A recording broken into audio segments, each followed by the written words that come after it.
And up against who else? Nathan Finnegan, who still has not ended his charge. 25th to 13th. He's going to hold the inside, go defensive on Trangarade, but Trangarade is deeper into the corner. A little too deep? No, he keeps it from going off course with a big slide. Brings it down. Whoa! Wants to break away again. Just playing footsie with that yellow line and able to hold on to it. 5, 6, 7, 7.5. That is about a second quicker. But Davis is coming through, and Davis is easily by.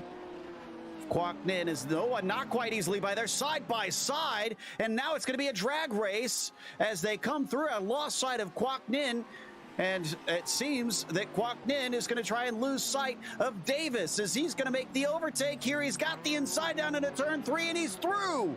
110 miles an hour up the hill. Now it looks like Newhook is going to back out of it. Still, even with the push, this is looking tough for Larson, and Day hangs it around the outside. That's not easy in Griffins.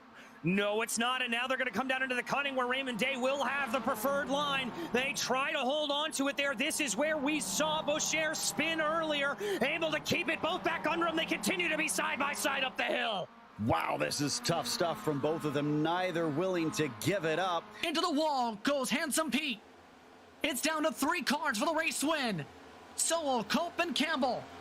Who will make the move first? Campbell makes the duck. Cope with the duck.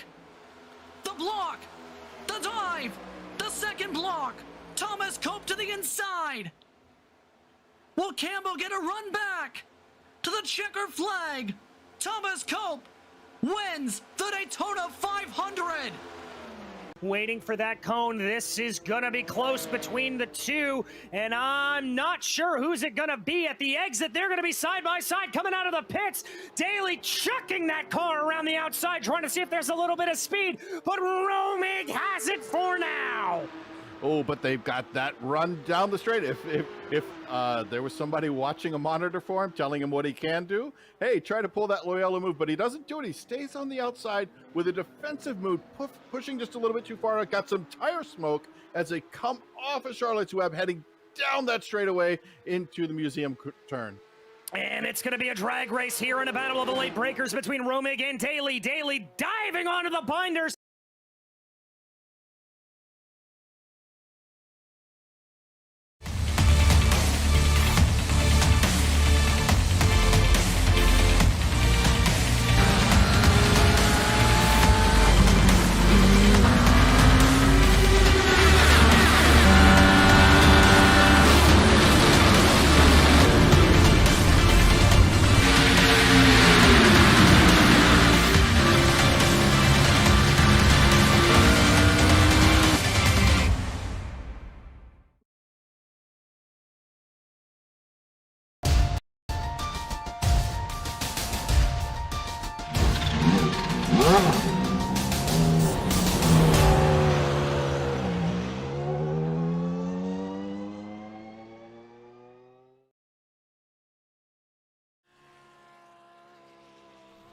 The Red Bull Ring left us with plenty of surprises throughout the race. And while Watkins Glen has been around on iRacing far longer than Austria, today's race takes place on a revamped version. The Glen 2.0 is still fresh and new, meaning advantages could be found by the savvy or pitfalls could be discovered by the unfortunate. Let's see what 4 hours of racing here holds in store as we get ready to watch round 5 of the Majors Team Endurance Challenge. And you'll see it all live here on the Global SimRacing Channel. Hi, I'm Joe Peak, and with me in the booth is DJ Clark and Chad Irvine. Behind the scenes is our director, Zach Johnson, and he's using cameras provided by Dougie Beard. Watkins Glen has seen just about it all. To understand why it has such a versatile history, let's head to our track guide to learn more.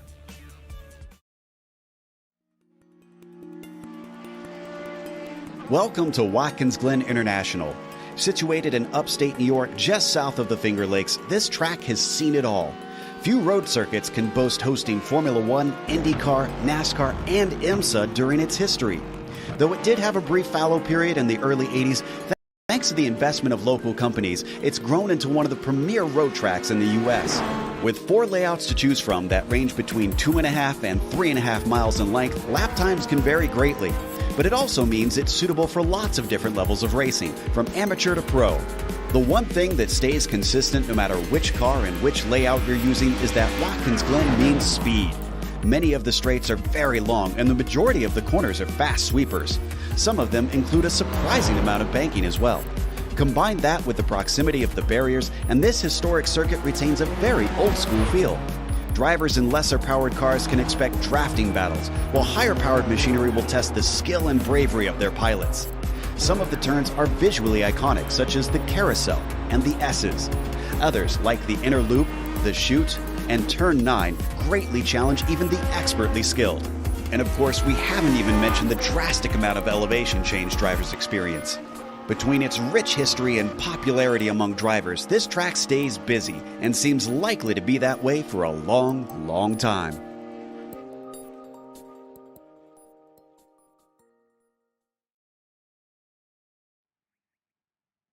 Well, DJ, this track has certainly endeared a lot of fans over the years, but with these cars on here, 3 different classes, what are we expecting?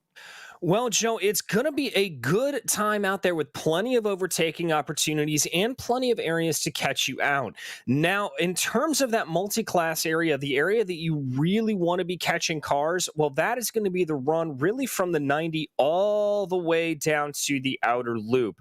That is going to be the primary area that you are going to want to be catching those slower class cars. Going down into the chute, you can get some passing done. Into the toe gets a little bit more difficult, but from the heel and up through that tertiary corner there, and then the penultimate 2 corners, it gets very, very tricky to overtake. All in all, you've really got to watch it coming out of the boot, as that corner will always want to catch people off guard. Outside of that, the major overtaking opportunities, well, you can get it done going down into the inner loop, but it is a one-way street once you get down into that bus stop chicane, so you've got to be careful there. The chute does present some good overtaking opportunities, as does the toe, and with the new paved runoff to the outside of the heel, we've actually seen an increase in passing there, so that's another area to watch out for. Absolutely. And well, let's take a look at the championship, though, before we move forward, because up at the top of the GT3s, KES Industries Lap Motorsports has been pulling ahead pretty decently recently, through 34 points away to Bombshell Racing Team Odin. And then things get quite tight. Just 6 points between 3rd and 4th. Demon Tweaks trying to run away from Laundry Basket, and not too far back to get to PG-13 Car 2. A pair of PG-13 teams have not had the best of luck in the latter half of the season. Chad, we also have the GT4 class. How's that one right now? U-Race BR Esports sits on top. They've got 2 wins so far on the season. They won the opening round at Twin Ring Motegi, as well as Hockenheim Ring just 2 months ago. So they've won every other round, so they're set up to get another win if that streak continues, as they have a 26-point lead over Precision Racing Esports Black, and they've had some competition there for the 2nd spot on the podium, as Spark Virtual Racing Last Lap Motorsports currently sits in 3rd position, followed by Go Win and Team Dirty Sport wrapping up the top 5 there in the GT4s. And DJ, we've also got the TCRs. How's that one looking? Well, in the TCRs, TechSense Fitzy Apollo continues to hold about a 49-point lead over Bombshell Racing Team Loki, although we've seen them duking it out on track many, many a time. From there back, it's a very, very tight competition for 2nd, with Team 19 only 3 points back, and MPlow MTEC about 11 points back from them. And that is partially due to the bad round MPlow had last time out in Austria. Grizzly TFR by TFR Labs sits about 20 points back of MPlow, but they're certainly still in the mix, and it is anybody's game in these closing races. Now, as for today's race, still the standard format, but it's the last one that will be a 4-hour race. After this, we have a 6-hour for the finale. And there's your 3 classes: GT3 class cars, GT4 class cars, and then finally TCR. However, the TCR is a single make with only the Audi available to the drivers. Open setup in this series, though. So got to imagine, with this being a team race, that the drivers will want to try and find something that suits both drivers as best as possible. And they have full course cautions in this road series. We'll go over that in a bit because it's very unique rules, but it is definitely a big talking point throughout the racing, and it can affect things as looks like in qualifying. Seeing if anybody else is still out. It looks like we got at least one or two that are still putting laps down. This is, of course, Catchpole in the Scuderia Laundry Basket, which sits in ninth. The Lambo not doing too well on their first 3 laps, and they have one last lap to try and set a quick time.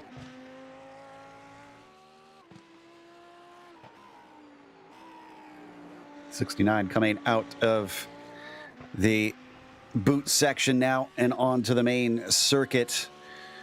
And looking at their lap times, currently he is up. It looks like Alistair is able to set a slightly better time here potentially. Let's see as he comes down to the line if this will keep up for him.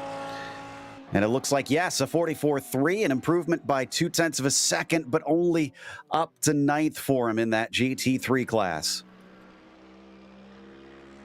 Well, that's going to be a tough run for them, and we're seeing the Lamborghinis and the Porsches do specifically well out around here. Howler Racing currently last place in that GT3 category, Joe. They are working their way around here, trying to improve a little bit. They're about 2 seconds off of the leader and only about 0.5 off of Blue Shell Racing back for that final spot to try to move themselves up. Indeed. So CMS Racing Recruit is still out there setting laps. They got a little bit of time left. Looks like Robert Gamble for Sector 5 is on his last one right now. And this on screen is that Howler Racing that we were just talking about. Covey currently coming around for his 3rd time lap, sitting last of those in that GT3 class, and they have to make up half a second to get to the next one up. The bad news is, doesn't look like it's a good lap right now, and I think he may have hit the wall as well coming off of the final turn. Let's see if it counted. No, that one was deleted. One last shot to get out of dead last. Indeed, and here comes the 165 machine. This is the Kinetic Racing MTEC 165. Lyndon Swaby behind that wheel. Used to seeing Kinetic on a whole bunch of different laps around here as they try to get their way through the corner. That last corner, very, very easy to get off into that outside wall, as you've talked about, Joe. Are they going to be able to improve? Yes, they will, by a couple of 0.1 of a second, but it doesn't look like that lap's going to count for them. The CMS Racing Recruit car just wrecked in the chute, so they're done for today. Covey's still out on his flyer. See Kurt Crum out there for Bombshell. They're up into 3rd already on their first lap, so they're doing very, very handy. And this is Swaby coming around currently on lap number 3 for Kinetic's number 165 car. They've, ever since joining the Major Series, made a huge splash. And as compared to what we saw in the Majors 2 hours of the Glen not too long ago, looks like these cars a little bit more comfortable, really taking a lot of curb.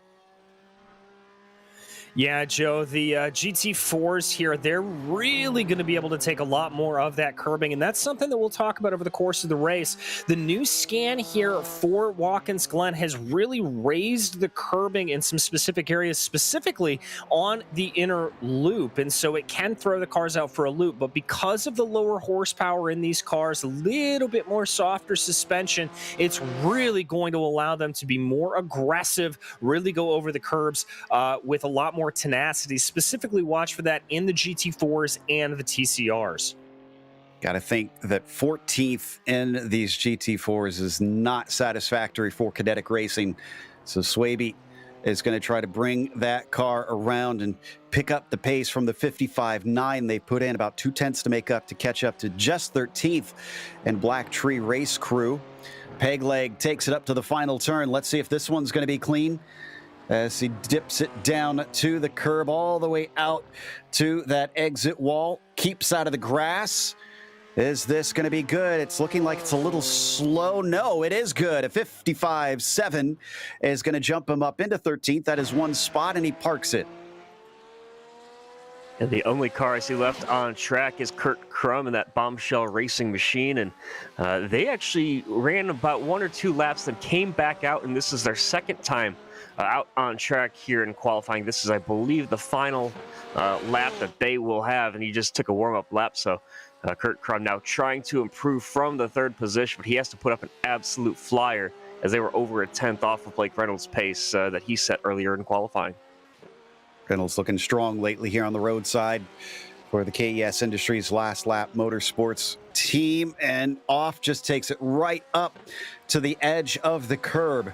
Bombshell's number 86 car has 2 more corners to go. That one looked tidy for him. What about this one? It's looking slow on my timing, but that has lied to us before. And in fact, it's definitely slow because he pulls into the pits, and that will compromise both of their final laps. So that is it for the qualifying for the 86 team. Yes, it is. So that's going to be a little bit of a different disappointment there. But starting in P3 with a long endurance race like this, there is plenty of time to be made up. They're currently the 2nd Porsche out there. As I said, it looks like the Porsches and the Lamborghinis, the favored cars out around here today, looking very, very strong. So they're going to be in with a fighting chance, even though they weren't able to improve on that last lap.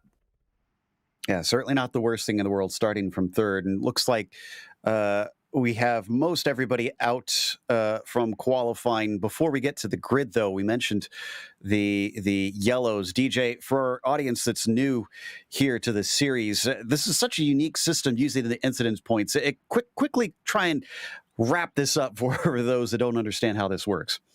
Well, Joe, so basically what happens is there is a predetermined number of incident points that the race organizers have set down before the race.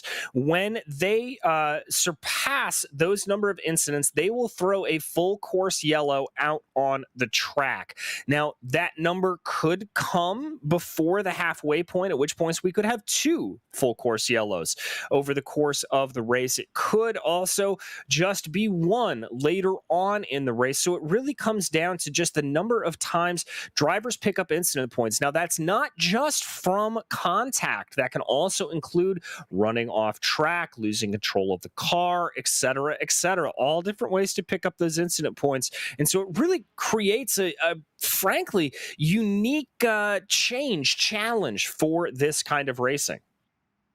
It really does. And with 18 seconds left, there's nobody able to set a time from here. So our grid is locked in. Let's go through the starting order here today for the penultimate round of the Majors Team Endurance Challenge. Blake Reynolds starting on the pole for KES Industries with PG-13 Car 1. Paul Gibson for that one. It'll be Bombshell Racing Team Odin in 3rd, followed by PG-13 Car 2. Great qualifying, putting themselves in 4th. After that, Demon Tweaks Esports by Fitzdye will be 5th, VRS Satellite Racing P6, and Meow Meow Motorsport with Rainer Costello starting P7. Sector 5, the Haley Agency will start from 8th. You've got Suderia Laundry Basket in 9th, and then in the top 10, Team Mad rounds them out. You've got DriveSVR.com Last Lap Motorsports in 11th. Kinetic Racing MTEC 66 machine will start from 12th. KES Industries Esports will start from 13th. Then a couple more. Immortal in 14th. Blue Shell Racing 15th. And Howler Racing in 16th. Chad, what's our GT4s look like? Another one of the Last Lap Motorsports cars leads the field with Sarah Rabb taking pole for the Spark Virtual Racing 125. On the outside of row 1 is Richard Watkins in the Quality Control Racing number 69. Then Team Dirty Sport and Goin Racing on row number 2. Then Precision Racing Esports Black and Mad Sim Racing Yellow. They're row number 3. And then you got another color on row number 4 with U-Race BR Esports Green.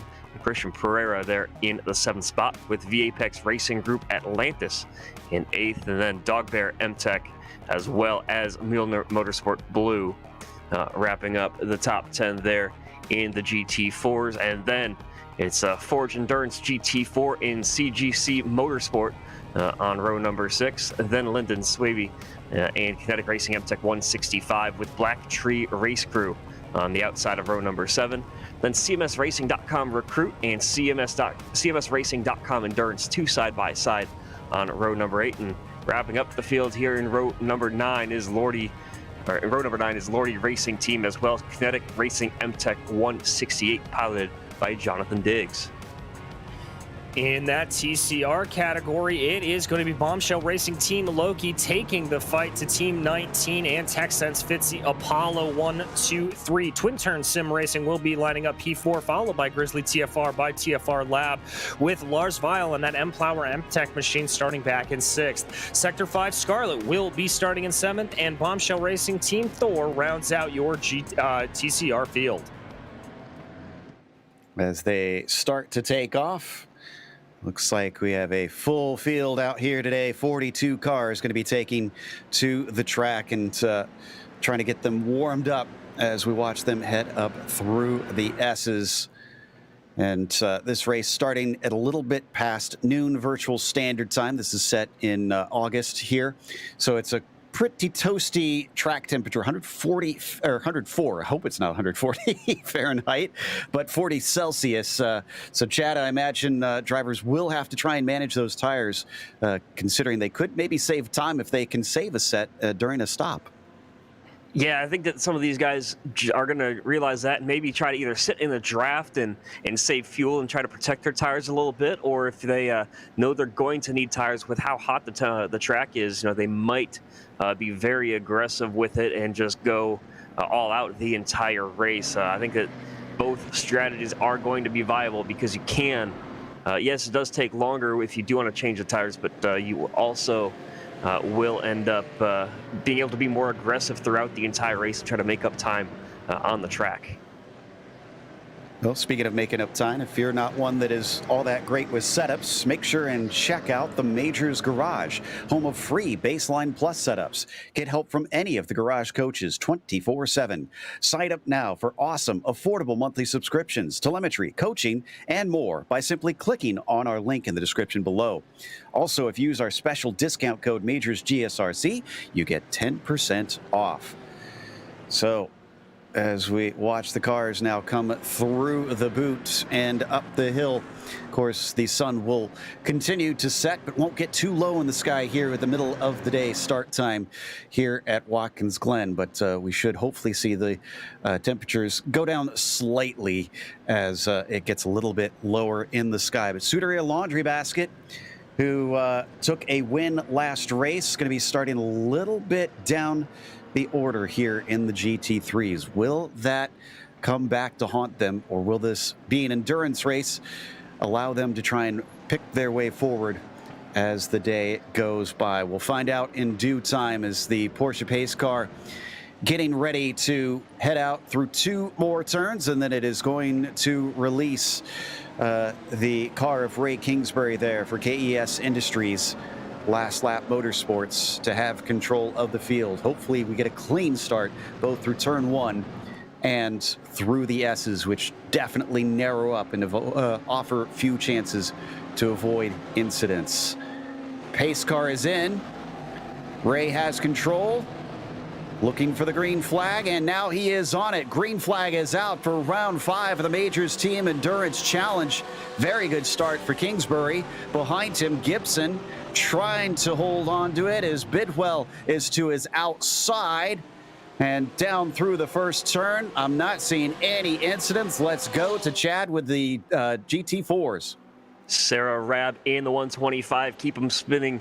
Spark Virtual Racing Last Lap Motorsports machine leads the field. They are across the stripe, and it's a very great jump there from Rabb as she gets ready to turn into turn number 1. Everybody seems to be clean and single file early on. Very safe, very cautious racing from most of the field here in the GT4s. Back in those TCRs, it looks like here that Andrew Mickey's going to get on that loud pedal a little bit early. Not a lot of side-by-side up front as Team 19 going to slot in behind, but it does look like that Andy Fox and Dominic Eisenberg with the TechSense Fitzy Apollo and Twin Term Sim Racing Machine trying to get a little bit jockeying there. Big move down to the inside there. That was Lars Weil trying to make up some places in that M-Power M-Tech machine. It's not going to work out as well as he'd hoped as there's contact. Big contact. That is Grizzly TFR by TFR Lab and M-Plower M-Tech around early. Oh, and it's not the first problem we've had. The 147, Cody Richardson and Mad Sim Racing's yellow machine spun off through the inner loop. They had big damage. You can see they got the car going, but it is not looking great. And in an already small field, DJ, of TCRs, it seems that we've seen some attrition rear its ugly head. We have indeed, and that's particularly difficult because that M-Power MTEC machine always seems like it's one to be on the attack here, so very, very disappointing start for them. Back up at the front, our GT3s already complete the first lap. Kingsbury's number 52 leading the way as Gibson in the number 31 giving chase. PG-13 car 1. Remember, there's two sister cars in that one. The PG-13 car 1 has not been faring well. It's car 2 that is up in the top 5, but have lost some points lately. And as they come up to the back stretch, let's see how good the draft is here today. Not seeing much in the way of movement as they hit that inner loop. Little pass in the background, though. Looks like Jeroen Kaiser in the 36 managed to get by Bradley Haley in the 27. We've already got a black flag for Meldarowitz. We need to check out and see what happened for that. I believe that is just some damage there. I think that's a meatball flag for him potentially as he comes around missing the front hood of that TCR. So that is what happened to him. But we've got a real fierce battle starting to develop here in that GT4 category. As we watch them weave through the inner loop, still being led by Spark Virtual Racing. Rab missing out on a potential win last time after looking so strong in last race. A penalty undoing things for them. And coming down into the chute, they've got a handy gap already. That's looking like 1.5 seconds between themselves and Quality's number 169 car. And these guys, as early as this race is, you see them being very aggressive over the curbing as the Quality Control Racing team doing everything that they can to try to close up this gap. And there you see Rab still just over a second out in front. Team Dirt Esport, they crossed the line and got past going into turn number 1 there by the 169, and they're just doing everything that they can, I think, to play things pretty safe here between between Rab and that Spark Virtual Racing car, as well as Matt Kingsbury, currently sitting now in 3rd in class, just kind of playing things out, being patient, and we've seen both of those cars have pace all season long. Absolutely. Kurt Crum is no slouch, that is for sure, as he brings that Porsche down chasing behind these two. In fact, he's starting to put even more pressure onto Gibson's number 31 machine. As we hit the bottom of the hill, the lowest part of the track here at the toe of the boot, we climb immediately back up. Mentioned that that Bombshell Racing team probably wanting a little bit better a qualifying than just 3rd, but right now they are looking like they've got plenty of speed coming into the heel of the boot. Still not poking his nose out, but definitely hanging around the exhaust to that 31.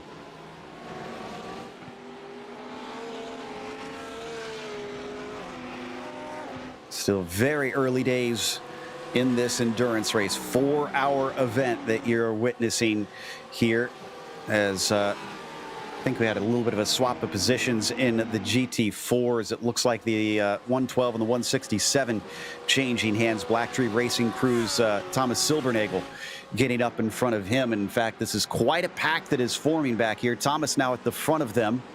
That is Guggenberger in the 167. They got overtaken. And there, actually, I take that back. That's Banfield at the front of that group now. Then the McLaren, the yellow, or the orange and blue, who is trying to get away and running down Lyndon Swaby there in the 165. And Swaby was just in the middle of this group of cars. Once he got clear, though, he's pulled out. You see it there, a couple of car lengths of a gap. So just showing that Swaby does have pace and trying to get anything to get back up to the front after a poor showing in qualifying. Swabe currently sits 10th in class. And you got to think, DJ, as we look at that BMW lead this train, is this a car that's going to be strong here today? We always talk about the turbo inside that thing helps it out a lot on tracks with long straights. Is this kind of the happy place for the Bimmers? It certainly can be. Obviously, they have a little bit of a boat's tendency. Oh, as we've got a car off there. And it caused another wreck. That's Pereira in the 192. And unfortunately, he pulled right in front of Jason Lotridge in the 102. I'm trying to figure out what put him in that position, though. I think that was just a situation of coming onto the curbs a little bit too aggressively. That's another one of the new profiled curbs here on the new scan of Watkins Glen. It used to be that you could really take those opening curves all the way out into the runoff area. Here, oh no, he caught the grass. He caught the grass coming down to the inside of the 90, and that sent him out and around. Oh, and so this was just straight up a bad rejoin then, because you can see a few cars already sliding. Oh, that was not a clear track at all. At all. That is really disappointing. Yeah, I've got to think the stewards are going to have a pretty dim view of that rejoin, and already some pretty major damage to the U-Race machine. Pulling it into the barriers there. That car has got no handling. I wouldn't be surprised if this is a tow. Yeah, they're going to get caught by the leaders pretty soon, which... Actually, no, they're going to be caught by the TCRs, I should say, as here comes the leaders, and they are in the midst of the TCRs. So both of the things I said were true in the end. And Paul Gibson has overtaken Kingsbury when we weren't looking. I'm not sure when that happened, but clearly he's had some help from some of the traffic as they now weave to the inside down into the toe of the boot. And knowing Kingsbury, he's not going to be happy about that one. We've seen them at the opening race of the season, got taken out on a restart by some of the other classes that were mixed in with the traffic. And here you see Kingsbury peeking the nose to the inside, too far back to make a move, but still you see as aggressive as he's driving. Now that they're through the traffic, Kingsbury is just trying to get back up to the point, and maybe he's going to be okay sitting here just for a little bit and saving some fuel in the draft. It looks like the traffic was not a factor in this. It was a good exit from the 31. He managed to run down Kingsbury on the backstretch, use the slipstream, and he was by as we come down the main straight. And right now, that number 31 is trying to take that Hurricane away from the rest of the field to see if he can drop them. But so far, nobody's really been able to break the draft in this front group. Really, the first big gap we've got is down to PG-13 car 2. Bidwell is pulling along Robertson, but they're not far behind.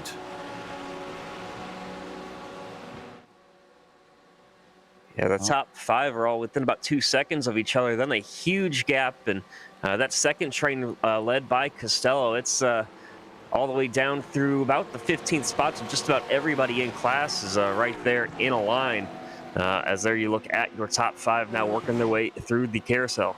In fact, Costello just got that spot over Styles. So the Demon Tweaks Fitzstye car unable to hold back Now Motorsport.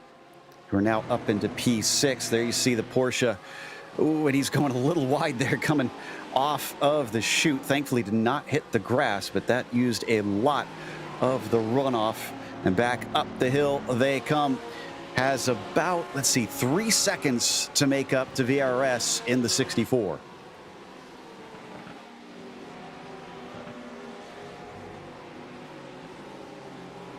And we've already got, it looks like, several cars with all of their damage maybe out of the race, at least going to take some lengthy repairs and try to salvage some points for some of them. But I wouldn't be surprised to see some of these guys already call it quits with some of the incidents that we've had. And I think this is some of the most incidents that we've had early on in a race all season. I think that only bodes to us getting that caution earlier on in the race we might have seen so far this season.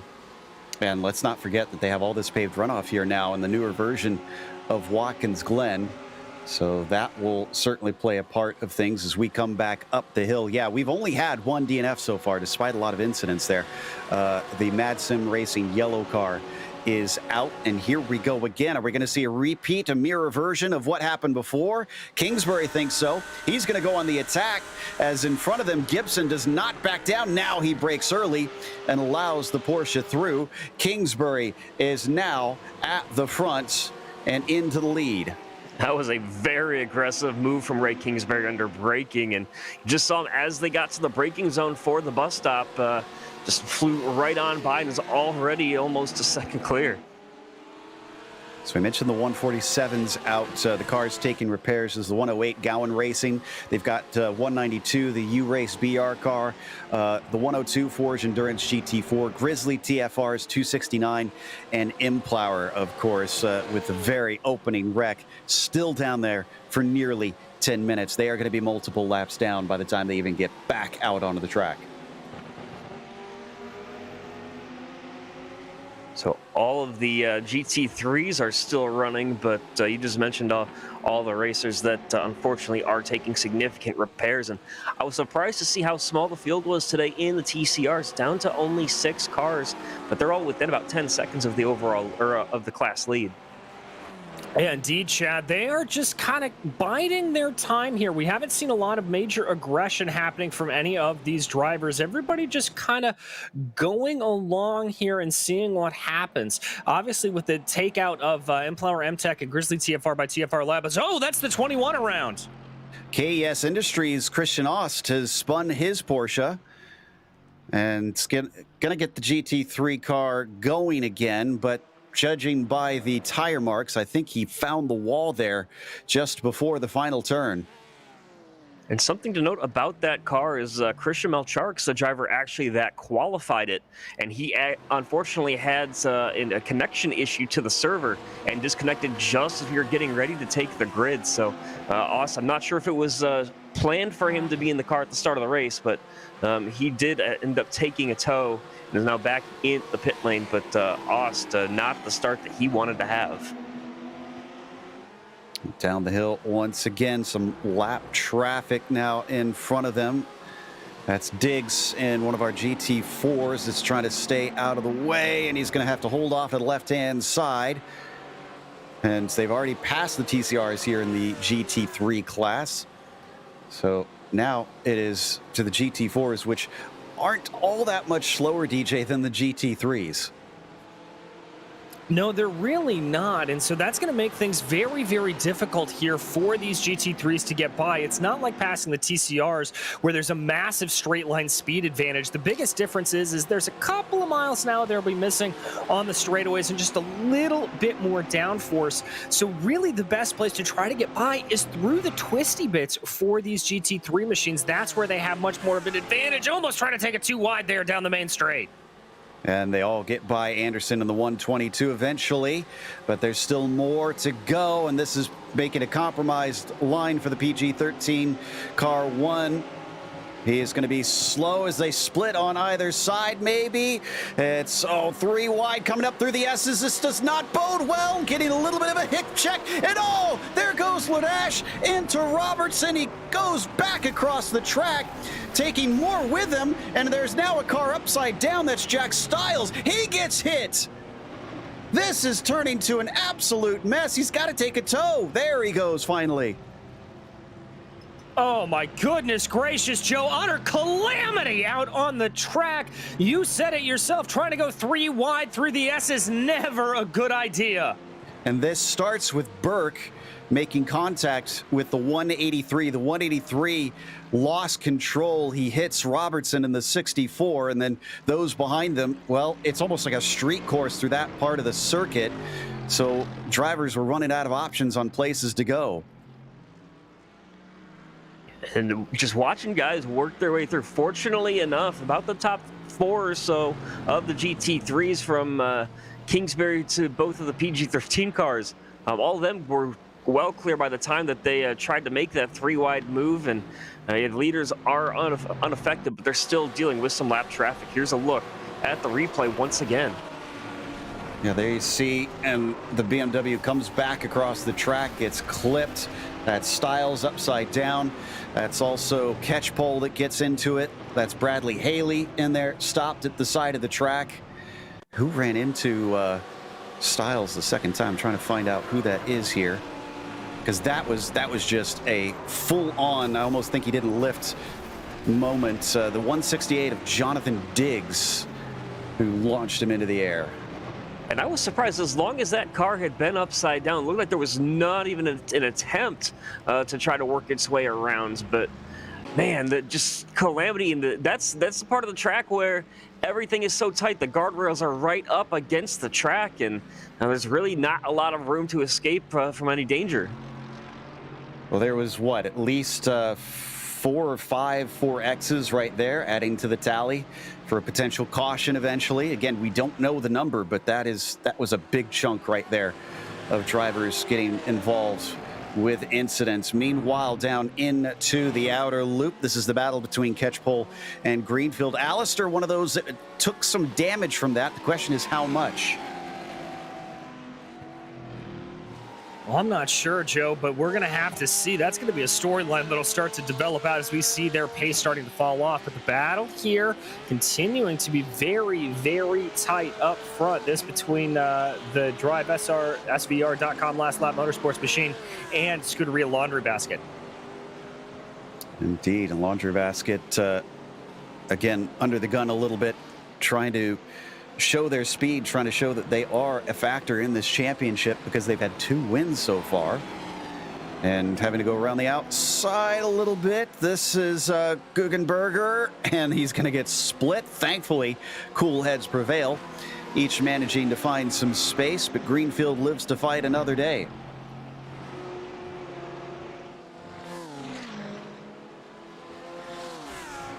Yep, more traffic. Oh, and back up to the lead here. Second place battle that we're seeing between Gibson and Crum. Crum's been hassling him for some time now. Hasn't been able to get by, but keeping him honest as they hit the back stretch. The 86 has a great run. Will we see a move? Yeah, Gibson's been very early on the brakes this time, though, defends the position, and that's going to force Crum to have to back off using all of the curbing. These guys are having some fun out there. They just worked their way past the leaders, or worked their way towards the leaders of the GT4 classes. They just passed Matt Kingsbury in the 121 just last time by the turn number 1. These guys, for the moment at least, seem to be pretty settled out. I think that Crum wants to find a way by, see what pace he has for Kingsbury, but for the time being, he's just going to be content to sit in line and wait as they approach another GT4 car. DJ, usually we have seen things in the middle of the race for the TCRs not stay very tight, but this time, look at Andy Fox in the Apollo machine. He's got 3 cars right on his tail. Oh! The 169. What happened here? I think might have had some help from the leader of the race, Ray Kingsbury. And the biggest thing for Kingsbury is that going to be a penalty? I don't know if he misjudged a braking point or what happened there, but there was definitely some help from the 52 to help him go around. Oh no, and that was, I believe, our 2nd place runner in the GT4s. That is a major development there. Yeah, that indeed it was, and all that's going to do is open up the lead for Sarah Rab and the Spark Virtual Racing team as they currently have an 11-second lead over Team Dirt Esport driven by Matt Kingsbury. And that battle that we saw trying to navigate through there, that's Greenfield and Catchpole. And we wondered if Catchpole has lost some speed, potentially with the hit up through this part of the track. The answer is no. Look at him blast pie. Yeah, that's the Dirt Esport car they're working their way past now, and there's just a huge gaggle of cars as they work their way towards the bus stop. A little bit of a defensive move there from the Lambo, but Greenfield in the 24 not able to do it, and behind them a wreck. That is, looks like Watkins again. Oh man, it's been a miserable lap this time around for the 169, and now he's all the way to 10th place, has to find a safe place to get back in. There he goes, cycling in. In fact, let's see what got him in this position in the first place. Let's take a look at the Watkins spin here. Oh, just timed it wrong. Yeah, I think that Kingsbury wanted to go to the outside, and then when that move was covered up by the 169, he dove to the inside, just mistimed his run, swiped across the rear end of the car, and unfortunately spun him into the wall. And all this is happening before we've even hit the first pit window, really. So there's going to be some drivers, I think, that are trying to survive until then to get some repairs done, most likely, and take care of the damage that they are experiencing. Back with Kurt Crum once again on Gibson.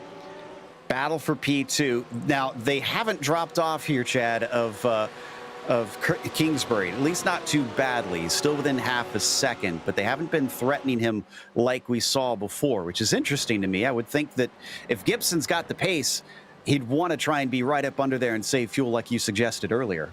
Yeah, fortunately for Kingsbury, it doesn't look like there's much damage. Now it actually just appeared on the front left of the car. I'm not sure if that came from the contact or if it's was from him hitting some of the curbing wrong, but the front left of that car is bent up, and it's not an insignificant amount. Yeah, curb strikes can still be a problem, even though they're pretty low around here. But with them having pulled apart slightly, let's head over to the battle for third here in the TCRs, because Dominic Eisenberg, who's actually, well, it's right by here. This is Eisenberg chasing Mickey. Yeah, Joe, this battle has been very, very intense pretty much since the drop of the green flag. All of these drivers just all over the back of each other. You can see the top four of that TCR category right there in your shot. Eisenberg doing a great job of trying to close in on Mickey, just putting the pressure to him as much as possible. We're seeing a little bit more restraint here out of the TCR categories, a little bit more what you would expect, but now they're going to have these GT3s coming back through them again, picking their way on by, and that's going to either break up some of these battles or, depending where they catch them, it could close up. As a driver in the slower class car, you really have to be attentive to where these faster class cars are going, not only because you want to make sure you're not causing any problems, but because you want to see if there's an opportunity to pick the pocket of the driver in front of you when they get by. Wow, look at this traffic now, too. This has got to be frustrating for some of the faster cars, including right there where you saw Bidwell have to check up, and now Costello in the 41 has a chance to try and attack if he wants it, but he decides not to, get more of the traffic compromising their line. Yeah, and I think that's the first time around, or maybe first two times around, when dealing with the slower cars. It's different the way they interact at every track, and you're just at this point of the race trying to figure out what everybody is doing and how you're going to be able to pass them, because you don't get a lot of practice with multi-class. It just kind of ends up being that you're thrown to the wolves once you get into the practice and the race scenario, as these guys still trying to adjust. Front three, though, still overall are within 1 second of your leader, Ray Kingsbury. And there's just practically nothing between them here to try and decide the top five, the end of the top five. It's behind them. There was a change between Greenfield and Catchpole, I think. Catchpole back in front. Oh, and a slide, actually. A slide from the 69 machine. Hands the position right back. That was coming through the heel of the boot. I'm not sure if there was some contact or what, but a very strange incident where the Scuderia laundry basket car just looked like it lost grip out of nowhere. What if we could get a replay of this one? Because, oh no! And that was Greenfield. Straight into the wall practically, out of the final turn. All his own doing, nobody near him, and it speared into the safer barrier. Yeah, something like that. Something must have happened to the car, because knowing Trevor and seeing him race numerous times, those are not the mistakes that he would typically make. I'm not sure he had damage to the car, but he is fighting very hard with the steering wheel right now. So here's the first one with Catchpole. This is the laundry basket car. Watch the Lamborghini. Just going to suddenly break free from him, and he has to chase it out to the outside. That allows Greenfield through, and Greenfield's probably thinking, great, I have some clear air here. Then suddenly, a little bit of traffic in front of him doesn't touch the grass. What? How in the world did this happen? Maybe it was a hardware failure? That's the only thing I can think of, Joe, because we're too early in the race for really marbles to be developing offline here. Let's ride on board, see if we can figure something out. Yeah, it looks like the car just goes straight ahead. That or the worst case of understeer we've ever seen. It had to be understeer because I just watched the onboard and his steering wheel was moving, it was turning, but I think that he just tried to leave too much room for as he was passing a TCR and unfortunately just clobbered the wall with his left front. Well, we've already seen now, guys, that and as we keep repeatedly finding out in endurance racing, it is lessening these mistakes, these little problems that the drivers have been having pop up that will unfortunately come back to haunt them later down the line. Yeah, it really is, Joe. I mean, that's the name of the game in endurance racing. You know, even in a shorter endurance race like MTEC, which is only 4 hours long, it is very, very, very important to just drive clean and precise. And for whatever reason here at Watkins Glen, and this is not the most technical circuit that we visited. I mean, I would expect these kind of mistakes when we were running around COTA, for example, that is a very technical circuit. The Glen is much more rhythmic. It's much more of a flow kind of circuit, and drivers just looking like they're running a sprint race here and going for broke. We have our first penalty I'm seeing officially on our sheet handed out. And weirdly, it is MPlower MTEC, no, excuse me, it's the 269 Grizzly TFR, who are our first team to have DNF'd here today. They've been given a stop and hold. It's a bit of a moot point, I think, at this stage. Yeah, there's been a couple of protests that have been filed that the stewards are looking into, and one of them is, of course, that incident with the 192 we saw not long ago. I would expect a penalty to come from that incident for sure, as these guys continue just to race and try to make up some lost time as Greenfield all over the track right now. There's definitely significant damage to that car that's impacting his steering as he almost collects the wall there. He's just, as it went through the boot, he's got a meatball flag, he does, so he's going to have to get some repairs. And does he find the barrier again? Nope, he gets it stopped in time. Now has to come back to the track. There we go. Thankfully, should be able to bring it into pit lane, which I expect. And yes, thank goodness, the way that car was handling, it would be a bit of a danger to everybody else around. And Greenfield's unfortunately finding a bit of an early stop compared to what we usually expect for his class. We come back to the battle for 7th now. Kaiser just ahead of Corbin. This is Mad versus Kinetic. And this is one of those battles that's been kind of developing over the last couple of laps. They have not let each other, since the green flag flew, they have not been able to gap each other or do anything of the sort. As right now, it's still going to be Kaiser leading the way. And I think that Team Kinetic wants that spot and wants to see what they can do with some clean air, as there's a huge gap in front of them. Indeed, and it's two different makes here, as this is Porsche versus Mercedes coming down into the braking zone. Mercedes chasing. Porsche just ahead, a little wide, but that is within bounds there, coming off of the heel of the boots. Oh, and that is also within bounds, but not ideal. And Joe, we just had a change for the lead. PG-13 car number 1 back out in front once again. Kingsbury wants to get his way around, and he's going to see what he can do as Paul Gibson now leads this race. Trying to see where this happened, and it does appear to have been a bit ago, because I've gone back a full lap now, and I'm not seeing it. So PG-13 with the advantage over Kingsbury. Kingsbury just stays in behind as they now break into the inner loop, trying to take as much curb as they dare to straight line that. still this group of three as well. Look behind them as we get a wide shot here. Yeah, coming off of the corner. That is still Bidwell in PG-13 car 2, his teammate, along with Costello and Now's number 41 machine, that are staying within range. Now, they're not able to attack from there, but they are definitely a threat if these three begin to battle. And I think that as we kind of get settled in a little bit more, these guys realize they have a gap until they find some more lap traffic.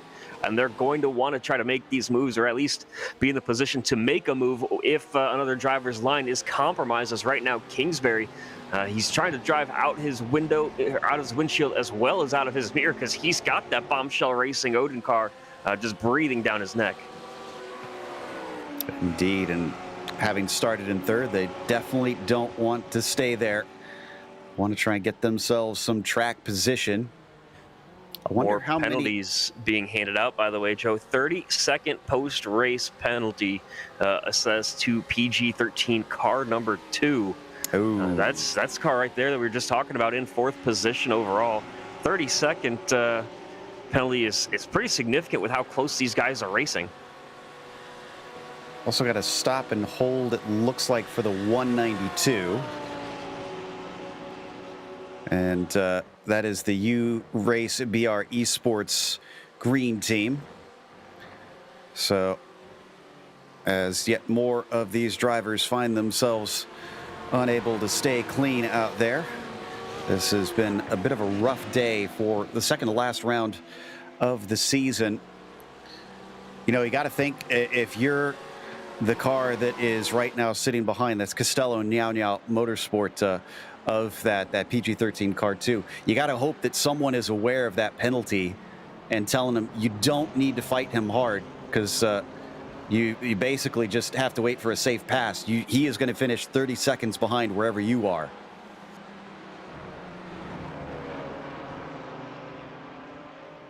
Yeah, exactly, Joe. And these drivers, they are going to be in constant communication with their teams. And so somebody will be monitoring that sheet, rest assured. As we focus here on, this has been a battle that's been brewing here for a little while. This is the twin-turn sim racing machine and Bombshell Racing Team Loki, Dominic Eisenberg and Andrew Mickey. That's going to be Mickey taking a look down to the inside of the 90. This is for the final podium position in TCR. This is going to set up almost a little bit of a drag race coming up through the S's. Is that gonna be Mickey trying to hold it out? Yes, but Eisenberg's gonna have the preferred line. Now coming back into the draft. Obviously the draft not nearly as effective in these slower TCR cars, but it's still there. So here they come. They've got a little bit of a challenge from behind in the form of one of those McLarens. As here they come up and through. They're gonna stay in position, but this battle has been very, very fierce from the drop of the green flag. That McLaren is the V-Apex Atlantis car, currently running in 7th in the GT4 class. Way wide there for Eisenberg, using every bit of track he can in that Audi, and now once again can't find the apex down through the chute. Compromised 2 corners in a row. Mickey knows it. He's back on the rear bumper, but looks like Andrew's not going to send it in here into the toe. No, we've been seeing a lot of patience here out of Andrew Mickey. He is driving like this is a true endurance race, trying not to push his head as far ahead as he can. Little bit of a look there into the heel, just trying to get into the head of that 295. And here you see a good example, too, of the lack of difference between the GT4s and the TCRs, how long it's taken Banfield to try and get away from these two. Out of the boot section, onto the main straight. Silbernagel, it's going to be the next one up, trying to pass them in his BMW. So the lap traffic is just unending out here. On to the main straight, 286. Doesn't have a lot for the 295. Eisenberg gets himself some breathing room. Yeah, he's going to be able to breathe a little bit easier there, but we've seen with the closing in, he's just got to be careful here and keep up that pressure, does Andrew Mickey. He doesn't want to let this gap get over about 0.7 of a second, because that's what we saw up ahead with Texan Spitzy Apollo and Team 19. Once that gap started to expand, you were able to get yourself a little bit more breathing room. And for the lapped cars that are coming around, if they're in a battle, they're going to treat these cars a little bit differently. Whoa, that got a little bit hairy there. Ooh, it did indeed, and as they come into the braking, you can see how much havoc this traffic is playing with them. Silbernagel able to get by. Eisenberg now having to let Guggenberger through, but he's got to decide which side Guggenberger wants to try it on. In fact, he's going to get held up, and now Paul Gibson comes up behind him in the GT3s. This is our leader in that class, and look at how congested this is getting. Almost looking at 3 wide for a moment. I think it is 3 wide there going down into the corner. These guys have got to be very, very careful. All 3 classes trying to fight for the same inches of tarmac there. I don't know how the heck they made it through that alive.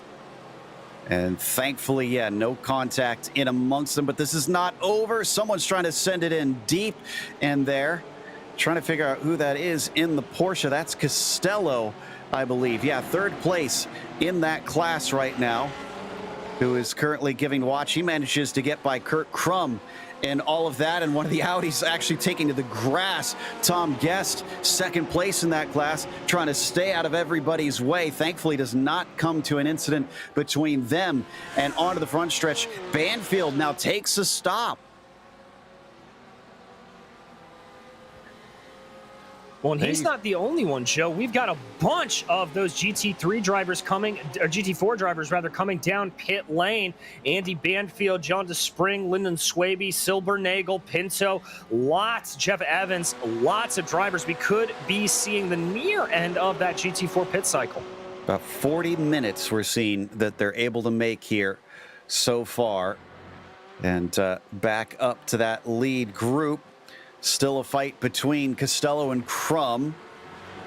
They're on the back of Ray Kingsbury. I mentioned a little battle could bring them together. Traffic can do the same, and I think that's what we witnessed there. But they've dropped Bidwell, who is now back in 5th, and losing touch a little bit. Almost 2 seconds now between himself and 4th place. And I'm kind of surprised that we didn't see more drivers there work their way down pit road. With that much traffic, you might try to maybe pit a little bit earlier, get yourself some clean racetrack, and you know, try to use the speed to your advantage to catch back up when other guys are trying to battle. But instead, it looks like the window just not quite open yet for these guys in the GT3s as they continue now toward lap number 22. The race is definitely settling in at this stage. And we're seeing the classes get all jumbled up in amongst each other. We're just about 40 minutes into this thing. So you got to think it'll get even worse as it goes, as that was right up against the wall for the 31. Somebody's wrecked here. Looks like in the carousel. Jeff Evans. This is in the GT4s, the 171. And this was a solo spin. This is a car that did not agree with his turn-in into the outer loop. And the McLaren, I think, made just tiny contact with the outside wall. The leaders are pitting now in the GT4 class. There was a driver change for the car that was leading the Spark Virtual Racing Last Lap Motorsports machine. They now have Rui Pinto in the car, taking over for Sarah Rabb. Matt Kingsbury for Team Dirt Esport, he is now on pit road getting his service, and it looks like the car is now back underway, and they do stick with Matt Kingsbury in the car. Another driver change for now the 24, driven by Christian Malcharik for Team Drive SVR Last Lap Motorsports. So a bunch of driver changes here at the first pit stop. I think the one car we know will not make a driver change here at this pit stop is going to be the 52 driven by Ray Kingsbury. They have basically broken up the race in half every single time. We got some more penalties here. I'm trying to double check, not seeing them on our list. So I think this might be in sim. because the 167 has a black flag. They're on pit lane now. That might be incident limits, because they do have those. We didn't mention it here, but 40 incidents, so they get their first drive-through. After that, it's every 10.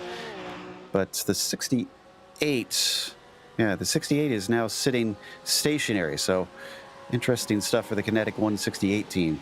As we continue to watch this battle on screen, out of the first corner, Crum chasing Costello, chasing Kingsbury for P2. Yeah, this Nyao Nyao Motorsports machine, they started 7th, not the best effort in qualifying, but that Porsche has worked its way up to 3rd right now, and they're sniffing the exhaust coming off of the 52, and he's trying everything he can because he's caught plenty, but then he just butchered the entrance to the bus stop, and fortunately enough was able to keep it out of danger. So we come out of the outer loop and down into the boot section. They are clear for at least a brief moment. Gibson still leading the way in front of them. They've got David Anderson, the next one up, and then Leonard Burke in the 199. But other than that, traffic is finally looking a little bit light for our leaders in the top class. And I'm not sure that something might have happened to Ray Kingsbury in the 52 car, because ever since he lost the lead to Gibson, he's slowly just been dropping back, and he just lost another position to Costello and lost another one. He had a bombshell. 2 positions in 1 corner. Yeah, something strange is going on. So Costello's doing phenomenal, though. He is now up into 2nd after starting 7th here today. Crum now back into 3rd place after losing it briefly. And Kingsbury from the pole position now in 4th, and they're all coming in. All the top 4, you see them, they're working their way down pit road. Will we see driver changes? Will we see tires? I would expect maybe driver changes for some of these guys, but the top 5 are all pitting here in the GT3s. So here's the call for your fastest class. Everybody else behind them, no. Jeroen Kaiser, and the 36 is the only one able to stay out. Catchpole goes one more as well for Scuderia Laundry Basket. Interesting. Okay, so yeah, 2 drivers carrying on or waiting for Howler Racing to pit in. They have not stopped yet. They're just coming to the pit entry.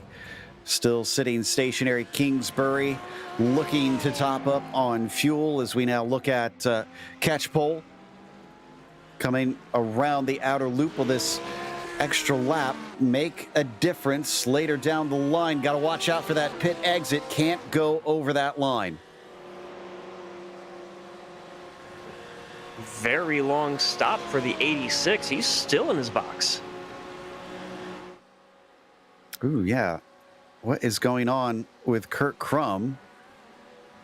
This isn't a driver change. Did he have some sort of penalty here? This is very, very strange. 59 seconds versus 32 to 31 from most of the others. Let me see if he sped in pit lane.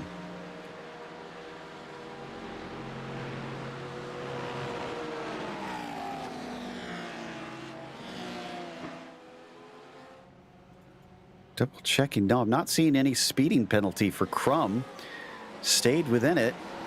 Well, this is very, very strange there for the 86. But of those who stopped, Schutt, who hopped in for Gibson in the number 31, now leads that battle. So you see him in the Lamborghini, the bright green one you see leading the way down into the heel of the boot. I can report that Laundry Basket has been in and not out yet, looking for their pit stall. Looks like Kaiser is also now taking service in the 36. So that will be everyone barring Covey. Oh, Covey stayed out for an extra lap. And just have confirmation that stewards are now looking at the incident earlier on between the 52 and the 169. Stewart is looking at that one, just waiting to see what the penalty will be, as that was when Kingsbury got into the back of the 169, unfortunately ended the race there for the 169 car. Yeah, which is honestly extremely frustrating this early on into a 4-hour event to find yourself suffering from that. And I think we just about had everybody pitting now, because it looks like our TCR leaders are in, DJ. Indeed, they are. The TCR leaders coming down pit lane, waiting for the battle that we've been keeping our eye on between Loki and Twin Turn Sim Racing to see if they will follow suit as well. Looks like Team 19 about to make their way in, so just kind of waiting for everybody to trickle on down in here to see what's gonna happen, if this is gonna be an en masse pit stop or if this is gonna be spread out a little bit. No, it looks like right now the Team 19 Bombshell Racing, Team Loki, and Twin Turn Sim Racing are going to stay out.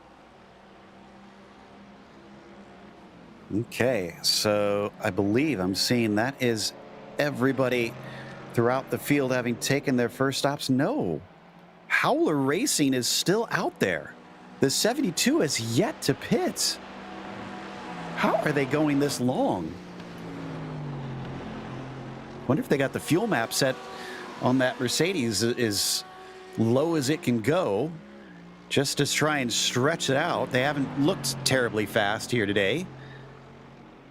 But again, will that pay off? Because they're still sitting behind the top 4 here, and they still have a stop to give back. In fact, they are doing that right now down on the pit lane.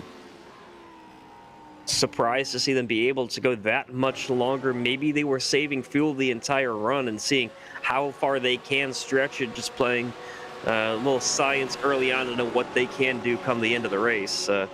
Just kind of waiting to see how it plays out for them, because even though they waited so long to take their pit stop, they did not do anything to improve their position. It's going to be a long game sort of thing, I imagine, as somebody has to take into the runoff. Who is that? I think that's one of our GT3 Porsches.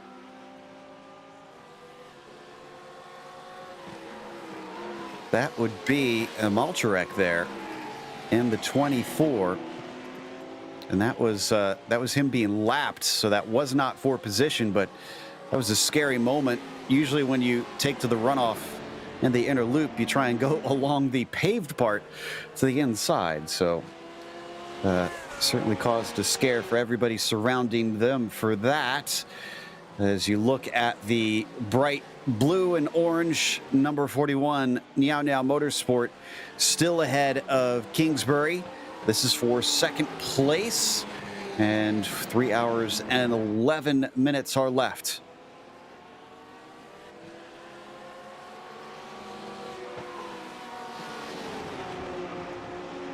And this might be another one of those battles where, yes, you're fighting for position on track, but we're waiting to see what the penalty is going to be to the 52.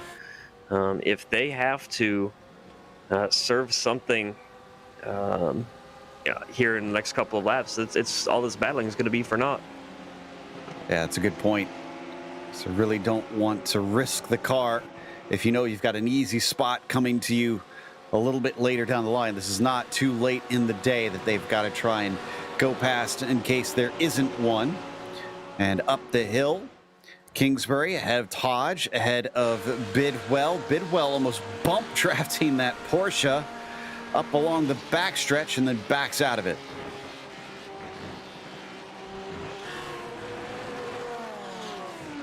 I'm noticing several of these GT3 Porsches all have the same damage to the left front of their car, and that's just from hitting the curbs as aggressively as they're taking the bus stop. Yeah, I got a feeling that we're not going to see many cars with completely solid front splitters by the end of this race. They're going to be a little crinkled and chipped up. Coming off of the toe of the boot, Kingsbury still under threat. Does Hodge try it this time? And he's not even poking his nose out, just hanging out behind him. I wonder if he is indeed starting to use the fuel game here. Yeah, Kingsbury had a big wiggle through the heel of the boot last time around, and I thought that was going to give Niao Niao the opportunity to make that pass, and instead, he just tucked right back in line, and I think for the time being, at least, Kingsbury is going to be content with holding on to the second spot. Certainly looks like it, the way it sits, even though he's not getting as big of a tow from Shutt as Hodge and Bidwell are definitely getting a tow from Kingsbury. Still more of the traffic temporarily in the way. That's Gamble in the 258, fifth in that TCR class. Just making sure he doesn't become a factor in this battle. Getting close to the 1 hour mark, but we got to remember the earliest stops that we saw were about 40 minutes in. So unless we get someone playing some sort of weird strategy, we're going to see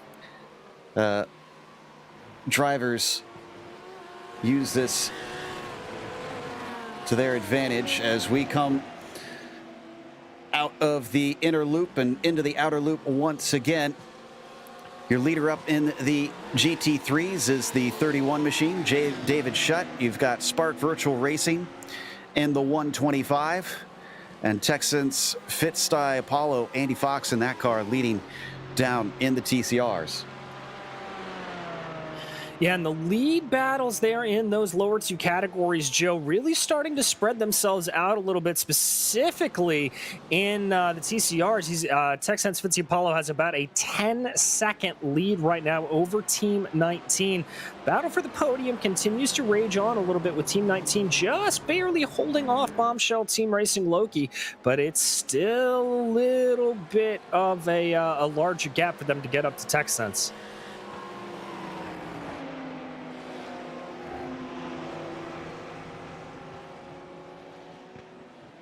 So as we watch them get ready to lap another of our TCR cars here. This is the likes of, I believe that is Gary Thomas in the 219 rather. Oh, wow, Joe, this just came across from the race stewards. Racing incident, no penalty awarded to the 52 KES Industries machine. That is huge for their race and for their championship. They're saying net code on that one. Admittedly, we did not see it from a different angle there. So yeah, we didn't see how close exactly it got. Interesting call there. And you're right, dodged a bullet for sure on that one, because that could have really changed things for them. That said though, Chad, one thing that does make a difference, if you're gonna get a penalty, I guess get it early in this race, because if we get a caution later on, that closes the gap up significantly. Oh, now with a huge moment there as they entered the boot. Barely kept it off the wall, but it was a huge wiggle that burned a little bit off the tires as well, as that car's lost a ton of time. And not long ago, they were sitting in the second position. Now they've dropped all the way down to fourth and about 5 seconds back. Down to the inside, yet more of our leaders going past Andy Fox there. And seems Hodge in the 41 really losing touch with that front group, whereas before he was right on top of things. This has hurt him big time. And this is one of those tracks you're full throttle for so much of the lap. It shows the small mistakes really compound themselves, and if you don't get a good launch off the corner, can definitely impact the next couple of corners. Indeed it has. And man, that slipstream looks like it is very, very important for the drivers here if they want to stay up with those who just have the slightest bit of pace over them, because that is a massive wall to overcome there for the 41 from this point. In the meantime, we're getting close to the 1 hour mark. Let's go through our top 5 in each of the classes. In fact, we have a battle here for position. That was that was for position there. Was that actually even for the lead between Shutt and Kingsbury? It was, and that was a very thoughtful move from Kingsbury. Thought about going to the left side to the what's going to be the outside of the entrance to the bus stop, and instead backed off and thought about it, thinking about it again. He's still peeking his nose anytime he can, but still Kingsbury is going to hold on to that second spot for now. Oof. All right, well, we will keep an eye on this for just a moment. If nothing erupts, we'll start to go down the order of our top 5 in each of the class. But One attempt like that could mean another one is right behind. And the 52, who has just avoided a penalty, is now trying to get on it and see if they can get some track position. Nothing doing here for now. So I think maybe Schutt is safe. Let's see what happens on the way up to the inner loop this time, because that's really the main spot where we expect to see a lot of passes. It's just getting set up usually here, Chad, along the main straight coming down to the 90. Yeah, if you can get a good launch off of this corner, Kingsbury, see how much the gap closes up there. If he gets a good launch here, he's going to sit in the slipstream. He's made this pass several times, but I don't think PG-13 Car 1 is going to be as nice about it as they were earlier on in the race. It's a decent run, but I think he sent it in a little too hot there, because Kingsbury looked kind of slow off the corner. Maybe won't matter. He's got the pull. A little bit of a defensive move initially from Schutt, but Kingsbury decides against it. All right, I think we can call this one calm down, at least for the time being. So at the front of the GT3s, that is David Schutt. We've been watching in PG-13 Car 1 from the front row to the top spot and has been hovering around the podium since the drop of the green. Ray Kingsbury is behind him. He was our pole sitter and is just starting to turn the wick up to see if he can get that lead back, but has not been successful thus far. Behind them, it is Cameron Bidwell. Have to admit, I did not expect the PG-13 Car 2 to suddenly become a factor here, but clearly those two team sister cars working well together, but they have a penalty over their head, 30 seconds at the end of the race. And fourth, it is Tice Hodge, who lost the slipstream. He had been holding on, but unfortunately the traffic was too costly, and that Porsche has now got a big mountain to climb.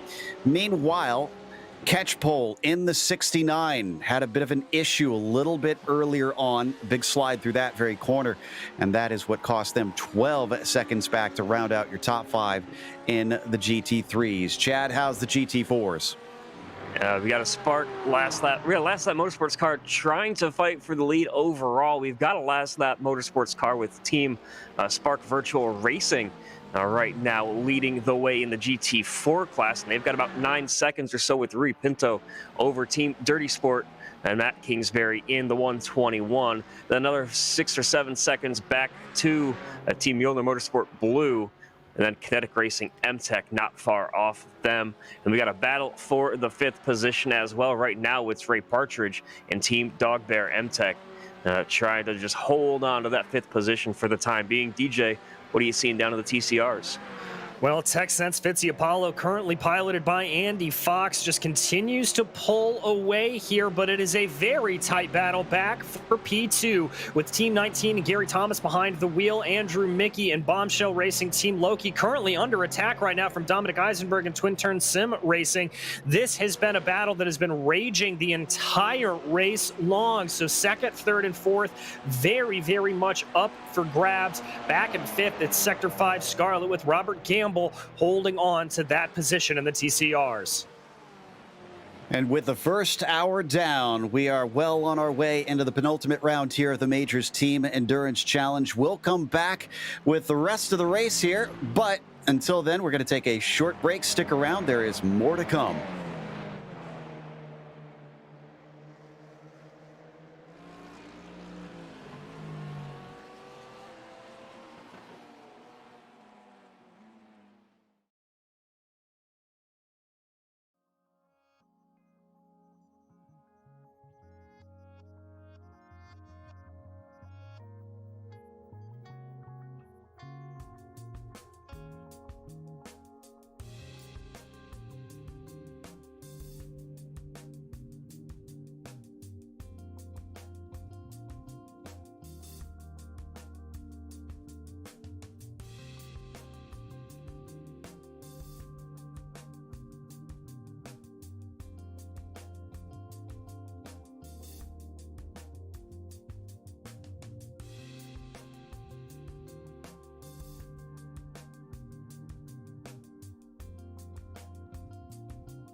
Well, watch your language because it is a PG-13 show here today as Watkins Glen hosts round 5 of the Majors Team Endurance Challenge, and PG-13 Car 1 and Car 2 currently leads over Ray Kingsbury. We think he had a little bit of trouble with traffic here during the break, and that's what put him behind by about a second right now. Nothing dire, but look at the two teammates there up at the front in the Lamborghinis, the mirror-painted cars with the purple and green.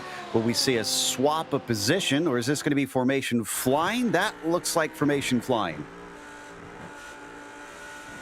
Yeah, I think at this point, I don't know that there's going to be team orders per se, but definitely some conservative driving, realizing A, how much time we have left, and B, just that you guys are still fighting for a championship as well. So these guys doing everything they can.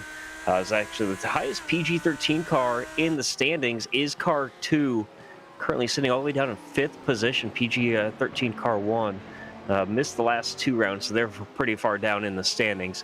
A championship leader in class is the KES Industries Last Lap Motorsports car. That's the car currently in the 3rd position, as we're going to have brother-on-brother passing here as Ray Kingsbury tries to find his way around his twin Matt as he is in the TCR, or sorry, the GT4. Oh, somebody's off. Where is this? That looks like the inner loop. That's the 72. That's Howler Racing with yet more issues today. And I think they came upon an incident that happened in front of them. Yes, they did. That's going to be Michael Blake in the 37. And looks like Marius Lordash in the 183. So 2 different class cars.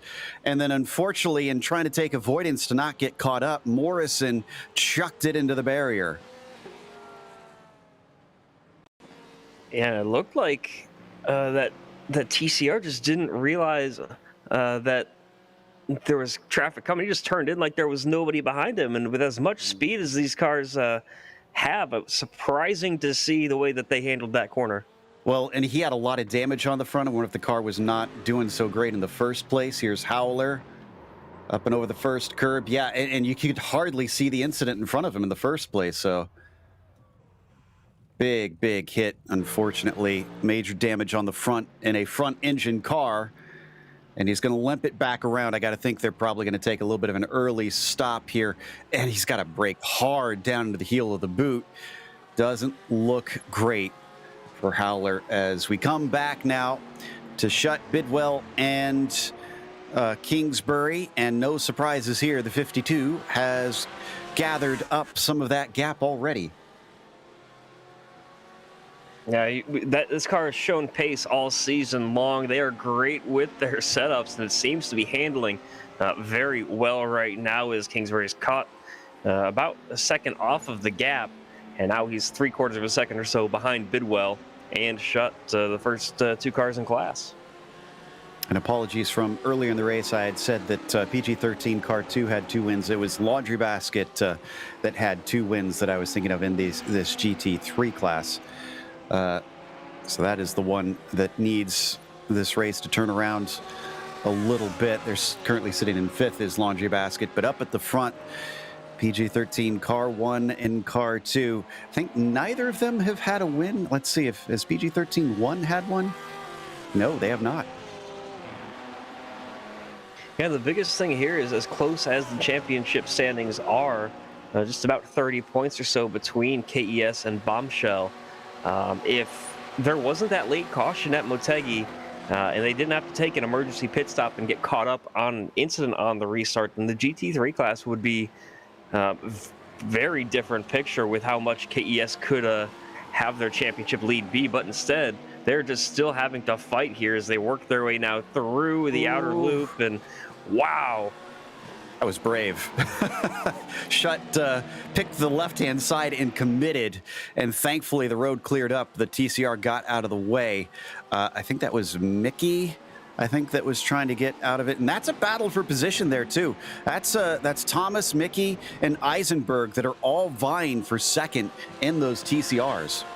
Yeah, Joe, that is that battle for P2 that we've been keeping our eye on. And I've got to say, the patience and persistence, a little bit of a look there up for the 52. The patience and persistence that we're seeing out of Bombshell Racing Team Loki and from Andrew Mickey is really, really commendable. He is just stalking behind, a little bit of a wide run there coming out of the heel of the boot, but it's just this slow and steady progress trying to turn the screws a little bit to Gary Thomas. Now, the only problem with that is as they continue to go along here, they're letting Andy Fox slip away off into the distance. But Fox has just been on an absolute blinder. His best time is 1:59.8, the only TCR driver to dip below 2 minutes, and his last lap was a full 3 seconds faster than all of these guys. So even if I think Andrew Mickey was able to get by, he may not even be able to catch Andy Fox.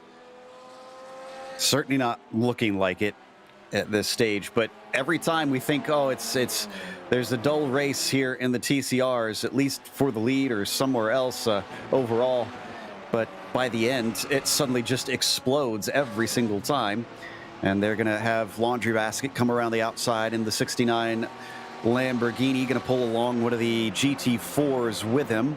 I think that's Pinto in the 125. He's going to get caught up momentarily, has to wait patiently between them down through the inner loop and now into the outer loop. In fact, not sure the car has enough grunt to do much here. Finds the left-hand side. Brakes hard, but still not fully past. Going to compromise the line of Gary Thomas. Is this going to open the door for anybody? It might. This is causing a lot of headache here in our TCR leaders. Yeah, and that's been really the story of the race, just trying not to get involved in the battles up in front. I think there was a little bit of compromise there from Gary Thomas up in front, but not really enough to get by, as now we see Kurt Crum working his way on by there in the GT3. Braking now into the heel of the boot. Look how tight this is between Mickey and Thomas. He wants to get by. He's been hounding him. He's certainly been pressuring him, unless this is a fuel-saving scheme from him. And he's okay with sitting back here for much longer.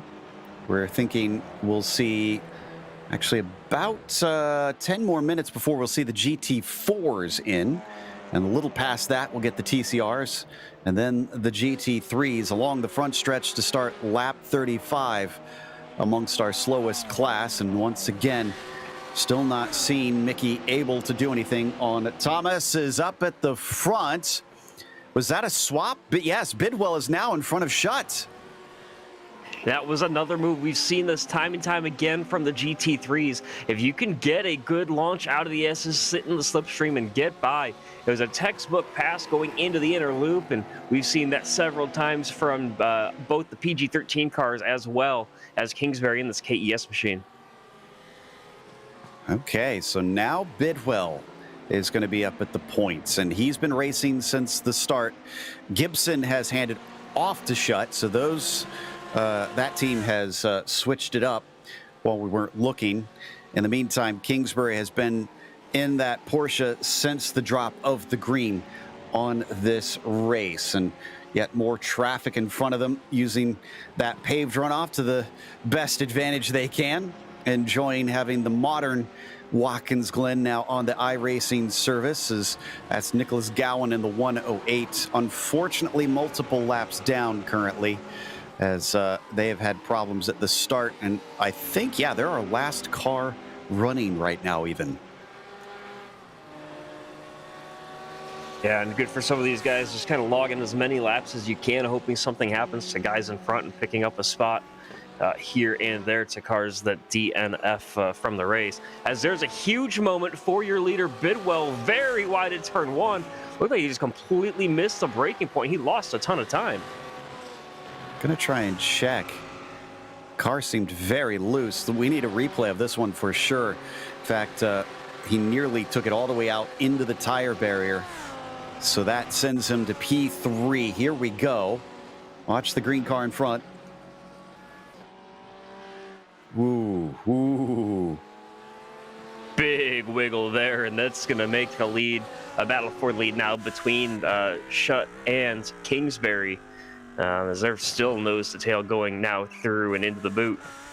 Just about overcorrected it. He's very lucky, because that would have been a massive hit into the tire barrier if that was the case. So 1.5 seconds to catch up. Not impossible. We saw him gain that or close to that up before.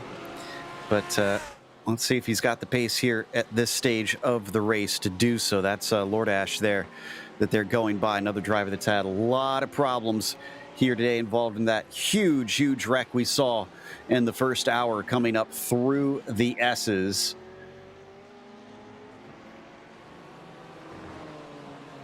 And by the way, Joe, this 52 car with Kingsbury, and they're probably going to go one more stint before making their driver change. And when they do make that change, we've talked about it all season long, their other driver is none other than Blake Reynolds. Very talented. We've seen him win in just about every car on the service.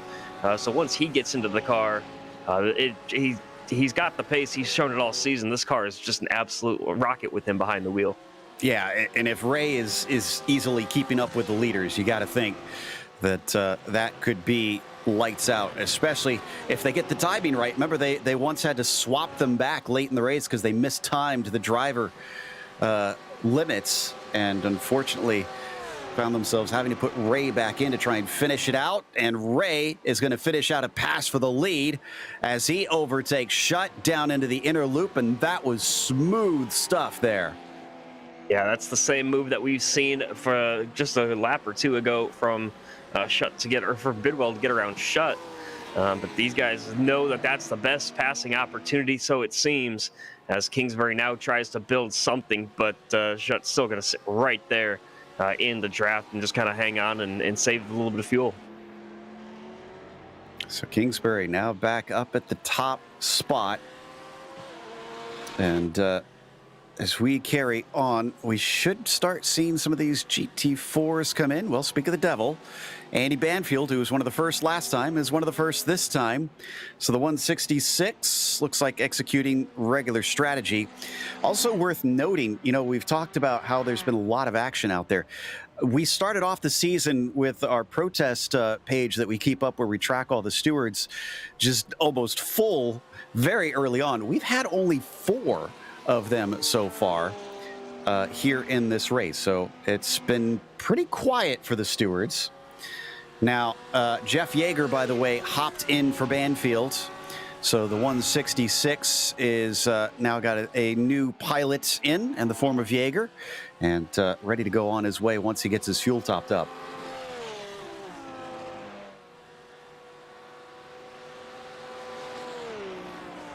By the way, I'm kind of surprised to see this, but Kingsbury's put about 3/4 of a second or so on Shutt for the time being. It seems to be closing now as they work their way down the straight, but Kingsbury seems to have gotten a launch from somewhere and got plenty of a gap now, and it just depends on where they catch these lap cars as they now work their way through the outer loop. I have to admit, even though the traffic has somewhat played a part in today's race, Chad, it hasn't really seemed all that frantic. I'm not sure if it's the fact that we lost a few of them at the very start, but this is a track that's known for having chances to try and overtake, so I wonder if that's really kind of helping that out a lot. Yeah, you know, we've just like at other tracks, we've had our big moments with the lap traffic, but at the same time, they've really done a good job of keeping, you know, their battles separate, you know, and we've seen some very respectful racing as Kingsbury now has that gap once it closes up. And man, it looked like Bidwell in that PG-13 car too was well wide there as they went through the heel of the boot. And now these guys continue to work their way through the final couple of corners. But Matt Kingsbury, by the way, the Dirty Sport driver, currently sitting P2 in the GT4s. He's lost a little bit of time, but he gains it right back as well. Just a yo-yo effect there for the front two guys as they're about 9 seconds apart for first place in the GT4s. Kingsbury leads David Shutt up the hill. In the background, Bidwell still at about 1.6 seconds, so he hasn't really gained here. It's 1.4 when we were looking earlier, but that's kind of small margins to be gaining or losing. No, we have something for Schutz. Maybe he's going to go for it. Looking around the outside, defensive move from Kingsbury. And as they break down into the inner loop, Kingsbury retains the top spot. So PG-13 team is not content to sit and ride, it looks like. And I'm wondering if it's a difference in the car, the Porsche versus the Lamborghini, because we've seen Kingsbury be able to break way later, time and time again, they're through the bus stop. And this is an open setup series, so I wonder if just able to break that a little deeper with a slightly more downforce focused setting on the car, helping them as they come back up out of the toe of the boot. And I think we have a couple other of our GT4s in. Yeah, we have a few. Pinto is in. Kingsbury. Looks like Rivard is taking over for Burke. This is in the CMS Racing 199. That they are just about back out on the circuit. And somebody else joining in. Who's this? Looks like this is Ray Partridge, Dog Bear MTEC, who's been running a good race today. Third place currently as they pit now. Yeah, so Joe, and those drivers there, interesting to see if anybody's going to be taking a driver change here, as we are about a third of the way through the race at this point. Maybe a good area to try to do it and just get that fresh set of legs into the car and see what it can do. Yeah, that Dog Bear team, usually a little more well-known in the Majors series proper for being quite good at the oval side of things, but have clearly picked up the pace in the road side of things. Did we have a pass? We did. A pass for the lead. Schutt managed to get by this time. Kingsbury was overtaken, and that has allowed Bidwell to start to gain as well. This was all started off by some lap traffic through the S's. Guggenberger just at the wrong place at the wrong time. And the 52 had to have a big checkup, and those fluorescent Lambos were on him. They almost went 2 for 1 with Kingsbury almost dropping back to third. Bidwell thought better of it, but Schutt back to the point, and he's going to have to set his size ahead, because these guys aren't far off, about 3 or 4 laps from their second pit stop. Yeah, that's a good point. It's getting near to that time that you got to start thinking about that stuff. See if maybe you could use some of that strategy to get away from your rival. And Joe, we've had a big change in the TCRs as Team 19, piloted by Gary Thomas, had a little bit of an error with some lap traffic coming through the outer loop as the CMS Racing Team BMW in the GT4 class got around him. That pushed him offline and set him on a terrible, terrible course, losing 2 positions out. Bombshell Racing Team Loki and Twin Turn Team Racing both able to get by him, and now all 3 of these drivers have really sandwiched back together, and we've got another very close race here for P2 in class. Yeah, I don't know if we can get the replay on this, but the 219, yeah, as you mentioned, had almost a shove, it looks like, from Mickey in the 286 through the inner loop on lap 39. And that was a frightening moment for Team 19, because that could have been race over in a heartbeat. As they come through the inner loop, this is where it happened a lap ago.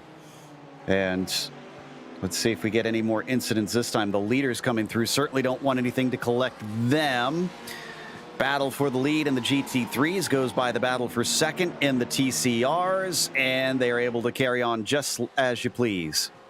And maybe a little bit of an offline there run from Andrew Mickey, and certainly Dominic Eisenberg noticed that. He's going to start putting a little bit of pressure here as they go down into the toe of the boot. Just keep it nice and close behind. Hopes to get the good run up the corner here. Now, remember what I said, with a little bit of more exit pavement on the edge of the heel, it now allows for an overtaking zone going down into this corner, but it looks like Eisenberg not wanting to take it. Okay, so interesting change there as we now take a look at what put them in this position. So you're going to see coming through the inner loop, and then as they approach through there, going to be a little bit offline. Yeah, there's the Team 19 car. already almost made contact, and as they carry on the battle, a second little... Oh, there was a touch, it looked like. Yeah, indeed, and that put that Team 19 car offline, almost into the grass, and a good job there from Dominic Eisenberg to recognize that problem and pounce on the opportunity and get himself up to third in class. Sometimes you got to take advantage of those sort of situations. Battle for the lead, by the way, changes hands once again. KES Industries Last Lap Motorsports pulled off that same move into the bus stop, and they continue on with the lead, clipping the grass just a little bit on exit, running very wide through the outer loop, and now he just has to deal with a couple more lap cars because these guys, he still has the PG-13. Both cars are breathing right down his neck.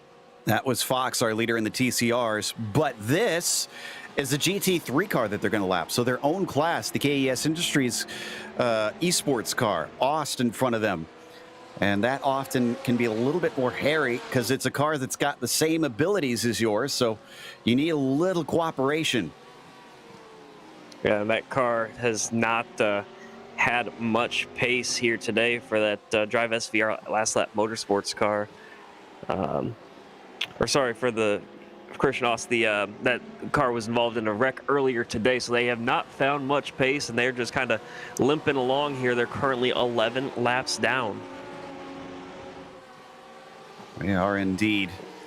What's impressive about this group as they approach them, Tice Hodge in Nyao Nyao Motorsport is not caught up. He's about 3.5 seconds behind, and then Laundry Basket with Catchpole, and that one is 7 more seconds behind. So the top 3, once they've shaken those behind, seem to be in a class of their own here today. Nobody's been able to keep up with them. And are they going to get some help here from Aust as he comes up onto the backstretch? This is a great place if he wants to pull over. He's not battling with anybody right now. He's not going... There he goes. There he goes. Christian going to let him by 1 and 2, but not all 3.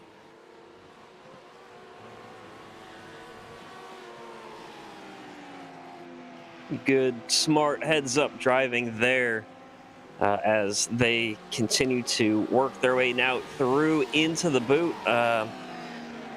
Just very heads-up racing all around, and fortunately enough, no harm, no foul. These guys continue on with their battle for the lead. Oh, and I think we had another protest. I'm checking to see. Oh, and somebody's off. That's one of our TCR leaders.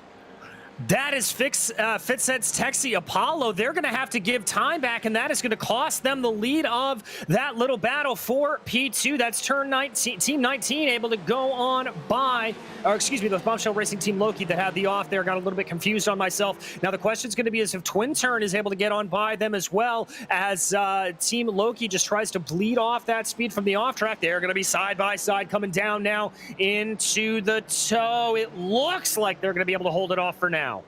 And that protest that I mentioned is between the 219 and the 286. So I wonder if we're going to see Bombshell get a penalty here, or if the stewards are going to be lenient on them as they come down into the heel of the boot, just being chased by Morrison and the Howler Racing Mercedes. Again, not another driver in a battle for position, just one of the GT3s trying to log laps and gather whatever points he can here today. He's 13th in his class there, Jeremy. Gonna have another move here between them. Another move here for the lead. No, thought better of it. Shutt did. He definitely had the run coming out of the S's, and Kingsbury's going to hold on to the lead at least for one more lap. Oh, Kurt Crum is in. Bombshell Odin has found his pit stall. So a little bit of alternate strategy there from them. And they make the driver change as well with Eric Mickey getting in the car. Interesting stuff. So the 86 is getting ready to get back out onto the track here.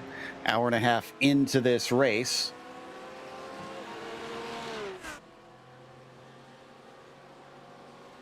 It looks like the battle for the lead continues too. So the 31 just hassling the 52, but at times looking like maybe he doesn't want to try and get that spot immediately. as we approach the final couple of corners. Will we see them work their way down pit road? This is the 25th lap of the run.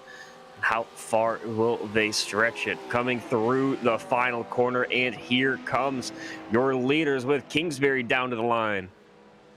All three of our podium runners come down into the pit lane. Looks like fourth in as well. That's Tice Hodge. Do we have our catch pole? No, catch pole. And I believe, if I'm remembering correctly, Alistair went to an extra lap last time too as well, didn't he? He did, that is correct. Here is the pit comparison. So theoretically, Alistair could maybe do 2 extra laps this time if he follows the same pattern. We'll have to watch and see. Driver changes for both PG-13 cars. Actually, no, if Gibson's going to stay in the car, Kirby is going to get into the 56. Indeed, and we've already seen Gibson once. He's swapped out with Shutt. Now he's going to take it back. Looks like tires for all three. And Andrew Mickey complaining about something, trying to see what that is. Well, he is in pit lane right now, Joe, as are the leaders of that TCR category. He almost had contact with Thomas again.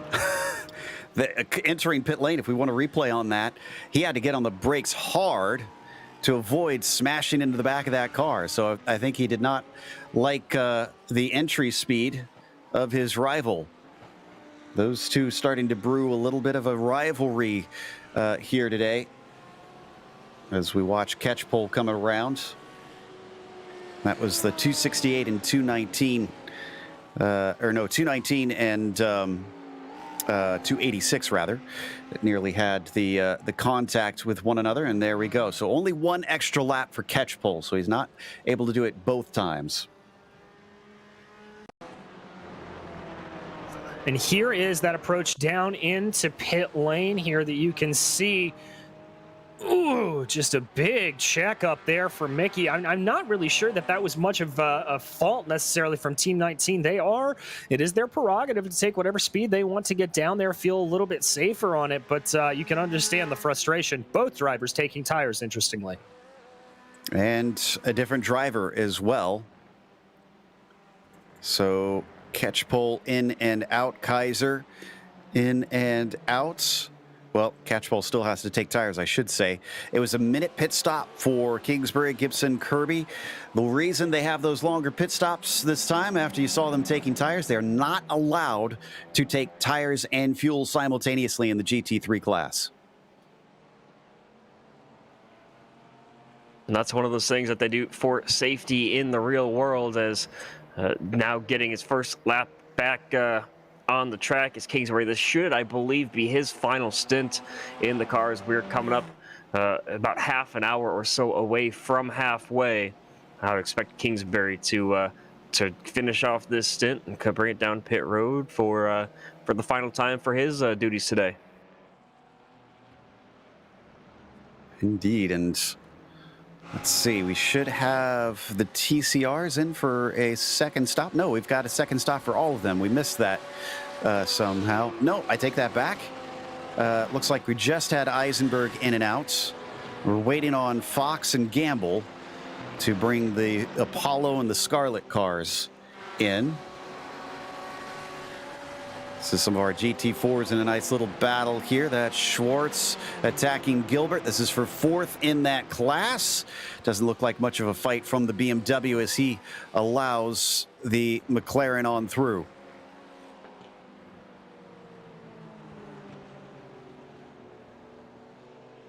Yeah, the way that this race is settled out, the TCR is 30 seconds between first and second, and then another 30 seconds or so back to the 3rd place car. Of course, they all have not made their pit stops yet, but it's definitely a little bit more spread out than we've seen throughout this season.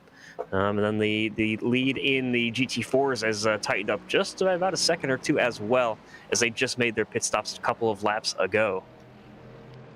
I'm watching Fitzdi Apollo, and they're coming in. Our leader in the TCRs is into pit lane.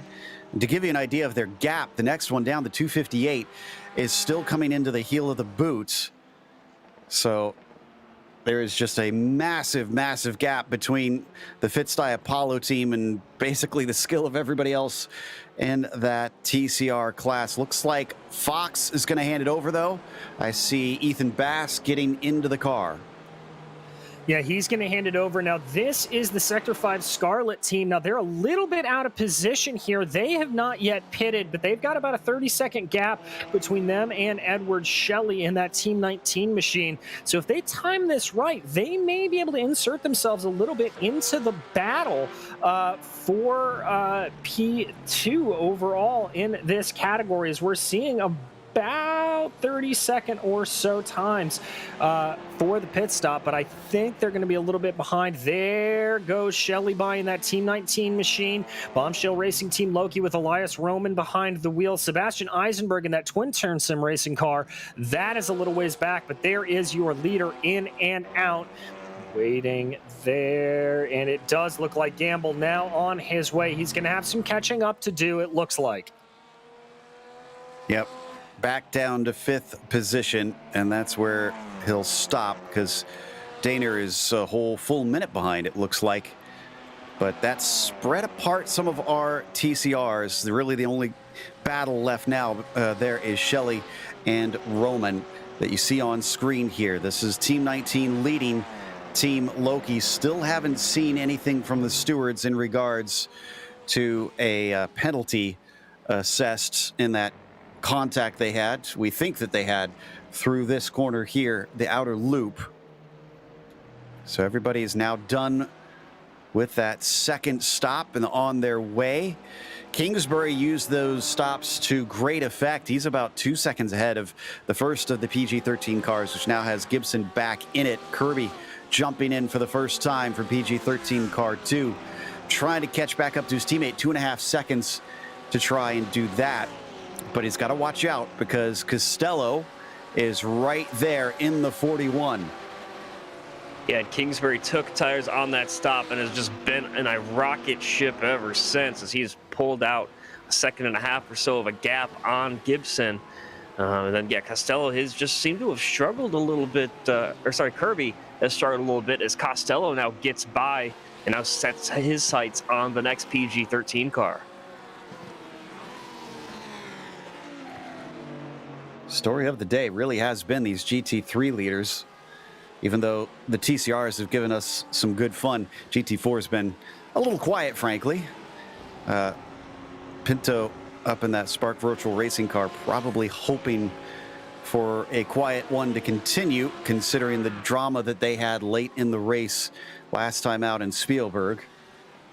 He and Sarah Robb just found themselves unfortunately sent back due to some penalties, and just didn't have it perfect long enough to be able to take the checkered flag. And by the way, Joe, I'm surprised at how much, after the start this race had, how much everything is really settled in and settled down just enough. It's been a little bit of a lull in the action for the time being, and I think that some of the drivers are pretty relieved to see that happen. Yeah, that's a good point. And to be fair, yes, it was a messy start, but have we seen many car-to-car contacts since then? I don't think we have. Yeah, other than that 219 and 286 incident through the outer loop a couple of laps ago, that's really the only significant contact that we've seen since then, after the couple of incidents that we had at the very beginning of the race. Okay, then. Well, let's cross our fingers that continues on here at Watkins Glen. You're watching round 5 of the Majors Team Endurance Challenge. And we're getting close to halfway soon in this 4-hour event. We still have 34 cars running, but only 10 of the 12 of those in the GT3, the fastest class, are still on the lead lap currently. Yeah, still very, very close, Joe. And the tightest battle continues to be this battle for the podium in the TCR category. This is Team 19 and Bombshell Racing Team Loki, Edward Shelley and Elias Roman right now. These are two teams that we've really seen scrap it out multiple times over the course of the year. Roman trying to close down as best he can. Now, remember, Twin Turn Sim Racing was involved in this battle with Sebastian Eisenberg, but on the last round of pit stops, it just looked like he fell back a little bit, and I'm not entirely sure why. He came into the pits a little bit later than the other two, but his pit stop times are relatively the same. So just a little bit of bad luck there, I think, befalling that Twin Turn Sim Racing machine. Is this a good enough run as they come up the back stretch once again? He's right on top of him. Roman not defending, though, and Shelley not defending, and Roman just going to hang back there and wait patiently. You know, one thing that we haven't looked at in a while that I just poked my head over to is the weather. The unfortunately, New York sun has not really given themselves great conditions because it was a lot cooler than this before. It's up to 110 Fahrenheit now and continuing to climb. Yeah, up 3 degrees Celsius from the drop of the green flag, and I think that at least for the time being, we'll see it maybe go up a couple more degrees. The clouds kind of helping them out, but still, about 3 p.m. is typically when the day is at its hottest, and we're approaching that now, and almost some contact. PG-13 car won with a huge moment with one of the Kinetic Racing cars. They got to watch out here. They got to keep their wits about them. And going on by, as it is Patrick Neese there, going to leave them be. Shelley trying to hold off Roman for P2 in that class, coming around the final corner and onto the front stretch. Seems like the draft, DJ, is not terribly powerful in these TCRs. No, it's really not, Joe. Even though the fact that they punch a big hole in the air with the bigger, boxier layout of these cars, it's just a little bit too less of speed. There's not enough speed that they're carrying to really take the full advantage of the draft. So you've really just try to get your muscles out, or elbows out, and muscle your way on by if you want to get anything done. Well, touring cars are kind of notorious for that too. It's a bit rough and tumble, kind of the NASCAR of road racing. And this time, a defensive move out of the Team 19 machine. Not interested in giving him even a whiff of an opportunity. That's Kingsbury, our leader in the GT3s, who's going to get around 1 and 2.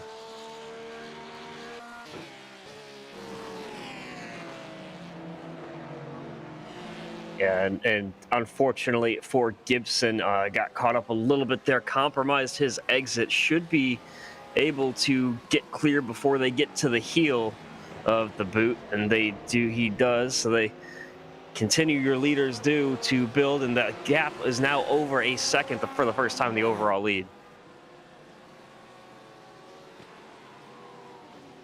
Yep, and the gap to the lead in their class is, let's see, it looks like 8.7 seconds up to base in the Fitzstye Apollo car right now.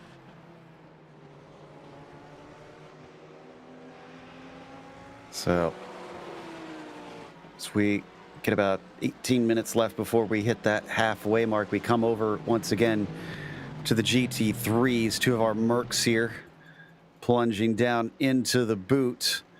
And that is Schmeier chasing LeHerbier.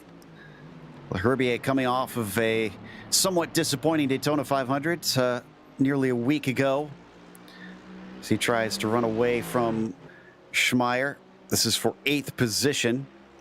And gotta say, Blue Shell Racing up from 15th to 9th, 6 spots up. This is pretty handy.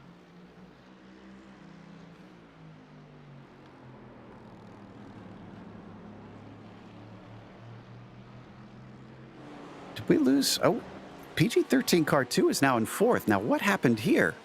Well, we saw them get passed by Niao a couple laps ago, but they have just dropped like a rock, and now we're about 8 seconds back of the overall lead, which they were showing pace for quite some time, but maybe Kirby just doesn't have the pace. His last lap was about 2 seconds slower than Rainer Costello and Team Niao.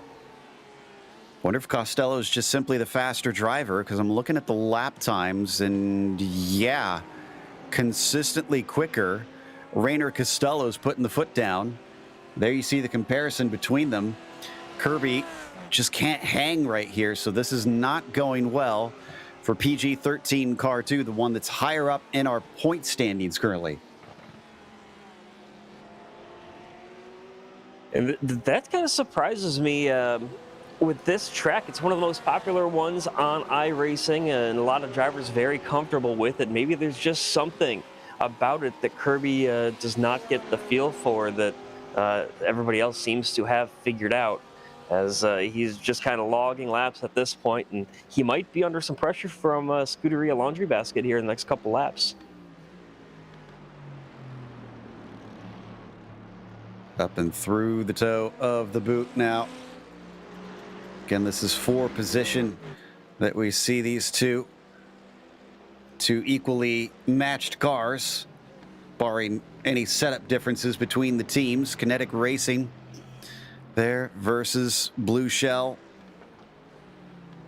And as they come up into, ooh, that was a big slide there. That was L'Herbier, and an even bigger one out of Schmeier. Both of them having bobbles coming through turn 9. Thankfully, neither of them fall victim to an incident, but that got hairy very, very quickly.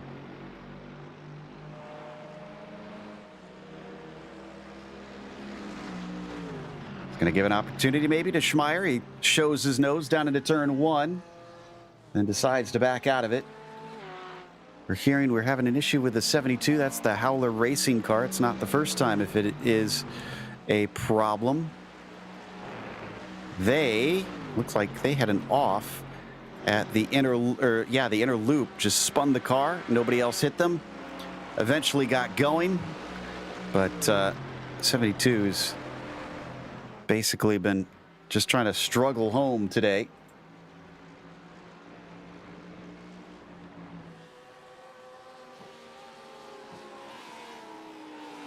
So we come back up to our leaders in the GT3 class. Kingsbury now a full second ahead of Gibson. Costello has run him down. And let's see if he can make it 2 PG-13 cars that he's able to overtake in one stint.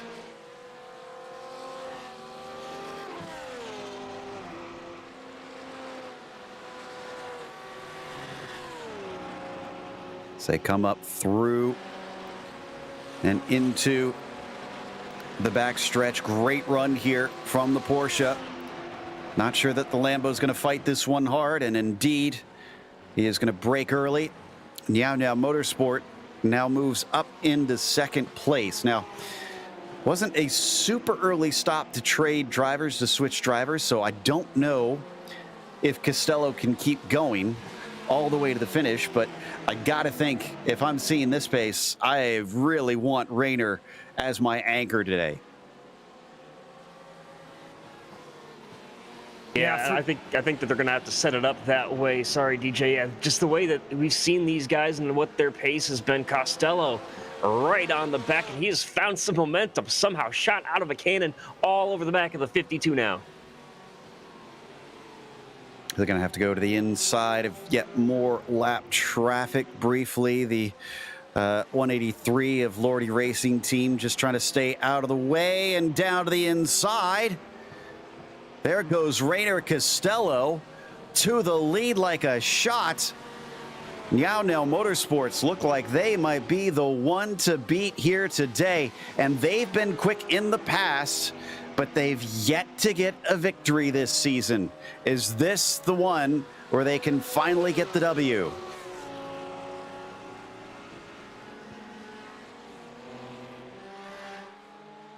They're one of those teams that are just outside the top 5 for the championship, but they seem to have at least some sort of shot or have a competitive car every single week.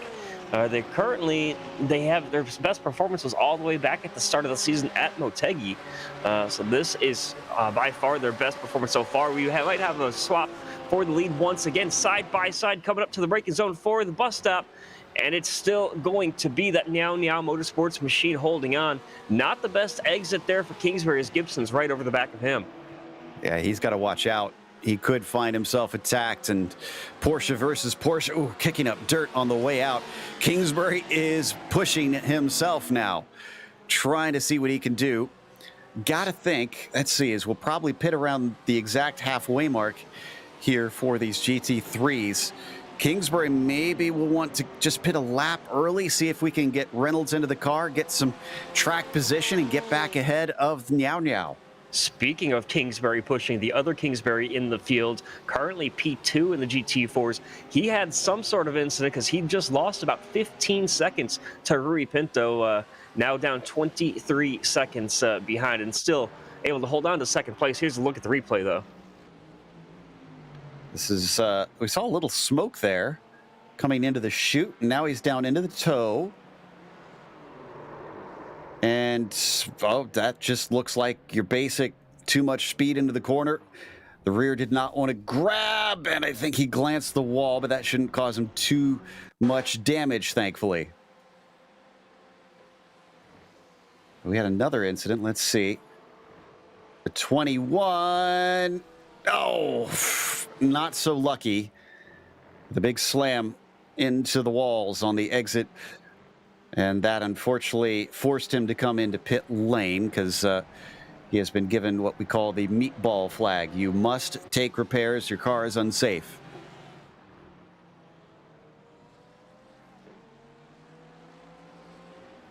And that car has had quite the journey so far. They're currently 11 laps down. Here's a gaggle for the overall lead as your leaders come across TCR, or one of the GT4s. Now Kingsbury peeks to the inside, going into the boot, but can't do anything there with it. Oh, man. He wants to be back up at the front, and that was very lucky from Costello that he wasn't overtaken, being held up in a part where it's hard to try and overtake. So we come back up out of the toe of the boots. And while Gibson has caught up behind them, Jack Kirby's not been able to do the same in PG-13 Car 2. He's still nearly 9 seconds behind. This is becoming basically a three-car battle for the lead in the GT3s as they come off of turn 9. And Kingsbury is keeping him honest. He's sticking with him. And Costello using every bit of racetrack available. A little bit tidier on the line was Kingsbury, but not gaining any time from it as they continue now working their way down towards turn number 1 with another slower car in front. Using up as much of that curb as they dare. A little bit of a compromise there for Paul Gibson, and that cost him. But here we go. Another great run for Kingsbury. The low-slung Lamborghini. Excuse me. No, this is Porsche versus Porsche. I was thinking of the other green car there. So as they are almost even on pace, the better exit, the slipstream helps Kingsbury try and attack, but still nothing doing. Costello will not relinquish that lead. Super defensive line all the way down the back straightaway from Costello.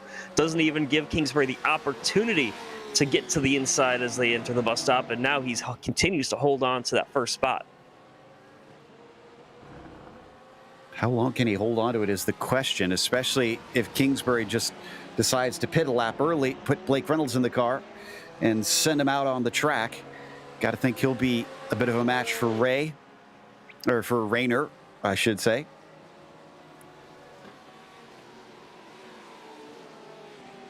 So we get ever closer to that halfway mark. We're on lap 62 now for the overall leaders. So going to definitely see 100+ laps, even with a caution, most likely. Down into the penultimate corner. Little miscommunication with Rivard there on the 199. That checks him up. And Kingsbury knows it, goes for the over-under. Doesn't quite work out. Now he gets the slipstream down the front stretch. Not close enough into the first turn. Maybe looking for the shot off the corner. Give himself the draft up the back straight to try and attack into the inner loop. He's once again right on top of the rear wing. And the thing that I've noticed for Kingsbury is he decides to poke his nose out right away, does not sit in the slipstream whatsoever. He just kind of gets his nose to the outside and shows it the entire way down the straightaway instead of sitting in the draft and trying to set up a little more of a slingshot. As now they might have to split the middle of, I believe that's one of the kinetic cars, as they now work their way through the outer loop. Down into the chute.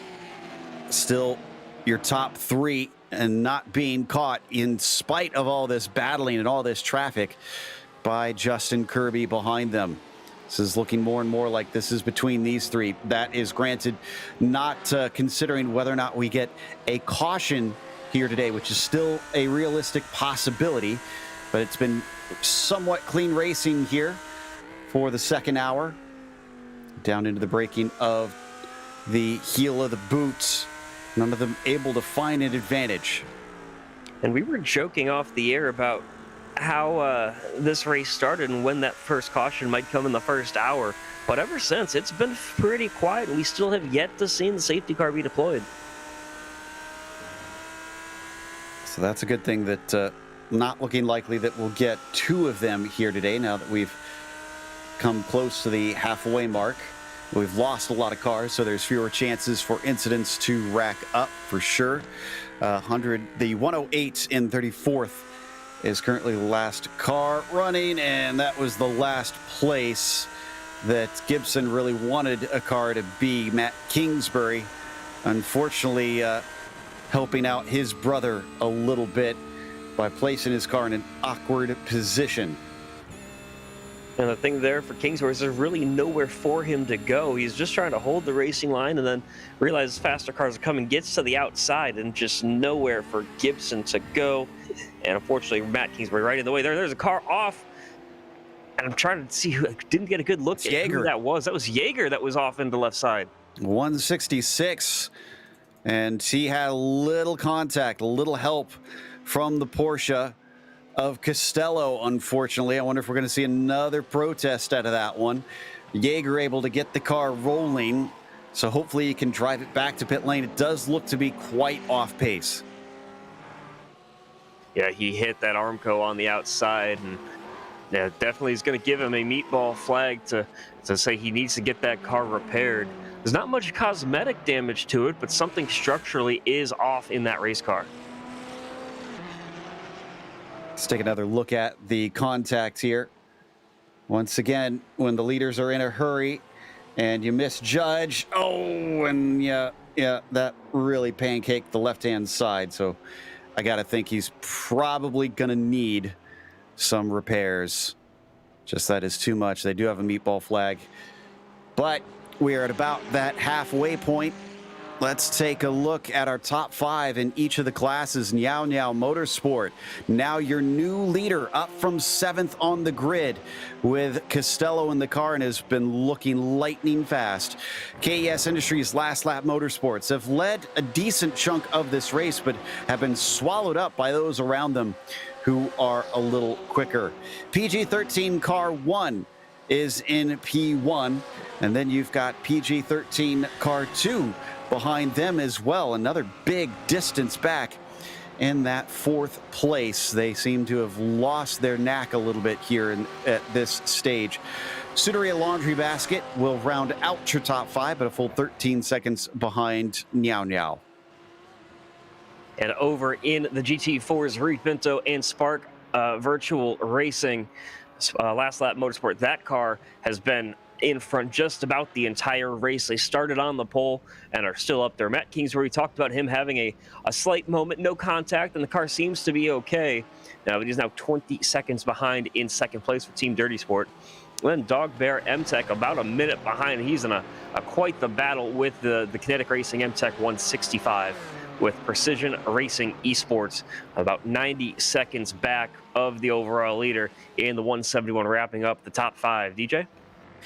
In that TCR category, it continues to be TechSense, Fitzy, Apollo with Ethan Bass behind the wheel, but that car is losing time to these two men, Ethan Bass and Elias Roman and Edward Shelley for Bombshell Racing Team Loki and Team 19, as this continues to be a tight battle between them.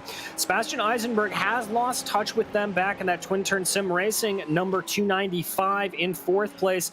And Robert Gamble, despite being in the lead for about a lap, courtesy of some off-cycle pit stops, sits in 5th in Sector 5 Scarlet. That's your top 5 in each of the classes. The last half will be coming your way soon enough, but we're going to take a quick break here on the Global Sim Racing Channel. Stick around for more action here in the Majors Team Endurance Challenge.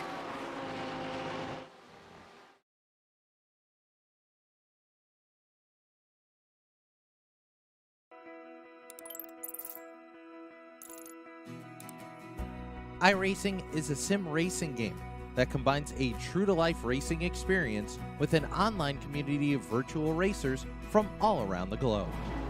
iRacing offers a multitude of officially licensed cars and tracks, laser scanned with millimeter accuracy. Their car models and mechanical systems are based on real-world physics, engineered in cooperation with manufacturers and race teams. Their skill license system ranges from rookie to pro, ensuring members are always pitted against those with similar skill sets. Members are able to sign up for a weekly race series, compete in time trials, host a private race with friends, and participate in racing leagues created and run by the community. With over 170,000 members, iRacing works in partnership with renowned motorsports organizations like NASCAR to deliver virtual races based on the real-life NASCAR Cup Series, as well as many other series on the NASCAR ladder. iRacing also features team racing, providing a variety of options for members to create and manage their own teams. Race with friends or real-world teammates in full-length endurance events like the 24 Hours of Daytona, Spa 24, or the Bathurst 12 Hour. Additional partners include IMSA, World of Outlaws, Supercars, and IndyCar, allowing members to race in their very own Indianapolis 500, Bathurst 1000, Chili Bowl, and many more iconic events. This is iRacing, delivering the most authentic racing experience short of getting into a real race car. Sign up today at iRacing.com.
Welcome back to Watkins Glen.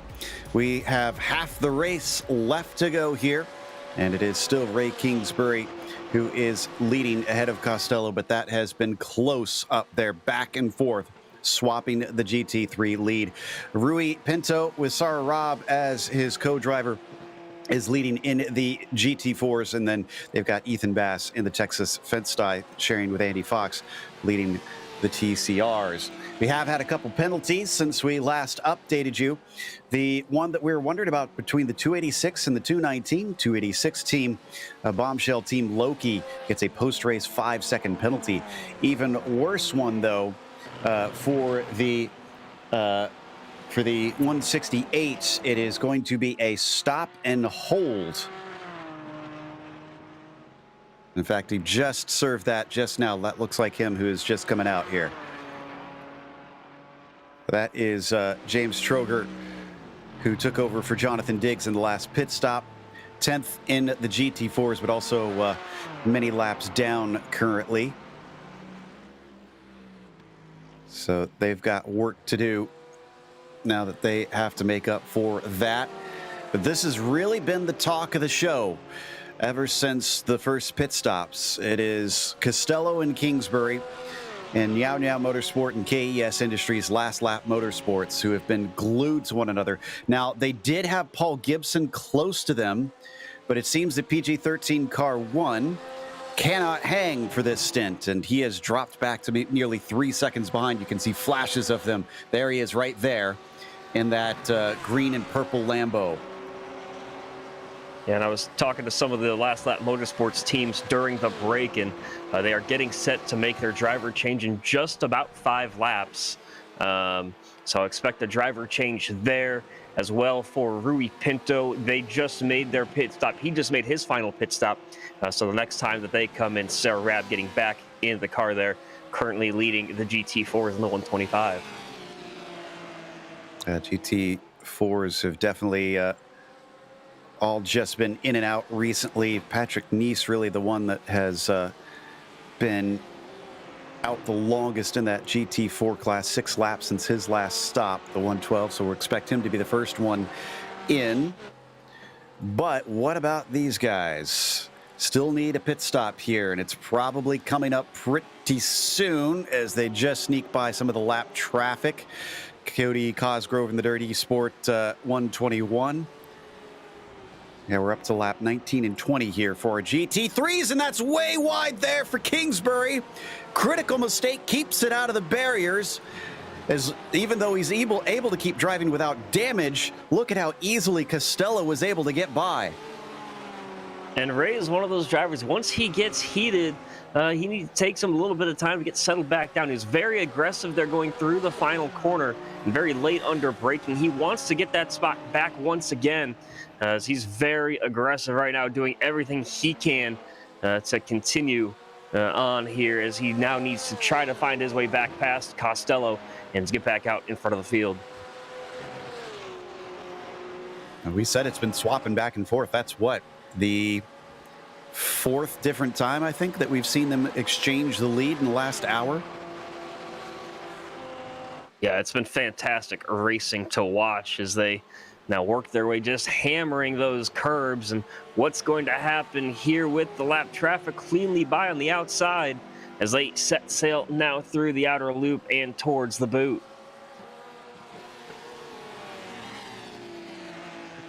Looks like it's going to work out a little bit better there for Costello for this time, but Gibson able to catch up slightly because of that as well. And that was Robert Gamble that they went on by in that 258. So double checking on incidents here to see if we have any more penalties. And not seeing any new ones right now, it appears. So after a spate of a couple new ones, we see the stewards get to calm down for the time being. As we come back now a little bit farther into the GT3 field, we were seeing this one earlier with Schmeier in a fight with L'Herbier. That continues on. Neither driver has swapped out. Still the same two. This is a fight for 8th position currently. And Joe, we've got to jump back to the battle for second, and TCRs is Team 19 trying to take a look here on Bombshell Racing. Team Loki going down into the bus stop. Not exactly going to work, but I think it is go time here for these drivers. We are starting to close in a little bit closer on their pit stop cycle. If everything continues to work out the way it is, I anticipate these guys coming into the pits in the next 2 to 3 laps. Poking his nose down into the chute. This is getting a little bit personal between these two now.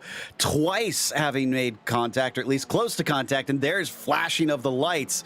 Yeah, I'd say that Shelley really wants to try and get by and stay ahead of this 286. Now, I don't know if the team has alerted Ed that that there's a 5-second penalty, so he technically does not need to be ahead unless he feels he's being held up. Well, as I mentioned before the break, the gap to TechSense Fitstye Apollo was starting to come down a little bit. It was around 0.7 of a second, and the memo has gotten passed to Ethan Bass, and he's put the pedal on, so I think that could be the impetus that you're seeing here.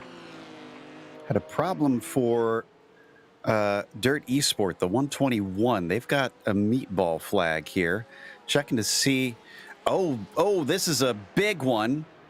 And actually, this involves the Scarlet, the Sector 5. This is through the S's into the Armco. Oh! It looked like they were trying to make room for the PG-13 car to get by there, and that's significant damage. And Crosgrove got in the car about 5 laps ago, and as hard as Matt Kingsbury had fought, that has to be so disappointing to get out of the car and see this happen. We got to go to P2 for the TCRs now because it's side by side. And just as we come back, Roman is able to hold back Shelley, but I don't think this is over, DJ. No, I don't think it is either. Shelley's going to try to poke his nose to the outside of that inner loop. Thinking about it, not able to do it. He's got to back the car off. These TCRs able to take a lot more curve than some of their faster counterparts. Shelley just trying to eye this up a little bit more, find the area he can get by, but it is an all-out slugfest here at this point for TCR. Let's see if we can get a chance for a replay. I think they're far enough apart. This started down into turn 1, and Shelley almost actually managed to get fully beyond and through here. So let's check and see if we can reel this one up. Yeah, here it is. Just a great exit, charged down into the 90. Side by side through there. Fair game for both of them. Kept it within the boundaries. And from there, it was a drag race up the hill. Yeah, exactly. And just the way the S's sort of switch back there, it looked for a second like Shelley was going to hold it, and then it comes back into Roman's line. And Roman very heads up there to sort of chop across the nose, try to get that caught up. But if we go back live, they've got some lap traffic. Your leader's coming on through right now. That's going to close them up a little bit more. Yeah, Costello is running away there in that group. Look at how far away he is from Kingsbury, and all three going past that battle for P2. So they carry on with their fight. Kingsbury about 1.3 seconds back from Raider. And you've got Gibson 0.6 of a second back from Ray. Probably wants to try and see if he can get that within striking range at some point as we once again look at Roman and Shelley. And once again, Shelley is close, going to feel the slipstream here behind them. They've got a GT4 Troger and the 168. Is he going to be a little fly in the ointment? Because they're going to go side by side. Ed's going to try and outbrake him, but he's going to have to go the long way around into the inner loop. And as they both hit the binders, no, nothing doing for the 219. You know, I have to say there for Edward Shelley, it looks like he is just a little bit trepidatious going into that braking zone. He doesn't want to full send it here. And I think that's a good move at this stage in the race, but we're going to have to see if that mindset changes as time goes along and this clock gets closer and closer to zero. Ooh, when we're starting to see things kick off in the GT3s, the 86, Eric Mickey is in pit lane. That's the first one to blink. So when will we see the fastest cars come in? And there's something to note, by the way, about Costello there in the 41, your current leader. They have swapped drivers every pit stop between Costello and Hodge. And so will we see them swap once again here? Meanwhile, Ray Kingsbury's been in that car the entire time. They're in the 52, currently in second place. Here they come on the binders and down to pit road speed. And that slow car that we saw earlier was James Sauceman, who was off at the chutes. Thankfully did not hit the wall. That was close. If we get a chance, we'll have to check the replay on that, because Justin Kirby in the 56, who's currently running 5th place, nearly hit him. And Justin is now able to relax for a second because he is coming in for a pit stop along with the leaders. So let's see, who do we get? Reynolds is in. Reynolds is in the car now. And this might change the complexion of things. Hodge in the car as well. Have to wait and see. Do we get a driver change from the 31 as well? We do. So all of your top 3 all making driver changes this time by. Interesting stuff. Catchpole stays out, so he'll inherit the lead momentarily. Tice Hodge back in for Niao Niao. But he's got Blake Reynolds right behind him. That'll bring the nerves up, no doubt, as they take off. Looks like Miguel Freitas in Team Mad stays out, so he still needs a pit stop. He's going to get passed by these two once he comes into the pits. Here's another TCR. That's Eisenberg. Stays off to the left-hand side. Thankfully stays out of the way. And Reynolds is thrown into the heat of it. His first time on the track in the race session itself, and he's got a battle on his hands. And something to note about Tice Hodge in the 41 is his fastest lap of the race. Oh, into the inside. That is close. Into the inside. He's going to go for the attack immediately. Hodge is going to have to defend as they come down to the toe of the boot. That's Blake Reynolds, who is going to try and go by in that Porsche, but the Gulf liveried machine is not giving up, and this is allowing David Schutt to become a factor in this fight once again. Down into the heel of the boot. This time he takes the inside away from him, but it's going to switch back just like it did before. Is this proving not the way, not the place to be? And Joe, there's a black flag for Hodge, a black flag for the 41. Oh my goodness. What has happened here? And that is from the steward, so that's not for incident limits. We'll have to check.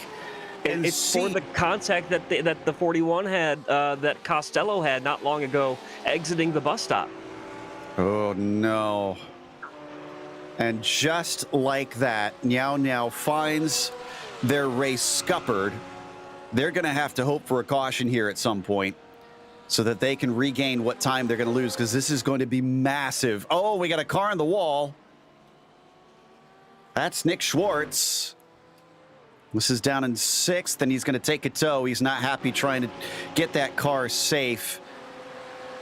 I think that was contact, I think, with Lordash, the 183 maybe. We'll try and get back to that in a bit. Man, it has come alive in this section of the race. And we're hearing there is some consternation from Hodge here and his team. They would like to appeal it. And, the stewards are already telling them if they appeal, it will absolutely be denied. So, wow. They're in no mood to mess around today. Yeah, it sounds like Costello is telling the stewards that they didn't even get an incident point for the contact that they had. They didn't even get a 0x from it. So they feel that there was some net code, and that's what got the 52 off without a penalty. But it looks like the stewards saw something different. Curious. Because we've seen this before. Now they do actually, yes, it's from the stewards, but they have a black flag in the sim. Oh, as he gets very close to the outside wall and is going to re-inherit the lead. But we've seen this where a driver has ignored the black flag and then was immediately DQ'd after they ran over the limit of laps. I think they're given 3 or 4 before the sim will actually boot you. So he can try and fight this as long as he wants, but eventually the sim will take care of it for the stewards.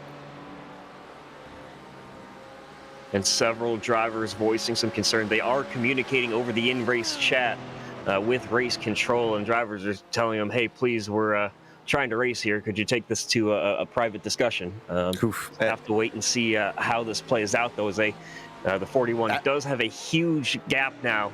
That was Pinto. That was Pinto that we just saw taking to the escape road as there was a whole mess of the GT3s trying to go through.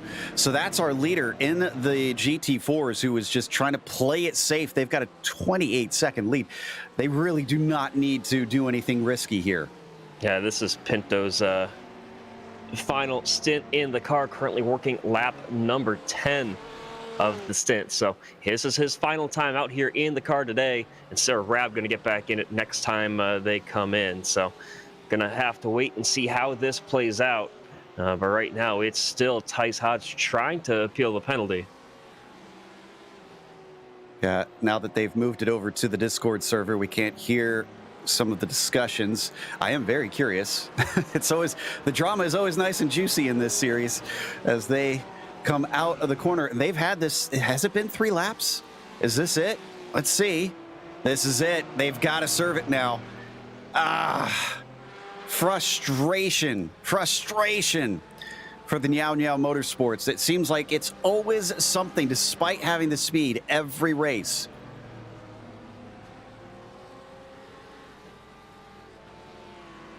I heard something from Le Herbier. Oh, he's talking about somebody blinking out there. I'm trying to see who he is discussing this with.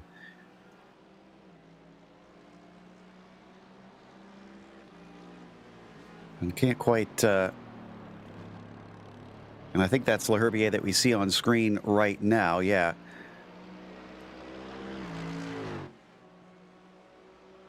So I'm trying to figure out who he was talking about here. Well, now that I think things have finally calmed down a little bit, we have the replay with Schwartz. No contact. No contact there. Oh! I tell you, I am shocked that they have not added runoff, or more runoff, honestly, on the outside of that corner. It scares me in real life as well, that it seems like it's waiting for a catastrophic accident one of these days. And by the way, those 3 flips, it's Winter Olympic season. That might be something that you see on the snowboard half pipe or something. But man, that was quite the tumble. What do the judges give it? Is that a 9? He landed on his wheels. Yeah, but it wasn't a clean landing, so I might have to give it like a 8.4. Okay, that's fair enough. Meanwhile, back up to the leaders. So Blake Reynolds inherits the lead after a black flag for the Niao Niao Motorsports team. And David Shutt gets promoted into second. Thomas O'Leary and Laundry Basket gets promoted into third.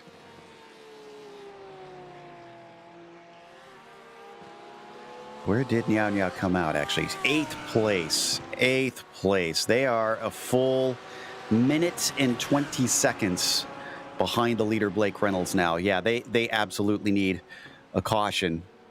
We have not gone caution-free yet this season. So we could wind up with that. That is a possibility, as we mentioned earlier, since it is based on the number of total incidents that have happened in this race that the drivers do not know. Only the stewards know that.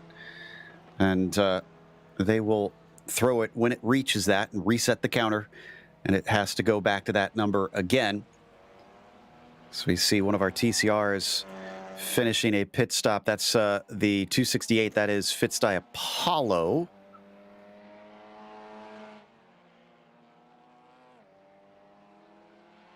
And then here comes Roman, who sits in second. The gap, now that that stop is done, looks to be roughly about 5.3 seconds. Not massive, but certainly a lot to try and have to collect back up. And we've only got an hour and 38 left to do it. Bass has taken over driving from Andy Fox since lap 45, and has been in the car ever since then. Certainly has been very quick down in these Audis and hasn't looked like he's had too much trouble out there today.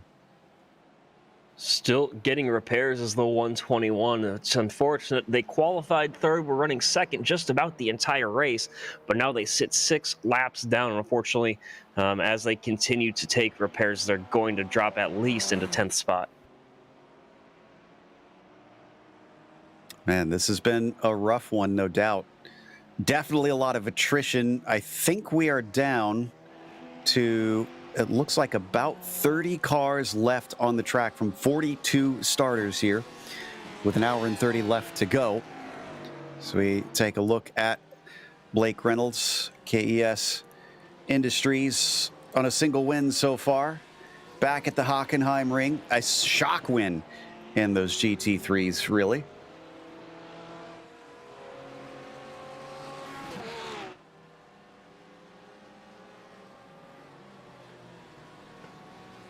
We continue on here today. I think we're starting to get into the phase where drivers can really buckle down and try and do what they need to do here. It's been a little less frantic. I'm seeing fewer battles out on the track. They can really focus on their own race. This is coming up to the lapped car of Lord Ash, who is a bit of a Dory Award here today. Speaking of things being frantic. Oh, and I think that was the 183 disappearing. No, it was not the incident limit. Excuse me. I thought they had too many incidents there because they just blipped out for me. Thankfully, they're still out on track. Yeah, Joe, and this is really the time in the race where you can just, as you said, buckle down and almost run like you are hot lapping around here, and that's going to really help out some drivers, and it's going to hurt others a little bit. Now, we mentioned earlier that battle in the TCR, the top 3. What's interesting about the spread out in that category is, remember, Team 19 and Bombshell Racing Team Loki were absolutely tooth and nail for the majority of the race. The last pit stop, Bombshell Racing Team Loki was able to come in and be very quick, and putting Elias Roman in that car, and then the change up front with Ethan Bass, I think we've got a race on our hands. Ethan Bass is losing a little bit of time here to Elias Roman after the pit stop, and so this could be something that gets very spicy as time goes along. Speaking of losing time, PG-13 car 2 that was running up front for so long, they just put Trent Brown in the car. They're continuing to lose time, now about 10 seconds behind the podium of Scuderia Laundry Basket. That's the first time Trent's been in the car. He shared that with Bidwell and Kirby. So middle of the race. Again, could be a strategic call because we're thinking we might see a caution still. And they're thinking they can make all that time up here later on if they get bunched together. Speaking of getting bunched together, look at this. I think PG-13 car 1 with Shutt back in the machine is going to try and attack, or at least pressure, the 52 from here. And there you could see him there in the rear view mirror briefly as they come down into turn 1 and try to accelerate up the hill. This is actually a very good run for the 31 car. Yeah, last time around, it was about 9/10 of a second or so for KES over PG-13 car 1. But now Reynolds has gotten that gap closed right up, and he's going to kind of fade to the middle of the track just a little bit. They moved all the way over to get by a slower car. Now they go through the bus stop, but nowhere for PG-13 car 1 and David Shutt to get the move. Yeah, he's playing patient, I think, here. He didn't have the run that he wanted. Yes, he was going to get alongside, but I guess no point in trying to fight it out here as they've got Batten up in front of them in the 219. That's the Team 19 car that's certainly been in the wars today. He'll stay off to the left-hand side. Nice heads up there. And it looks like Paulison Speaking of being in the wars, my goodness, the poor Sector 5 Scarlet car, we saw it in a massive wreck through the S's a little bit earlier on.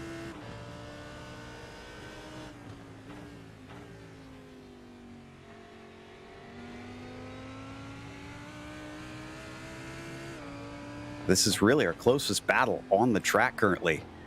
Everybody else is spread apart, so all eyes now focus on Reynolds and Schutt as we come through the penultimate corner and towards the pit straight once again. It's been getting kind of cloudy in this second half of the race, I've noticed, and it has cooled down the track somewhat, down to about 104 Fahrenheit. So they're getting a little help in that realm.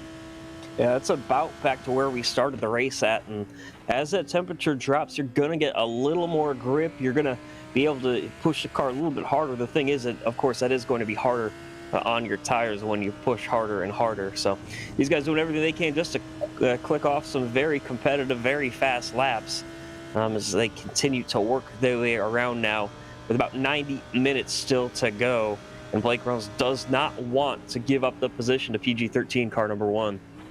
Well, PG-13 car 1 doesn't seem to be in a hurry to take it, because that was another little bit of an early lift coming down into the inner loop for them. Now to the inside, that's our leader in the TCRs, Ethan Bass, keeping out of their way.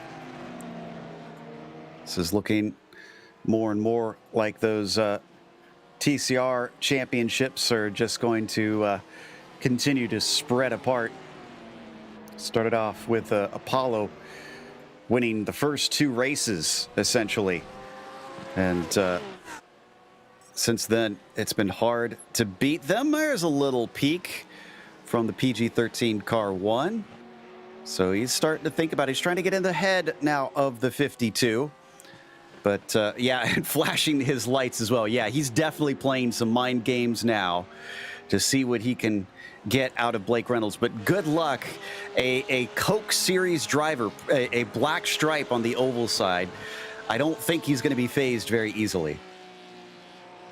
Yeah, just small things like that are not going to phase him. The best way, I think, to rattle his cage is maybe just give him a little love tap down the straightaway and say, hey, I'm here. Don't forget about me, because we just saw him kind of peeking into the mirrors a little bit. But now he has to find a way by, and PG-13 car 1 is going to have some struggles doing that as these guys continue to work. I can't wait to see both of these cars get some fresh tires and what happens at their next pit stop.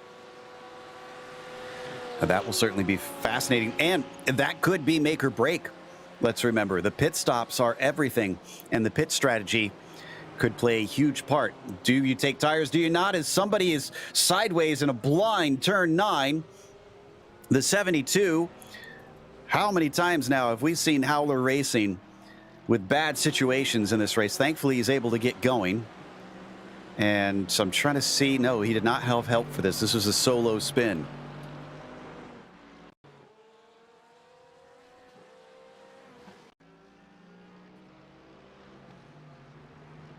Just once again, too hot into the corner. And there she goes.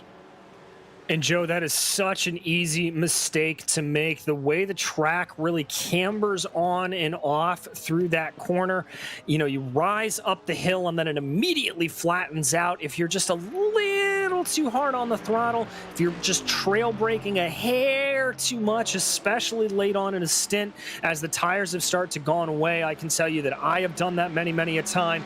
Very, very easy to lose that car through that corner. And unfortunately for them, there's not many cars that they're looking to overtake at this stage. They started 16th, granted. They're sitting in 12th, so they are a net gain here. And they're looking at a positive result compared to where they qualified. But other than that, there's just really not much to write home about today for the poor 72 team. As we come over to one of our GT4s. And this is Rui Pinto still leading. Will Rab get back in the car soon? I would think so. She started off. I can confirm at the pit stop they will make the driver change, and she will finish the race there for the Spark Virtual Racing team. Okay. So going to be the anchor here today and see if she can seal the deal this time. I think they haven't won a race yet this season. Let me double check on that. No, they have not.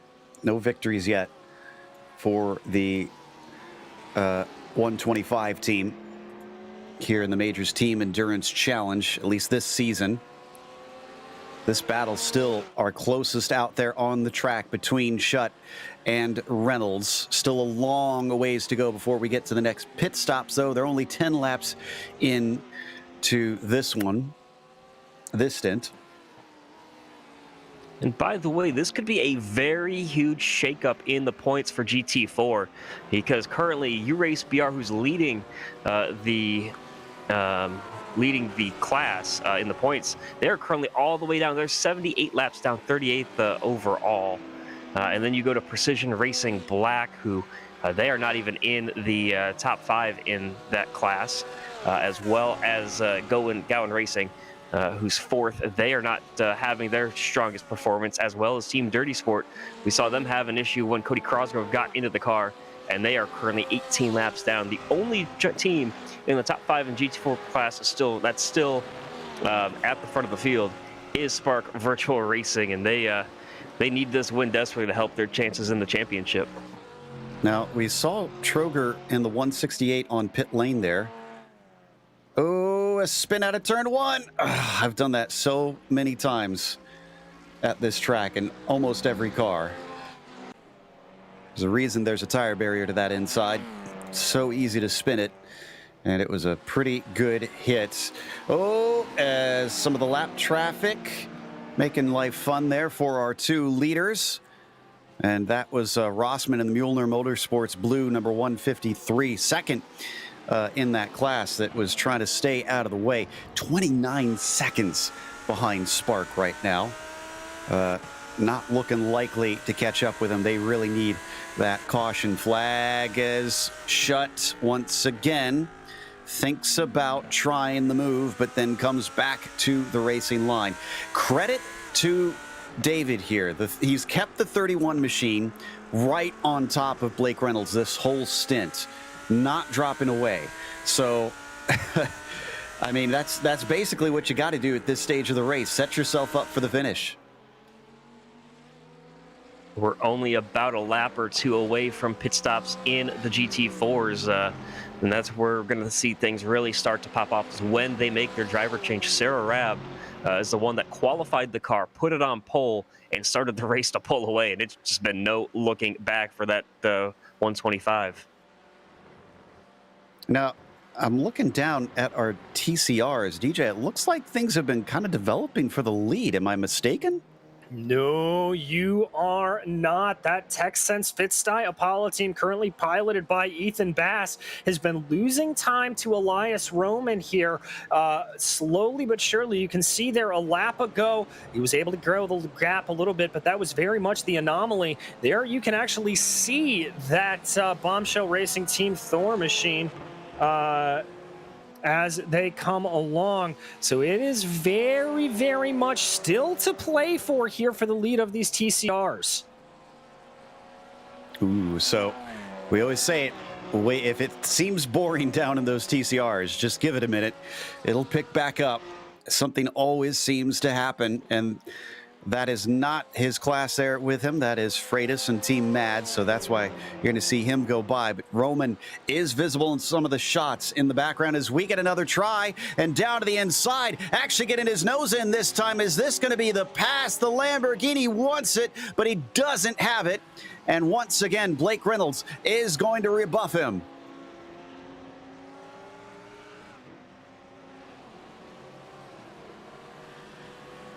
Things have now really gotten a lot more intense, and the lap traffic certainly does not help things, as Reynolds has to go the long way around of Eisenberg.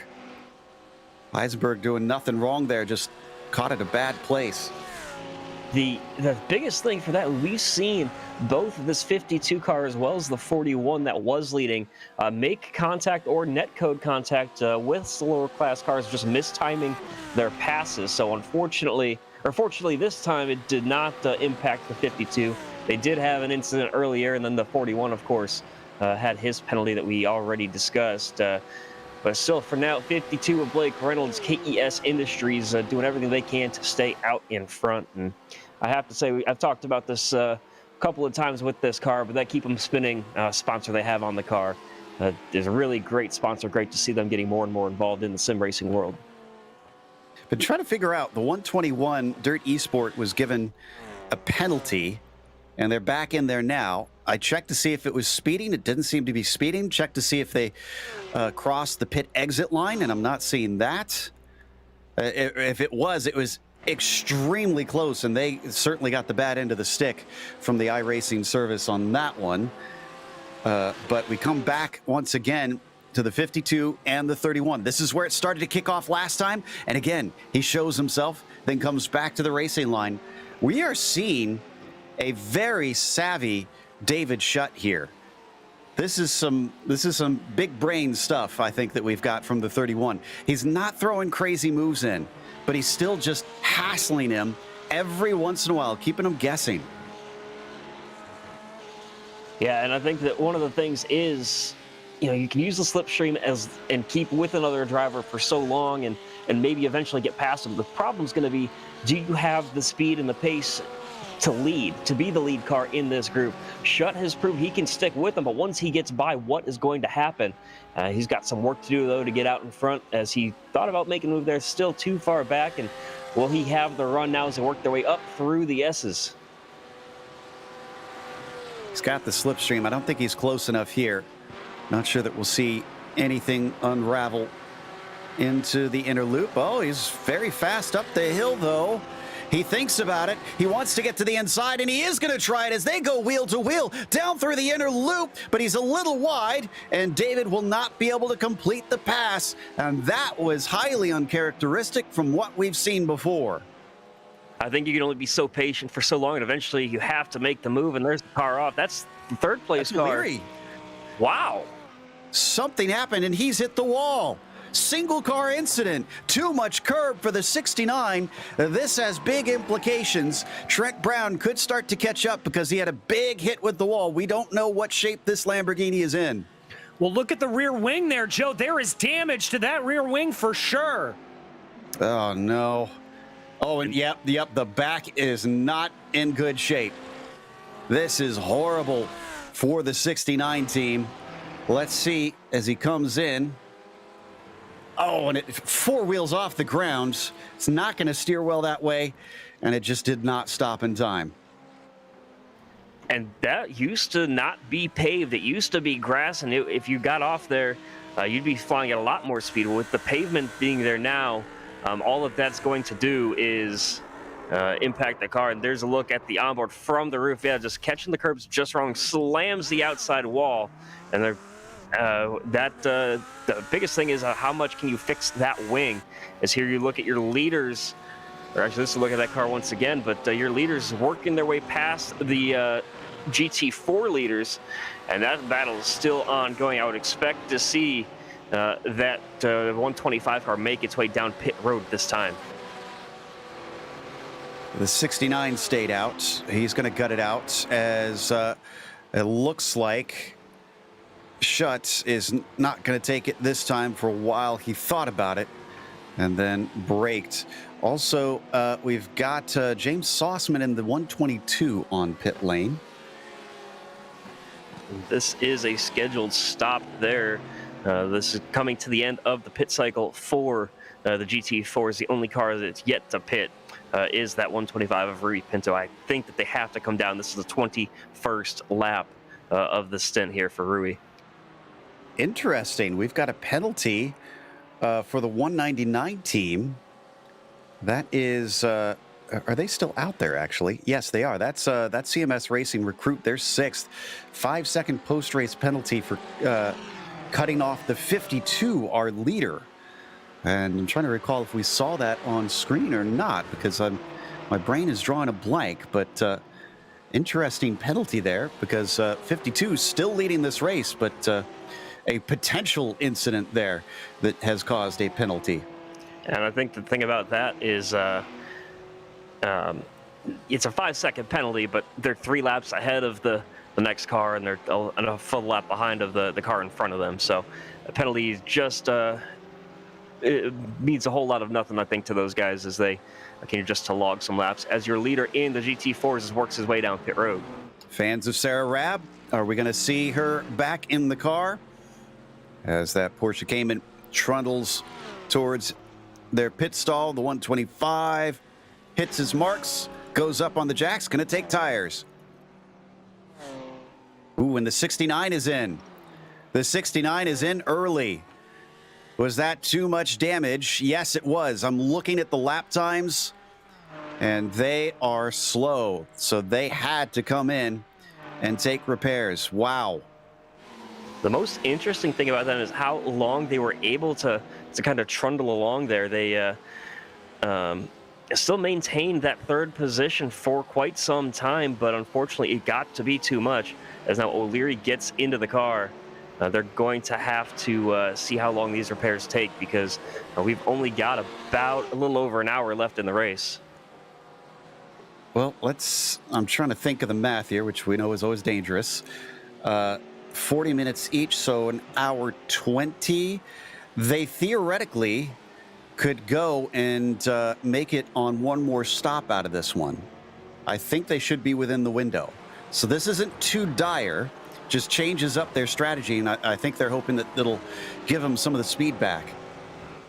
And Joe, something to think about as well. We have not yet had our caution. We're coming up on 3 hours into the race.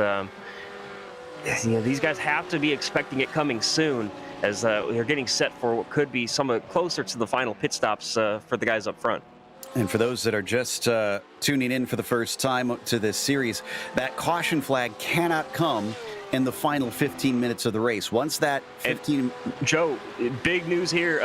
Sarah Rabb not going to get into the car. Had an issue with connecting to the service. So this is big for them. Rui Pinto had to get back into the car. Thing is, has she run enough laps, though? She has not. I think she's going to try to reconnect, and Rui's just going to get back out there, trying just to protect the car and just do everything he can just to hold on so they can get back out there. This was their race to lose, and unfortunately it looks like something has gone awry at the worst possible moment. Well, they still have one more stop. I'm curious if she'll have enough if she gets in next time, or if they've got to make an extra stop just to get her in the car. If that's the case, yeah, that might be the race lost. They did pull up a huge gap over Mueller Motorsports Blue, but I don't think that much of a gap. And go ahead. I was just going to say, I mean, that's going to be interesting to see where they spring out, because even though they did have quite the lead, that car that's in front of them, the 153, they already pitted 3 laps ago. So that was critical for them. And this is a battle for position. That's Tice Hodge trying to hold back Thomas O'Leary. And O'Leary, having just taken his pit stop, gets some repairs on the car, catching up to the driver that has had to serve an unfortunate penalty a little bit earlier in the race, and they might get boxed in here. Are we going to go 3 wide? We are. If there was room, they would make it 4 wide, as that 41 car's been very aggressive, trying to recover from their penalty. And these guys just jumping off of the curves, and there's a car around. That's the 72 again. Howler Racing again. And he got a punt this time. This is definitely not his fault. It was Burke in the CMS Racing 199, who's already got a 5-second penalty. They might cop another one from that one. So just outbraked himself and got into the back of the 72. Meanwhile, the battle for 5th here in the GT3s, all the way up out to the grass there on the outside of the toe of the boot. Tice Hodge is trying to stay ahead of O'Leary.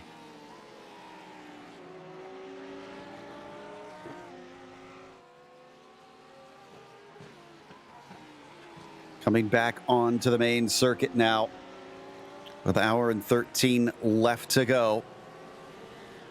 And word from Sarah Rabb, her PC was dropping too many frames, could not even drive the race car. So that's unfortunate to see. She has reconnected back into the service, just waiting to see what this is going to do to their strategy. Wow. Okay. That's got to be nerve-wracking, especially if you're poor Pinto, because doing an extra stint, probably not that fun.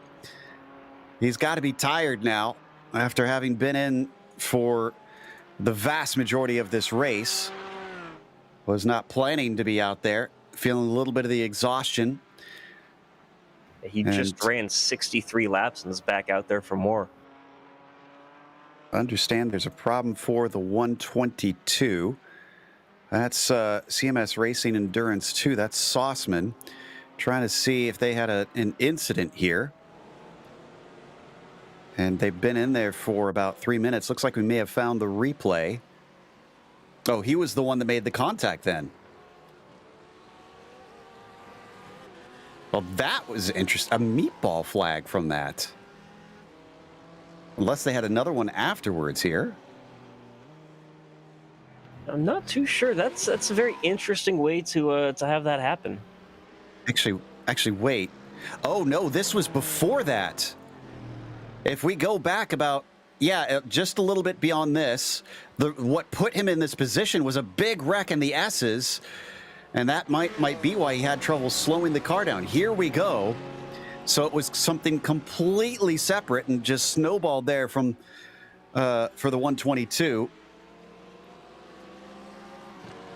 This was a team that was on the lead lap of their class leader. Unfortunately, they aren't anymore. And yeah, there's the hit. Oh. And somebody making a very good escape, because that could have been another driver getting innocently involved. And yeah, the car is crabbing badly, so that is why we saw that. Interesting stuff. Got to make it to the finish in an endurance race. Schutt's now 1 second behind Blake Reynolds, but 24 seconds ahead of PG-13 Car 2. Wow. Trent Brown, you mentioned earlier, just seemed to lack quite a bit of pace, and a bit of an understatement.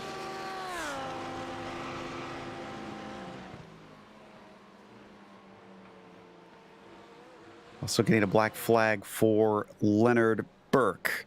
That was the one that made the contact in the back. So that was two separate cars there that we witnessed. But they both wound up next to each other in the pit lane anyways.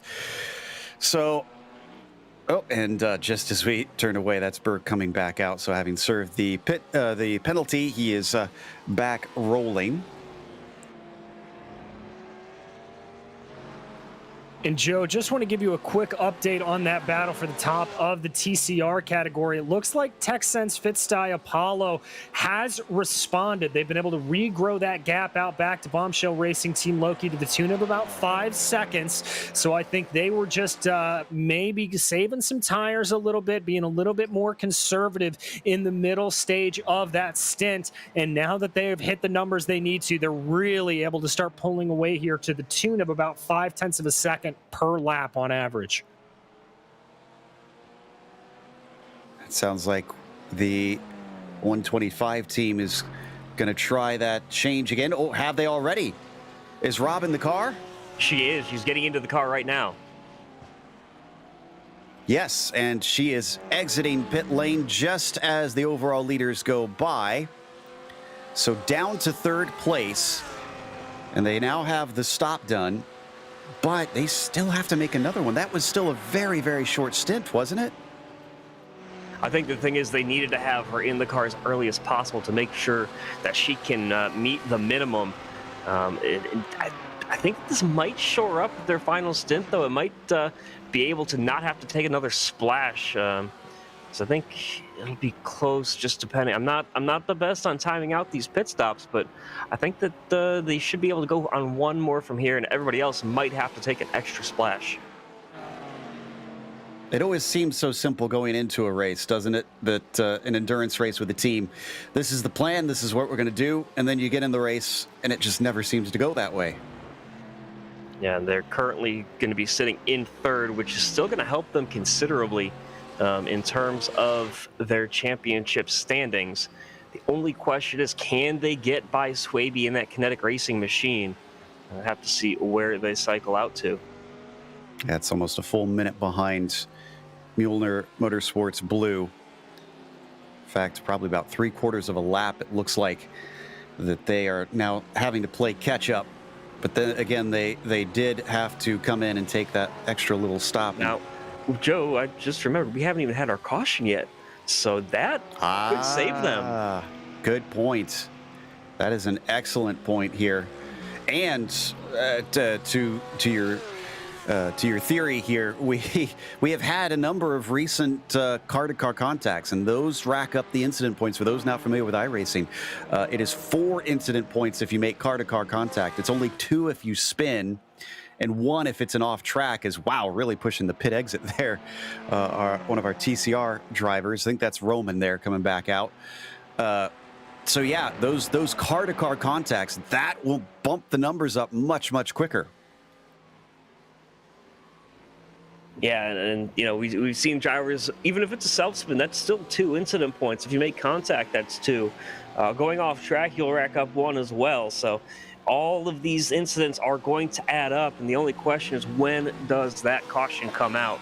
Have to wait and see.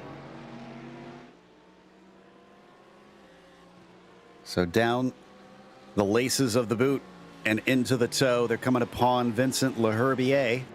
Going to put him a lap down here in the 66. He's been trudging along diligently for quite some time now, but at best looking at a top 10 today. Unfortunately, that Mercedes has not been in the best of shape. He definitely has a crinkled nose, so at some point some damage was taken on. I'm not sure if that's what put them in the position that they're in, but we're used to seeing Leherbier a little bit higher up the order. Again, not the worst thing, but this is probably not the result he was looking for. No, absolutely not. This battle for lead's still ongoing.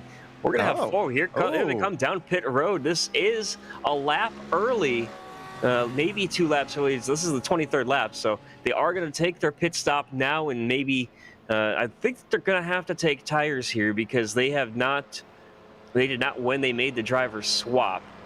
They just took them on their second pit stop. So if they're continuing with their every other pit stop changing tires, they're going to have to take him here and have fresh rubber from here to the end of the race. As we come down the backstretch, our new leader, David Schutt, now lapping Vincent Leherbier. That's a nice smooth transition. But will he respond? Will he be pitting in as we get another of our TCRs pitting now? Yeah, that's the twin-turn sim racing machine, the 295. Hearing reports that he had a meatball flag, so some damage picked up over that past lap, Joe. And I can confirm that Reynolds' 52 team is putting tires on the car. Here's the replay. Oh, and the grass into the wall. Yeah, you can see that front end damage. Very easy to do. I've talked about just how tricky that corner is, and the 295 getting caught out by it. Remember, they were one of the ones that was battling up for those podium positions earlier on. Their race not going according to plan in the later stages here. So back onto the track, the former leader here, Blake Reynolds, now tries to hunt things down. Question is, what are their rivals going to do? Are they also going to take tires? Are they even coming in this time? No, they are not. Schutt stays out. This is a pretty long lap, too. Granted, you have to keep track of the leader more than anything in terms of that caution flag. Because, yes, you could stay on the same lap as your rival if you pit ahead of them, but you need to be sure that you don't get separated by the pace car. And coming around through onto the main straight, there it is. There goes Trent Brown. 2 laps later, Then Blake Reynolds, but he's not in the direct competition with Reynolds like Schutt is, but still would probably like to play catch up here, as he at one time was chasing that KES Industries Slap Motorsports Porsche. Interesting note about that Corning glass billboard as well. I've actually been to Watkins Glen and visited that museum as we get a change of drivers, and it looks like Bidwell is back into the car. And I have to say, even though it's been a lot of years since I've been in that Corning Glass Museum, I highly, highly recommend it. And they are actually one of the reasons that Watkins Glen exists today. It basically was about to shut down in the early 80s after F1 left. Corning came in, saved it, built it back up, and handed it back to the community once they got it in working condition. So a big thanks to Corning for all they've done here for this historic venue.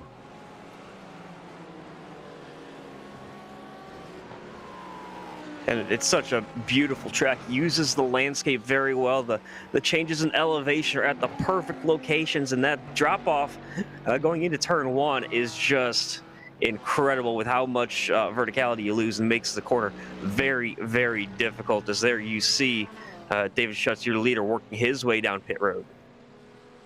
Indeed. So the PG-13 car 1, who has been in a race with Blake Reynolds, now takes his stop. 57.6 seconds for the 52. That included tires, remember? And we won't know if he's going to take tires until late in the pit stop. They do fuel first. There is the comparison, so you can watch.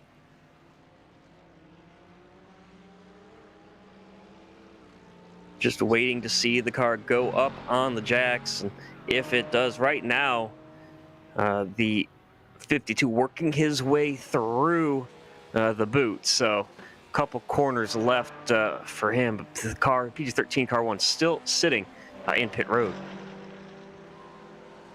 Oh, and the engine's revving.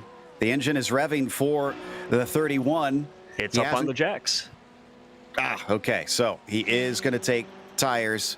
Freitas goes by. Reynolds is coming around the penultimate turn. Now through the final corner. Schutt still at about 50, 51, 52. It's going longer. No, excuse me, it's 57.6. And Reynolds has it. 58.2, yeah, and it's still going to be a big difference. Those fresh tires for the 52 seems to have paid dividends.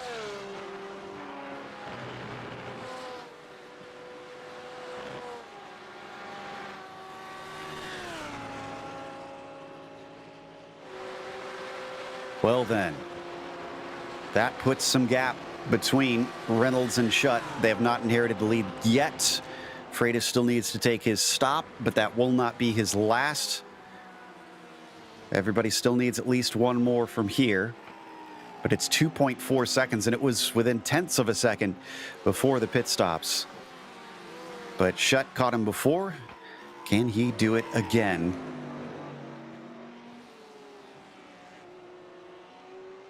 By the way, taking a look at the lap times between Rab and Swaby. Rab with a 55.3, 55.0, Swaby 56.1, 56.5. So 125 is definitely catching the 165 team. The question is if they have enough time, or if they're going to get the luck of the draw with a caution. We still have an hour left to go, and into pit lane goes another of our Porsches from the GT3 class. That's twin turn sim racing with that is Miguel Freitas and Team Mad, rather, handing the lead over.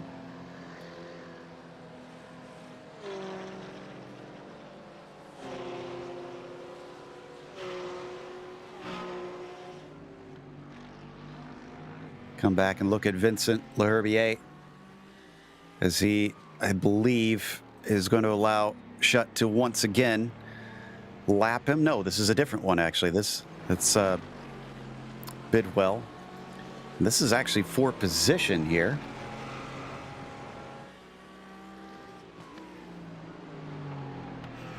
But it's going to change hands anyways, because into the pits goes Leherbier, so the 66 is done there. Let's go through our top 5, because I think we're just about sorted out. No, we're waiting on Tice Hodge, actually. Tice Hodge trying to go long, kind of ruining the strategy here. Try and take a quick last break and take you to the finish from here once we see the pit cycles work through.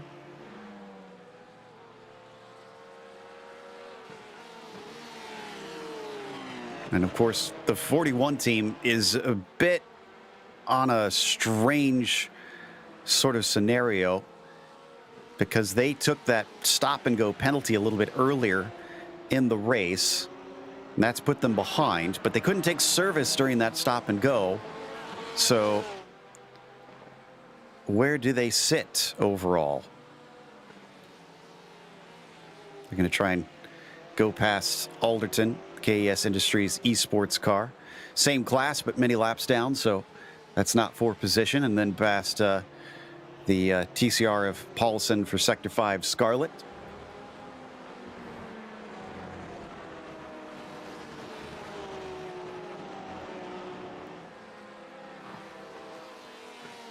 So Hodge around the final corner. It's been 23 laps, but they are going to carry on this time by.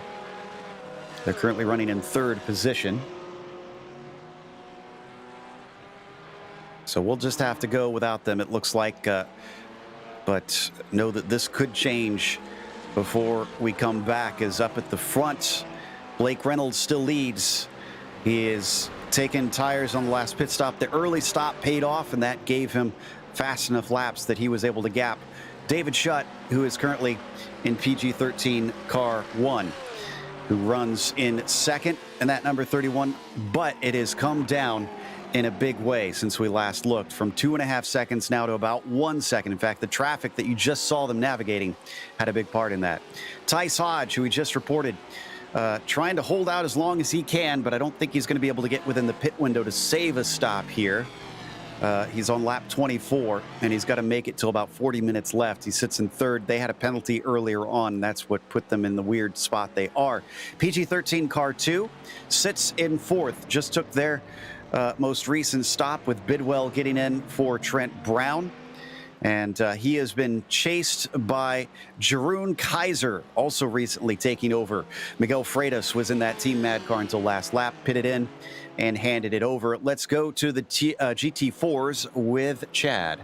Mueller Motorsports Blue currently sits out in front of the field, and they about halfway through their fuel stint with Lynn Swaby in the Kinetic Racing MTEC 165, currently in second place, about 30 seconds back.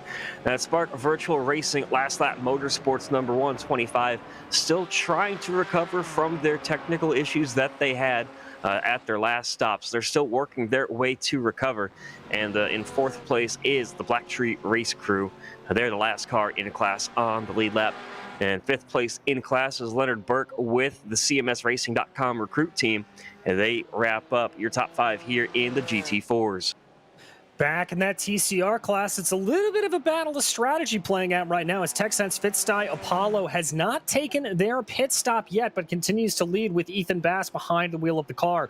Behind them, Elias Roman and Bombshell Racing Team Loki took an earlier stop, and they run seconds, about 48 seconds back of your leader. Edward Shelley and Team 19, well, they continue to run along in P3 right now, with Bombshell Racing Team Thor a fairways back and forth, and Steve Paulison in Sector 5 Scarlet a fairways back of them in P5. We'll head off for one last break here on the Global Sim Racing Channel, and I can tell you that, as you saw on screen, Meow Meow Motorsport finally took their stop, and Costello's in the car. They're outside of the top 5 now. We'll be back with the final quarter here of round 5 in the Majors Team Endurance Challenge.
Welcome back to Watkins Glen International. We're now in the final hour of round 5 in the Majors Team Endurance Challenge. We just saw on screen during the break, Ethan Bass took another pit stop and hopes to get to the end from here in the Fitstye Apollo 268. And wow, they are actually coming out right with Roman and the Bombshell Racing Team Loki car. And this has been a big talking point, DJ, because strategy might be the deciding factor here in the TCRs. Indeed it might. In that Bombshell Racing Team Loki car, now they are ahead. I think they just might be able to make this to the end of the race. They're going to have to do a little bit of fuel saving, but they're also going to have to defend now from behind from that TechSense Fitstye Apollo machine. It is Roman versus Bass. This is a battle that we have seen play out multiple times over the course of this long season.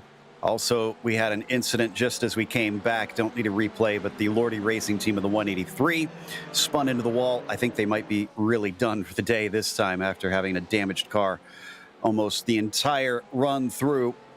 And all this traffic going by just complicates things for our leaders here. Will they be able to use it to their advantage as they come up the hill? Bass trying to keep to the back of Roman. And let's not forget, a caution could help that fuel strategy too. Exactly. We're still waiting for that caution to be thrown. And as Chad said earlier on, the key thing to keep in mind is there's only about 35 minutes left for that caution to be thrown. It cannot be thrown in the last 15 minutes. So if we get a couple of more incidents here, we could see it but once we get down to the final waning moments of the race, we will not see that full course caution get thrown. It's only so much time before that horse has left the barn.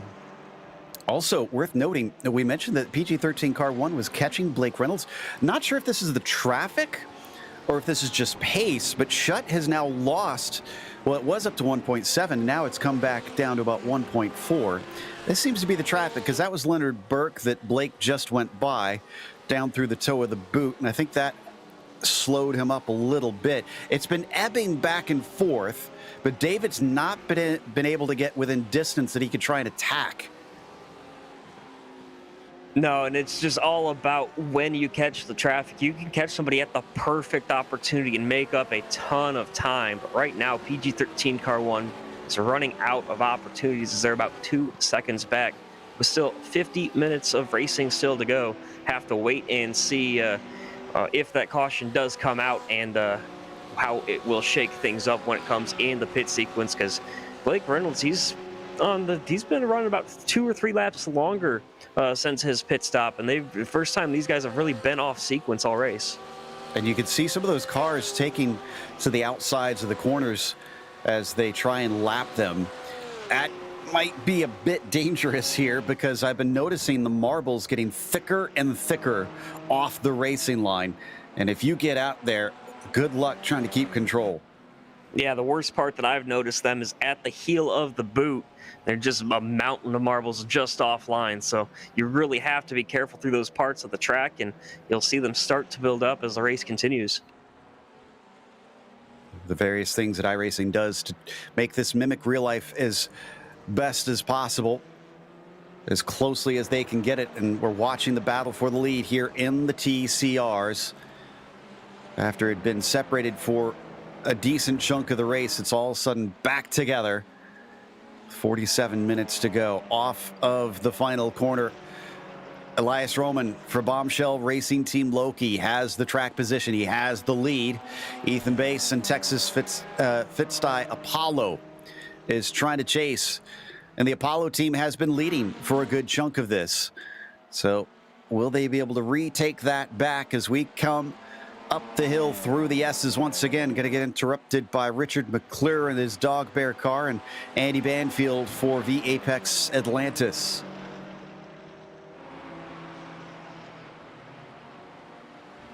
Yeah, just coming their way through there. It looks like that TechSense Fitstye Apollo car a little bit happy to linger back here. I think they are banking on the fact that Bombshell Racing Team Loki may not be able to make this to the end, but we will have to see if they're a little bit better on that pit strategy. So out and around, and once again, seen a lot of cloud cover lately. It's been a little dark out. It's still at about 104 Fahrenheit on the track surface, and we're at about 3:30 virtual standard time in the afternoon. And now they get out of the cloud cover as they come down the hill. Look at the difficulty that those GT4s have trying to overtake. Is that a battle for position, actually? No, it looks like that is not between those two GT4s, so they're of no concern to one another. By the way, the 112 GT4 just made their pit stop. That now leaves only 3 cars left on the lead lap. And those being the Milner Motorsport Blue car, as well as the Kinetic 165 and the Spark Virtual Racing 125. So those 3, the only 3 on the lead lap here in the GT4s. Backing out of the outer loop once again, side by side down into the corner here. Alderton, Silbernagel not racing for position. And that's going to allow Alderton to finally get by. Interestingly, behind them, that is Rab, who is trying to lap Silbernagel in the Black Tree race crew, despite being only 1 position apart on the timing screen. The third about to lap 4th. Yeah, that's just one of the things about this track. The laps they really seem to click off, and with how short that they are, you're maybe 1 second over the course of a run off, or 1 second a lap over the course of a run, and all of a sudden, that's about a third or maybe just under a third of a lap that you're already behind just from that little margin over the course of a run. Sounds like we have an update on the strategy situation as well, DJ, on the TCRs, and the plot thickens. Yeah, exactly, Joe. Bombshell Racing Team Loki, I do not think we'll be able to make it to the end unless we get a caution. That's what the early pit stop was trying to do, is they are banking on a caution lap coming out here. They're going to be a couple of laps short unless that happens. So they are praying for some more incidents to be able to fire off here. They really need that, because this is going to be a good finish if they can just bring that home. But they've also got to keep Ethan Bass in behind them too. So save fuel, but be fast. The racer's dilemma. Yeah, exactly. So this is going to be a thing, and I guarantee you that the drivers for Texsense Fitzstein, Apollo, and Ethan Bass going to be on the radio with his teammates. They're going to know that, and what they're going to want to do is really try to pressure that car as much as possible up ahead of them, the 286. They want to see if they can force them to use a little bit more fuel than they want to. Also, our leader in the GT4s just came in, so it looks like Jan Vandensprang is going to give it over. No, he's not going to give it over. He's still in the car. But the Mueller Motorsports Blue, I think, can get to the end from here. It'll be a little tight, but they're going to try and finish it out, I got to think, from this point on. So, affecting their strategy, Pegleg is going to take over. So we saw him go by. Lyndon Swaby now up into the lead. Rab isn't even close to getting by Vandensprang, who's already out of his pit stall and rolling as we come back to our leaders overall. And still chasing down Blake Reynolds. David Shutt is up to 2.3 seconds behind. They just passed by Roman and Bass as well. Ooh, and this is for position. Webster and O'Leary. That's for 7th in the GT4s. Suderia Laundry Basket, unfortunately, way down the order right now. And, oh, was that Rab? That looked like something happened to Rab. Oh, she got collected.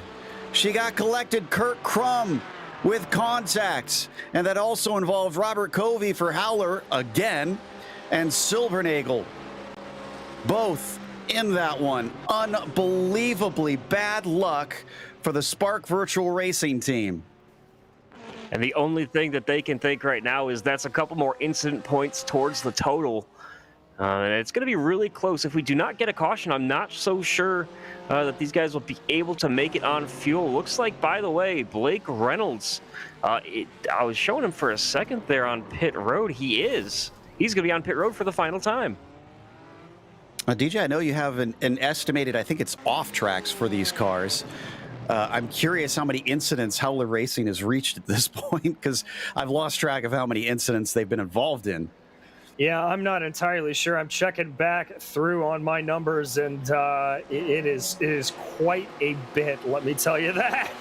Oh, no. Poor guys. Been trying everything they can as this carries on. O'Leary trying to challenge on Paul Webster, but he will rebuff the Lamborghini as the Porsche gets cut from underneath. And that actually, excuse me, no, that was O'Leary. O'Leary managing to do a smooth move, managing to cut across and covers off the inside into the chute. So that will give 7th place to the 69 team. Intense stuff, and this is just barely within the top 10 here today, but not going to look like a win for the Scuderia Laundry Basket team. This time out, they have to go defensive, very defensive, all the way to the inside. And Webster not able to attack down into the heel of the boot, both of them going way off to the exit there. Ooh, and Crumb's into pits. Yeah, I think, Joe, that a lot of people are just reacting to Blake Reynolds pitting from the lead, and they're trying to see where everything cycles out. But right now, that KES Industries car, it looks like it's set up to go fast. Yeah, Joe, go ahead. I was going to say a quick update from the TCRs. TechSense Fitstye Apollo back up to where they want to be. They are back into the lead of this race, ahead of Bombshell Racing Team Loki. So here's the thing. You mentioned they need a caution. If they can stay in the slipstream, do you think that'll be enough to try and save the fuel just riding behind the leader as we now watch the battle carrying on up the hill past another one of our TCRs? They're going to be close, I think, if it's just the slipstream. To the inside, this time it's going to be Webster who makes the move down into the inner loop. O'Leary back in behind him and into 7th. And you know what? I think Kurt Crumb's stop is not a scheduled one. He's been in there for over a minute now. There's Monkey See, Monkey Do with a couple more cars. Looks like Team Mad as well as PG-13 Car 2 both in. And something to note about that is I do have confirmation that was a scheduled stop from the 52. They did not want to get caught out by the caution if it were to come out. So drivers trying to think ahead in that way. 56-36 both in. Looks like Kaiser. Oh, Kaiser handing back to Freitas again. Interesting. Okay. So they seem to like Miguel in the car, and they must feel comfortable with the number of laps that Jeroen has done. And here comes Schutz. Is he going to pit this time? And what will it look like after the stops? No, not coming in. He stays out. Big risk here for that potential yellow flag that we've been waiting for and have not seen yet.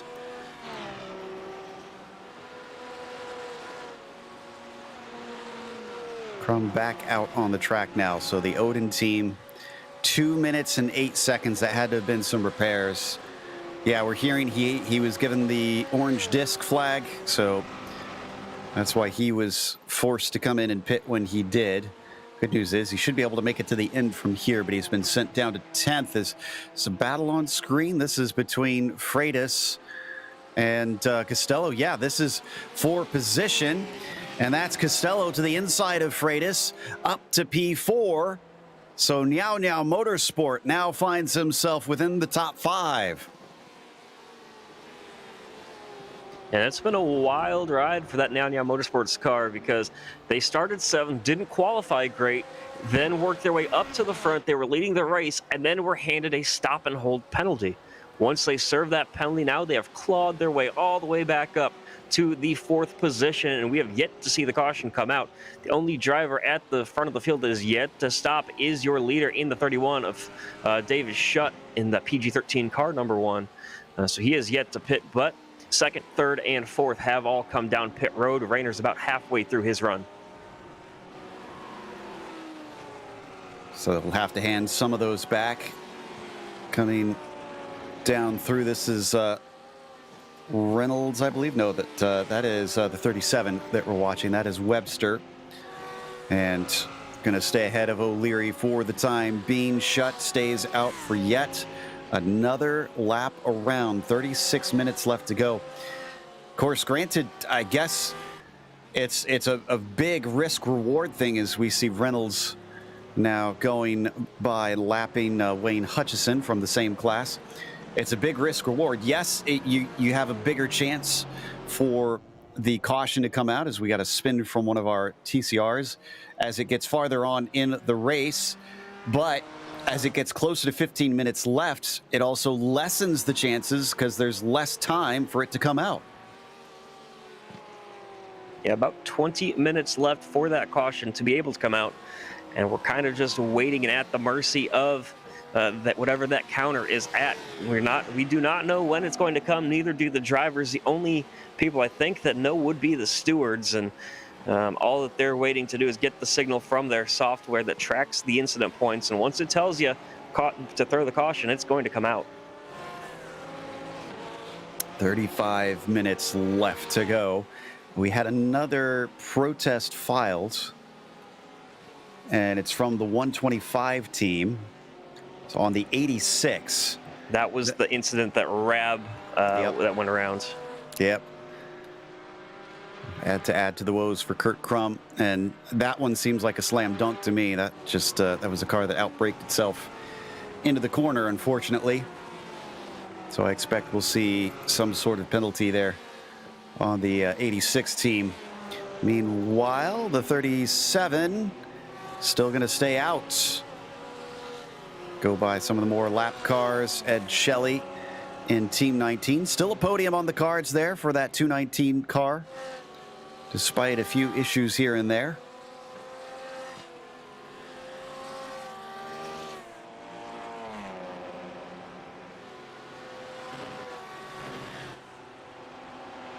So coming up the hill, the 219. Going to try and hold on to that. We take a look now at Schutt instead, who's still in first place in that 31 car. Blake Reynolds half a lap behind, but already has taken his pit stop. Schutt definitely can't make it to the end from here, we're pretty certain. Can he? From his last stop, he cannot. He's got about 10 laps that he can run left at about minute 45. That's not going to be... Yeah, I don't think he's going to be close enough on fuel. I don't think he'll be able to make it. Yeah, because it's at least I think 17 or 18 laps then that we've got that the drivers still have to go. At least in the GT3 class. Everybody kind of minding their own business for now is the good news, other than that one big shunt that we saw into turn 1 involving Rab and Crum and a couple others. I think everybody is just very intent on getting to the finish here. And the other thing, too, you got to think is they know where they sit, both in the championship and here on track. They know what's possible and whether or not it's worth trying to push. So at this stage, it's just keep your nose clean and see that checkered flag. Exactly, Joe. That's really, really one of the key tenements here of endurance racing, not only in a series like this, but just sort of any endurance race. You just need to know in these final waning moments, if you're in a good position, you don't want to throw that away with an absolute bonsai type of move. You just want to give it enough time to be able to breathe and bring home that good result. You don't need to be going around a lap car too aggressively. If you've got a battle on track, pick your battle. Take that high percentage move that we always talk about. Absolutely. And you can see Schutt giving them all a very wide berth here as he laps more of the other classes. That's Freitas in front of him. Wow, we're going to be, that's only the top 4 then that might finish on the lead lap. Granted, I say that Shutt still needs to make his pit stop, so that's going to be a very short stop for the 31. Oh, and to his left side, almost contact. That's the other thing. There are things you can't control. That was the 183, I think, with a little bit of contact with Howler Racing again. And Blake Reynolds just came over the radio voicing some displeasure at the 108. They're arguing over the radio now, discussing an incident between those two cars. Wow. And they're being told to clear the radio. And in fact, somebody's chat's been disabled. So yeah, I'm not surprised in that situation. They want to keep it on for as many people as possible, but they don't want... Oh, and it looks like Spark in the 125 is in. So they made it up to second place, but now they got to pay the piper. They got to get the last of the fuel to the finish. They'll be able to make it from here. I think it'll be close. No, I think that the rest of the field, it should be good. It'll be close, I think, for a lot of them, but they might need a splash. But this will be the final stop for Rab, and they work their way slowly down pit road. So where is Silvernagel? He's way back there. So he should not be able to overtake them, but Rab probably furiously hoping that fuel goes in quicker, and now Sarah is on her way.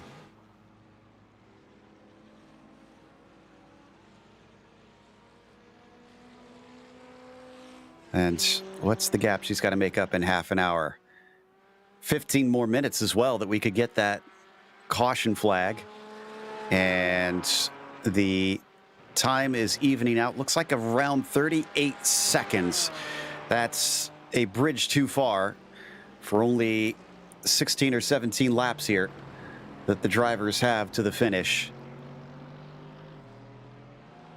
Even less than that, honestly, for the GT4s.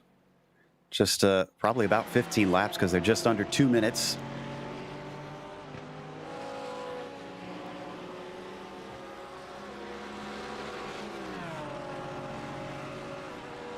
So who do we still need? Shutt needs to come in. Paul Webster will not make it to the finish. The 37 team needs to pit. The 41 still needs to work their way down, I believe. They'll be close. Yeah, that's... Niao Niao has cut this extremely tight, and I think we mentioned that when they took their stop, because it was, what, about 43 minutes to go. So yeah, they are basically banking on being able to get to the end. They're another one that maybe could use a little bit of a caution flag to help them get to the end.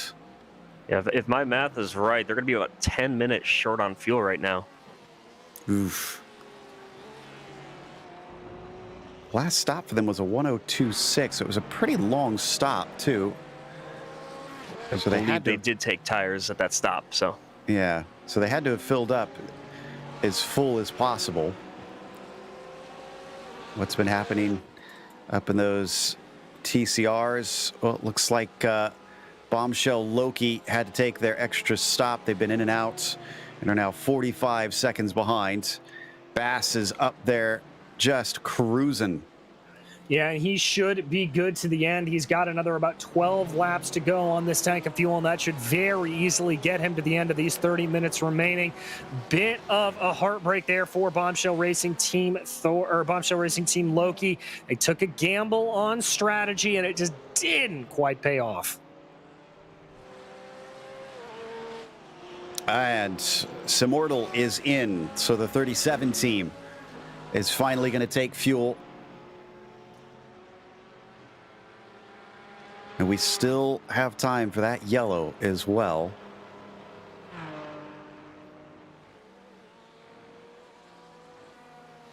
So I'm kind of wondering, for those that are staying out, guys like Now, maybe they're trying to stay on the lead lap. In fact, yeah, they're almost ready to be lapped by the 31. So I wonder if they're trying their hardest to make sure that if the caution does come out, yes, you're going to lose some track positions if you wait until then to fuel, but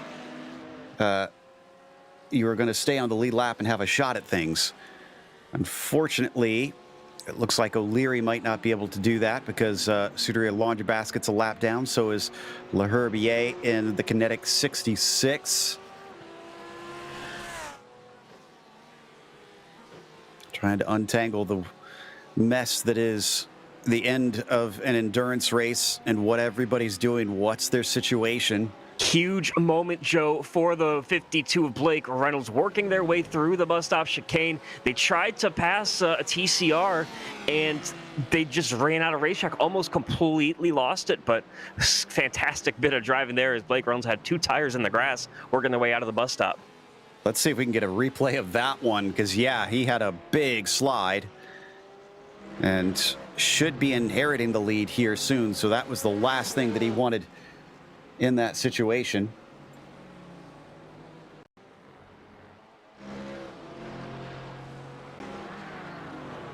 So we look for the 52. Oh, and there was an incident for one of our GT4s. Yeah, this is the 52 through the inner loop there on lap 118. Here we go. I think maybe we have it here.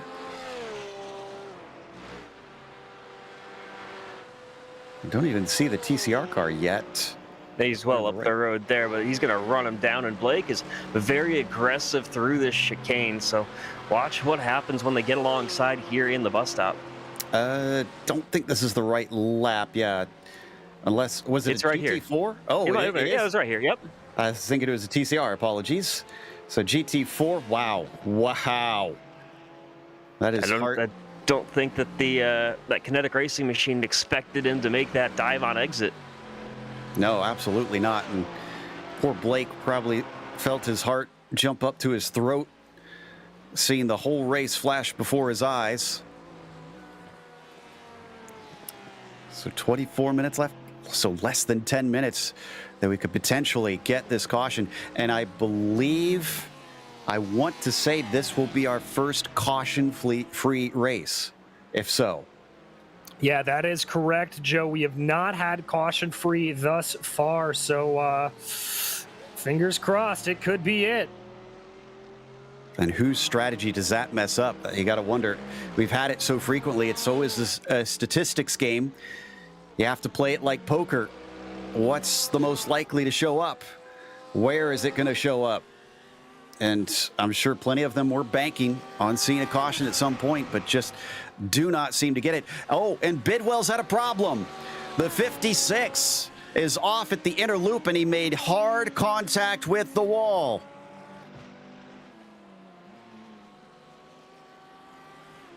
Oh, I don't think he's going to be able to retain third after this. The car cannot be in good shape. This is a massive shunt. He is rolling again. There's no way he's got speed, even if he can drive it home from here. Once again, those curbs. Ugh. Yeah, his steering is well out of alignment, missing the bonnet, and the nose is all bent out of shape. So definitely going to have to get some service done on that car, and the steering just a little bit to the right. So he's going to have to work his way down pit road here, and that steering is very light. And he won't be able to allow to continue, even if he wanted to. He's been given the black and orange flag for an unsafe car. He's got to come get it repaired. We don't know how long it will take.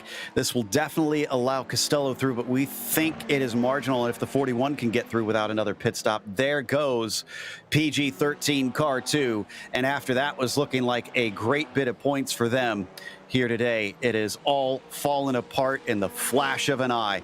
Costello is now going to take that Now Motorsport Porsche into the podium.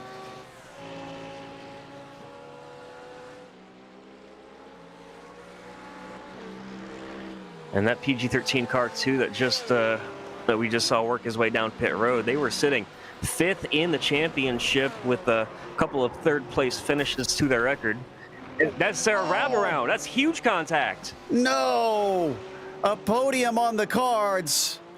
And Rab, unfortunately, bends it. There is also another meatball flag. They have to come in. Silbernagel has an easy chance to snatch up a 3rd place. Unfortunately, that was actually with Nyao Nyao. That was contact. Will they now see a penalty because of that? They've already received one. They might have another. We'll have to see, because I think that with as much speed that they were carrying, I just think Rab maybe didn't see them. May have been a little bit of net code between them. Let's take another look here. No, didn't look like it from that angle. That's going to be hard to call. It's through a curve, and it's 2 different classes. But whatever way it's chosen, it's going to be a missed podium for the 125. That has got to be gutting. Don't leave your TV screen here in the late stages of this race. We've just witnessed 2 cases within 5 minutes of each other where podium sitters removed themselves from the finishing order in the last couple minutes of this race. It comes down to the checkered flag. If you don't reach that checkered flag, you don't get the points. And Schutt is in, by the way. Our leader in the GT3s is in. Yeah, that was lap number 24 of their run. Costello working lap number 20 now. The longest we've seen somebody go, I think, is we've seen somebody stretched it to 26 laps. But either way, Costello's going to be well short on fuel. It's going to be, actually, might be pretty close here for Reynolds as well. Yeah, I'm not sure where Schutt's going to come out, but he shouldn't need a whole lot. It was 17 seconds for David, 16 and a half for David. It was 17 for Blake, and he is going to come out ahead. David Schutt now has the advantage. He is your new leader, and his pit stops are done. Wow. I'm speechless on that one. It was just a blazing fast stop, and Schutt's been able to hold on. So now he does have Reynolds in his mirror. He sees him right behind him right now. The only question is, how is it going to play out between the two of them? The TCR battle may have gone away. The GT4s have long since left us any drama up at the front. But here in the GT3s, this has been a question mark for so much of the race. And we are not sure how this is going to play out. Did Schutt put enough fuel in? Does Blake Reynolds have the speed to catch him if he does have the fuel? And they've only got 18 minutes to go. 3 more minutes and we get no more cautions. This is a blast to the finish. And with the way that these last couple laps have gone with the incidents to drivers like Rab and the Black Tree Racing car as well, the 112, I wouldn't be surprised to see this caution somehow miraculously come out at the last minute. It's like they're trying to get it to come out. Yeah, Silbernagel came in, and Nice is now in the car.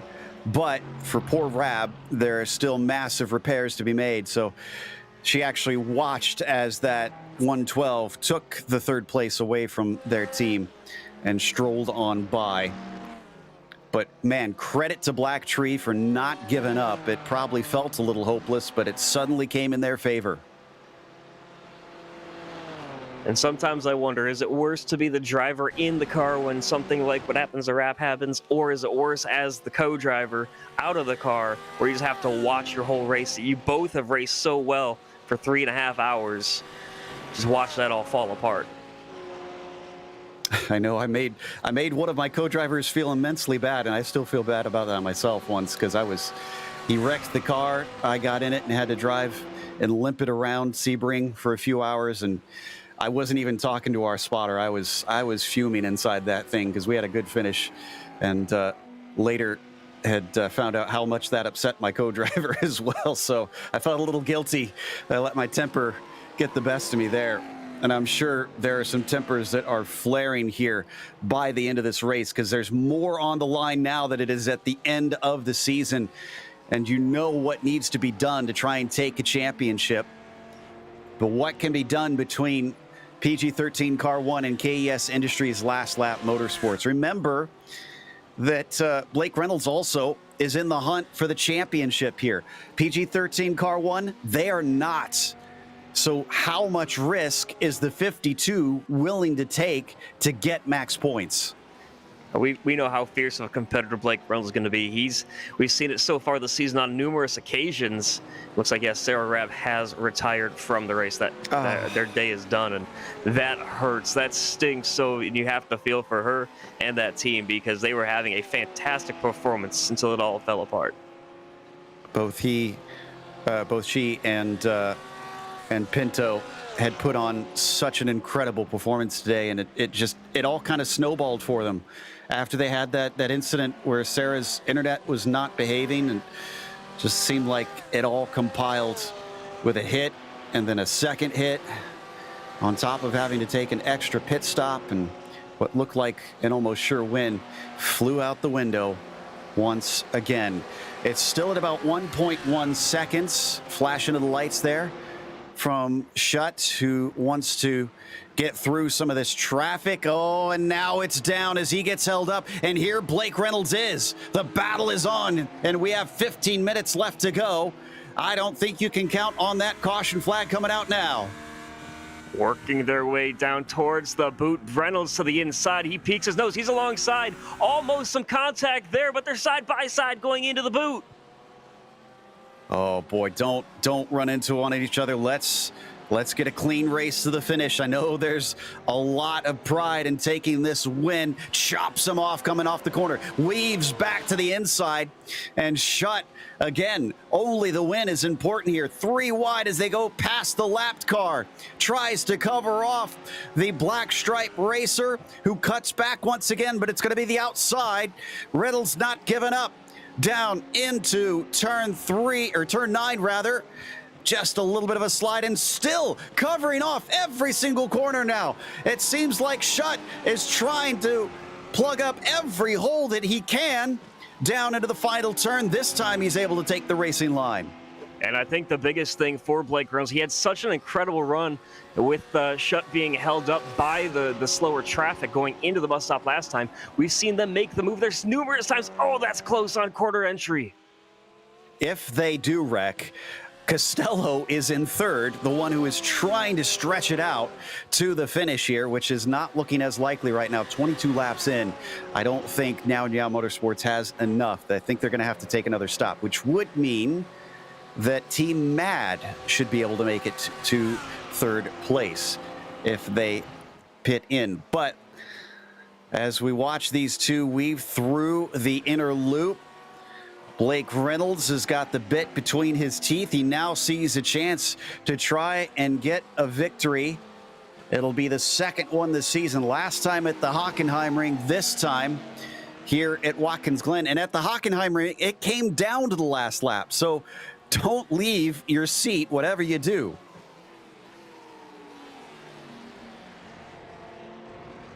Most certainly not, Joe. And don't forget, we had the double to the line battle also at the Circuit of the Americas. So this is not exactly unprecedented here as they work their way by the Bombshell Racing Team. Loki, oh my goodness, Tixence Fitzapollo into the pits. They can't make it.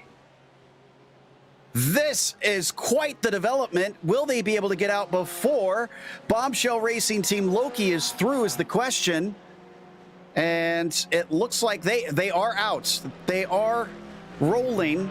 So it's going to be close. But how close? Waiting for the gap to stabilize. They're going to be released out of pit exit right about as Team Loki is going to be coming onto the pit straight. So there is 15 minutes of hard chasing here for Loki, but I think the gap's going to stabilize at about 15. It's still falling. 11 seconds, it looks like. It was 8 seconds of fuel that they popped into the car. So maybe just trying to cover themselves off just enough to keep it safe, knowing they could get back out ahead, especially because it is now less than 15 minutes to go. Maybe they were waiting for the yellow flag that never came as Schutt covers the inside. Reynolds looking for it into the inner loop, doesn't attack, slots back in behind the Lamborghini up in front of him. That's going to be Ethan Bass, actually. That's the car that just pitted that they are approaching the leader in the TCRs. He's got to give him a wide berth here. And look at this, down to the inside. He wants to go for the racing line, but Bass has to hold off. Look at that. Blake Reynolds nearly sending it in 3 wide. And the biggest thing for Blake Reynolds, yes, you have the opportunity to get maximum points here, but you have to realize only one other car in the top 5 of the points coming into the race is in the top 5 in the race, and that is a Scuderia Laundry Basket, who's back down in the 5th spot. So everybody really seeming to struggle at the top of the points here as KES Industries Last Lap Motorsports tries to do everything they can to take the full 100 points here today.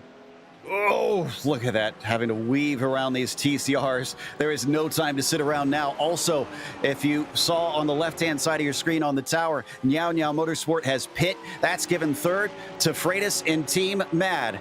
It is a sprint to the finish here. Weaving down to the inside. The PG-13 car 1, number 31, is doing everything he can to hold off Blake Reynolds. And I'll tell you what, if Schutt can do this, this is a race to be proud of, because anybody who can outrun Blake Reynolds deserves huge kudos. And here comes the run from Reynolds. He's going to have the opportunity. How defensive is PG-13 car 1 going to be? Very defensive as Schutt holds the inside line. They're side by side as they approach the braking zone. Who blinks first? Reynolds backs out again. I think he knows the risks here.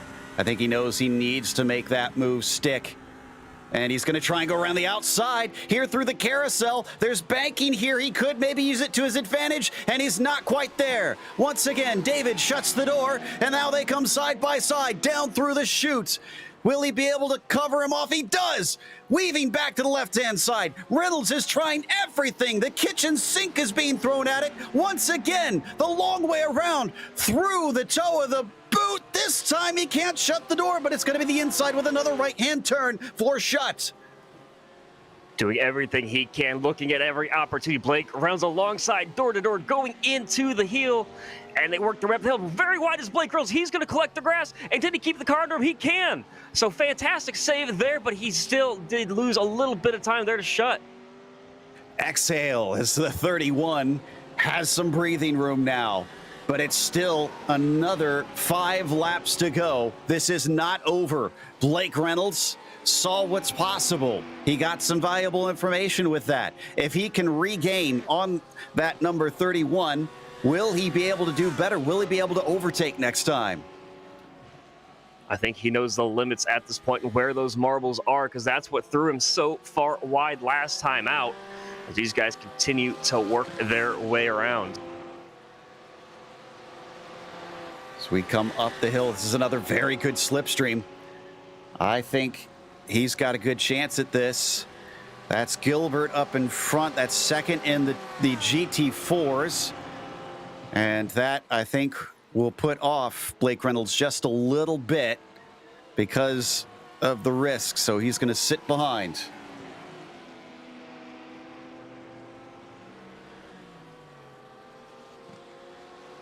The other battles for the other classes, neither are within 10 seconds. So this is the one to watch right now as Reynolds there once again. He isn't as close as he was last time around, but he knows when he can make move. He peeks to the inside just a little bit. The door was left open, but Schutt is going to close it off and maintain the lead for at least another couple of corners.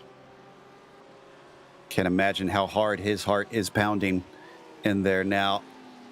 Reynolds is already back on top of him, and they're all on their own currently. They do have Andy Banfield coming up, and it looks like Robert Covey, who I think they're going to lap before the race is over. So we ride on board, looking back over the rear wing of Shuts and trying to get around the outside to open up the inside for the final corner. He gets his nose in, tries to get in there, almost some contact it looked like, but a better run off the turn from David. He still retains the lead. Almost looked like ghost contact between them. 4 hours of racing, and this is what's going to decide it over the next 7 minutes. Can Shutt hold on? Can Reynolds find a way through? Man, this is a nail-biter. Oh, I have to imagine Reynolds wants this with his every being, but he knows he has to have a tempered approach as they're going to go by the lapped car, still retaining the inside.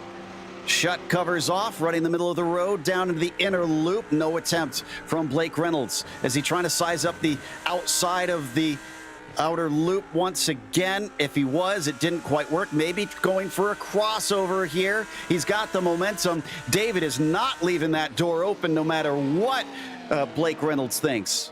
And I think Reynolds there was just got to trying something out. He backed off a little bit earlier on entry so that he could get the better run on exit of the bus stop, and he knows he can get that move done. The only question is, when is he actually going to try it, as we're now at 6 minutes left in this race. Apologies if you're fans of some of the drivers in the other classes right now. Mueller Motorsports Blue still leads in the 153 for the GT4s. Ethan Bass still leads in Texas Fenstye Apollo in the TCRs, but those are no competition right now. Those leaders are well ahead of their rivals. This is where we keep our eyes focused. It's going to be just about 5 to go at the line, 5 minutes to go at the line. And last time it was a little bit of a sneaky move down to the final corner. Wants to try it again, but this time David is aware. Yeah, and he covers off the inside using all the slipstream Blake Reynolds is. He's going to try and set this up around the outside. You saw how defensive the PG-13 car one was right there. Crossover move potential. Reynolds trying to get the run. He cannot do it, and he is just going to sit in line one more time through the S's. I may have spoke too soon. I see the 153 just took an extra pit stop, but it looks like Gilbert's maybe about 10 seconds behind. Oh, as we got, is this a 24? That is Drive SVR having some problems. Looks like they're able to get it rolling once again. Another attack from Reynolds, attempted into the inner loop. Again, does not stick. He peeks his nose to the inside through the carousel one more time. They've got a lapped car up ahead of him. When are they going to catch it? Can Reynolds capitalize as he now peeks to the outside? And they're side by side. If he can keep here, he'll have the inside down into the toe of the boot, and he does. He's got the overlap. This could be job done if he can manage to get in front and a little too deep into the corner. Shutt has to give it up, tries to square it off, looks for maybe a better exit, and I think he's got it. The lapped car helps him. He's going to try and fight back. Reynolds now gives him a taste of his own medicine as he covers the inside, breaking deep down into the heel of the boot. They carry on side by side. Has he got the inside into turn 9? I think he might. He could have this one back. This will be an incredible fight back here from the 31, and he's got it! And the lap car there just doing everything he can to stay out of the way. Unfortunately, Reynolds had to check up just a little bit, but Reynolds has seen that he can get by. He just has to figure out how he can defend the move once he gets clear. Reynolds through the final corner, all over the back of Shutt's bumper. I don't know if we have 2 to go or 3 to go here. It is close on that as they come across the line. More lap traffic in front of him. Jeff Evans for Precision's eSport Black. And oh, that was a very good run. That was a very, very good run from Reynolds. He is right up on top of him. Almost too close, I think. I'm not sure he'll be able to use the slipstream. He doesn't need it. He's going to get clear up here through the S's. When does he slam the door? He does. He's ahead once again. Last time, though, David immediately fought back. He's going to try it here using the slipstream, but he backs out of it. More lap traffic. Patrick Neese, third in the GT4s, and he's going to be right about in the way. Oh, excellent use of the pick, waiting the last possible second for Blake Reynolds to pop out of line. They work their way into the boot over what should be the penultimate time. I will have to see if they get the white flag this time by or not. It's going to be real close. Oh, boy. Does David Shutt have anything in him to fight back? Reynolds has been looking quick. He's been fighting for that spot now for, what, about 6 or 7 laps that they went back and forth there as they come up the hill. He is about 0.4 of a second behind. He's going to have to get closer than that, Chad. Yeah, he's doing everything. Oh, there's a car facing the wrong way there. That's Sauceman. Yeah, and they're working their way through. I think that he's just waiting for a gap. Just not one for him to get back around. Reynolds, though, continues to work his way around. He's got about half a second gap now. Minute 45 lap times that these drivers are running. Are they going to get to the line in time for 2, or is this going to be 1? This is going to be tight as it's down to 150. They're coming to the line. They're waving the white flag for him, but they cross it at almost exactly 145. I'm not sure if this is actually going to be 1 to go. Unbelievable stuff here at the end of the round 5 of the Majors Team Endurance Challenge. But unfortunately for Schutt, he lost ground there through turn 1. He has got to hustle now. Yeah, this is the time. I think that Reynolds sees that gap behind him. He can breathe just a little bit easier as he continues to hold on. Schutt trying to make a run, sitting in the slipstream. He's got to do something fantastic under braking here. You see him flashing his lights through the bus stop. They come for what we believe is the final time. They work their way now through the carousel. Not going to give up an inch of real estate, making every corner perfectly for Blake Reynolds. They've fought hard in this 52 machine the entire race. They've always been up near the front. Can they continue? They might have played their strategy perfectly. And you can tell that Reynolds is hustling the car now. He's leaving nothing on the table. Oh, a little touch of the grass there from Schutt, but he manages to get the car to steer into the corner. As they come out, it's still half a second between them. Reynolds is going to try and make it win number 2 for this 52-car team. They're coming up on lap traffic. Weg in the CGC Motorsports car. They've got Shelley in Team 19, as well as Covey in the Howler Racing car. Is this going to play a factor? Will they be able to stay out of the way of this? He's going to hang out to the outside. Great stuff by Weg there in the 167. But what about the car of Shelley? He's going to take it down to the apex. This will slow up Reynolds. Is it enough? No, it's not, as the checkered flag waves and Reynolds takes the win after 4 hours here at Watkins Glen. 4 hours of racing. It was less than 4/10 at the line. And over the radio, congratulations from Reynolds to Schutt, and said great race. That was fantastic battling. Up next, it's going to be the 153 for Mueller Motorsports Blue. Bit of a surprise win for them, I'm sure, but they'll take what they can get. They've been fast all day. They've been consistent while others faltered. And it is a win for Jan Vandenspring and Stefan Rossman here in the GT4 class. And back in those TCRs, it is TechSense Fitstye Apollo able to hold on here with about an 8-second gap back to Bombshell Racing Team Loki as they work their way out of the tow for the final time. Some faster cars getting on by them, but this has been a calm, cool, and collected drive from them from the flag to flag, it has to be said. And I think, no, that is not for position that we just saw going by. That's 2 separate laps for those GT3 cars. By the way, that was Niao Niao that you saw just go through. They are going to get a 4th place at the least, but a gutting result for them as Fitstye Apollo comes around with just a couple more corners to go. They haven't been on the top step of the podium since round 2 at Circuit of the Americas. But this time around, back in the U.S., they're going to take the win here in the TCR class for round 5. An excellent victory for the 268 team. That's going to take us to a quick break. We'll come back with the unofficial results as well as driver interviews, so stick around.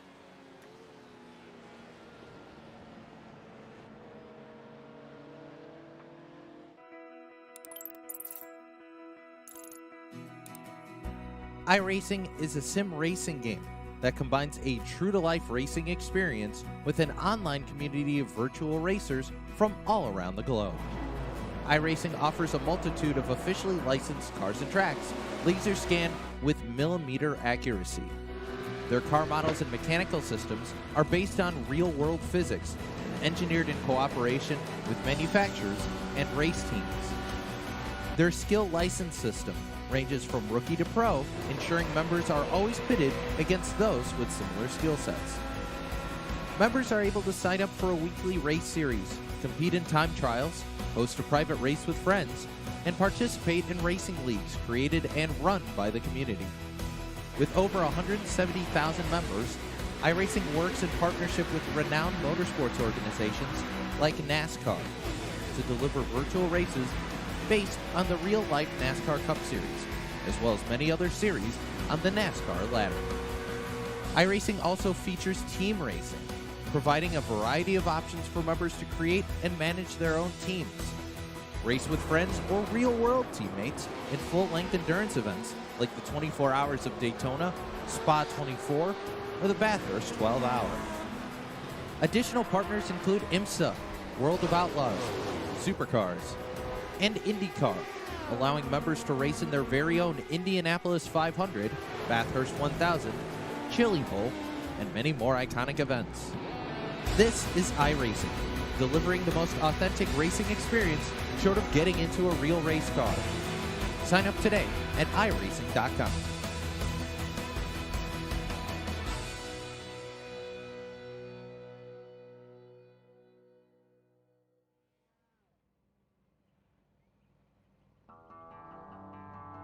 Welcome back to Watkins Glen as our overall winner, the 52 team, celebrates. They managed to fight hard and somehow come away with win number 2.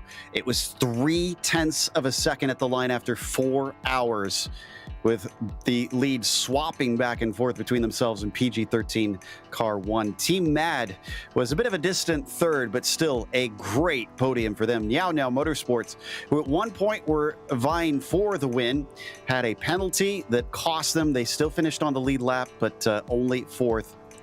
And first one lap down was Suteria Laundry Basket, another one that just did not have a good day. 5th place for them. Immortal was P6, followed by Kinetic Racing, MTEC 66, and 7th. You've got Blue Shell Racing P8 as they fought hard with Kinetic all race long. Bombshell Odin was P9, 2 laps down for PG-13 Car 2. That will hurt their championship hopes here with the 10th place. And then Drive SVR Last Lap Motorsports was 11th. Howler Racing finished, but were way down the order. KES Industries Esports as well, 24th overall. And the next one down, and then it was DNFs for the GT3s from there. Chad? And getting the win in the GT4 class was Mueller Motorsport Blue. Fantastic drive from them, as only 2 cars finished on the lead lap in class, the other one being second place of Kinetic Racing MTEC number 165. Black Cherry Race Crew took home the 3rd spot, but they were 2 laps down. Then CMS Racing Recruit finished in 4th position, followed then by the number 168 MTEC Kinetic Racing Machine, followed by Dog Bear, MTEC, Spark, Virtual Racing, Last Lap Motorsports. Did finish, and they were 22 laps down. Unfortunate the way that their day ended with all the issues that they had, but it was a fantastic drive from Sarah and Rui as their race continued. Then Via Apex Racing Group Atlantis, Dirty Sport, and CGC Motorsport finished 28 laps down. Precision Racing Esports, they did finish the race, but they were 31 laps down. Multiple cars with Gowan Racing and CMS Endurance 2, then 33 laps down. Lordy Racing Team, the last team to finish the race in the GT4s, as every other one behind them had early incidents. Over in the TCR category, it was TechSense Fitstye Apollo able to take that win despite having that last round closing pit stop that scared us all a little bit there. Bombshell Racing Team Loki able to put up a good fight with them. Team 19 looked like they were going to be a contender early on, but ended up finishing down from them. Bombshell Racing Team Thor was in 4th with Sector 5 Scarlet in 5th. Twin Turn Sim Racing, really the last year drivers running out there today in 6th, with M-Plower, MTEC, and Grizzly TFR by TFR Lab getting involved in some very early incidents. That's going to take us to our overall winners, KES Industries Last Lap Motorsports. Ray Kingsbury and Blake Reynolds taking the win here today. Well, let's start with Blake, because you had the most excitement there at the end. That battle for the lead, how much in your brain were you going, I have to finish this race, I have to get the points, versus I want this win? I was going for the want the win. Ray was definitely like, don't don't lose second, because our whole strat was to guarantee second, and then they ended up coming out right in front of us. And, you know, I lost so much time in that span after I pitted to the end, and before they pitted. Like, I thought they were going to be gone. We lost so much time, but maybe they were fueled, maybe something happened, I don't know. But they came out right in front of us, and I find myself more of a cat than a mouse. That's understandable. Ray, talk about you opening things up and doing the first half of this race. It seemed like that top group just could not get away from one another. Yeah, it was pretty wild. I don't think we really ever had an opportunity. We were separated from the 31 car the whole race. You could put a piece of paper between us for most of it. So, you know, it took 4 hours to get a winner, but it didn't really take it would have taken longer to really get any separation. I think you could have went on for 24 hours. We might have still finished like that. It was awesome. It was fun for us to watch and gave us plenty to talk about throughout the race. How do you guys feel now coming into the last round? I'm not sure what the gap is going to be, but it's got to be pretty healthy. How do you approach the race at Silverstone? Do you go timid, or do you go all out? Oh, we've got a lot of really great partners on board this team now, with KES Industries coming on board full time with Last Lap Motorsports, and they've got some really great partners. You probably saw some of the logos on the car with, you know, Pit Viper, OMP, Melon, Marwin Sports, True Speed, some pretty big names, and so we got to deliver results for the last race too. It's even if the championship's looking really, really solid, I think we might even need to just show up to win. Blake and I are looking to get some TV time too, so we're gonna make sure we go out there and get it for them and get them some screen time, get them some recognition, because we got a lot to prove, and this is just really the first step on a brighter future for this team. I don't know if we have a lot more to prove. I am tired. That is the hardest I've driven a race car in a long, long time. I don't blame you, and my goodness, our voices are about worn out at the end of 4 hours, and you giving us that side-by-side battle lap after lap. You already mentioned a few of the sponsors. Anybody else you two want to thank before you head off? Yeah, we have great teammates. I mean, I can't tell you how many guys, not even ones that are driving, were just on helping us with the setup, just testing stuff. Guys that weren't even, didn't even drive the car, just looked at the data. So, shout out to those guys over at KES Industries LLM for everything. Our GT4 program should have had a win tonight. There's some tech issues there. Sarah's rapid, quick. But yeah, our partners, with the team, Pit Viper, OMP, Melon, Marwin Sports, Vermont Sports Car, actually, and True Speed, just, really, and Wings for Life, actually, Red Bull's charity, just giving us, a lot to work with and work towards. Awesome. Great to be part of something so big. Well, thank you very much. And that was, of course, Ray Kingsbury and Blake Reynolds are winners here today. I believe we have our third place finisher in GT4, as Chad has caught up with Silvernagel on that one, as he shared this one with Patrick Neese. I think we only have Thomas, though. Let me double check. All right, it's me, Thomas. Patrick is And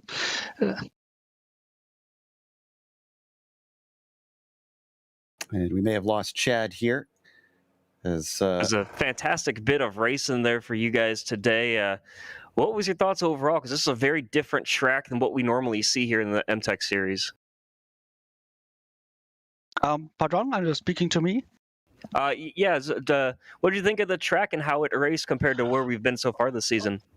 Okay, well, the MTEC is really a nice series, and the track is, it's one of our favorite tracks here in iRacing, and especially the new one, and it's really great to race here.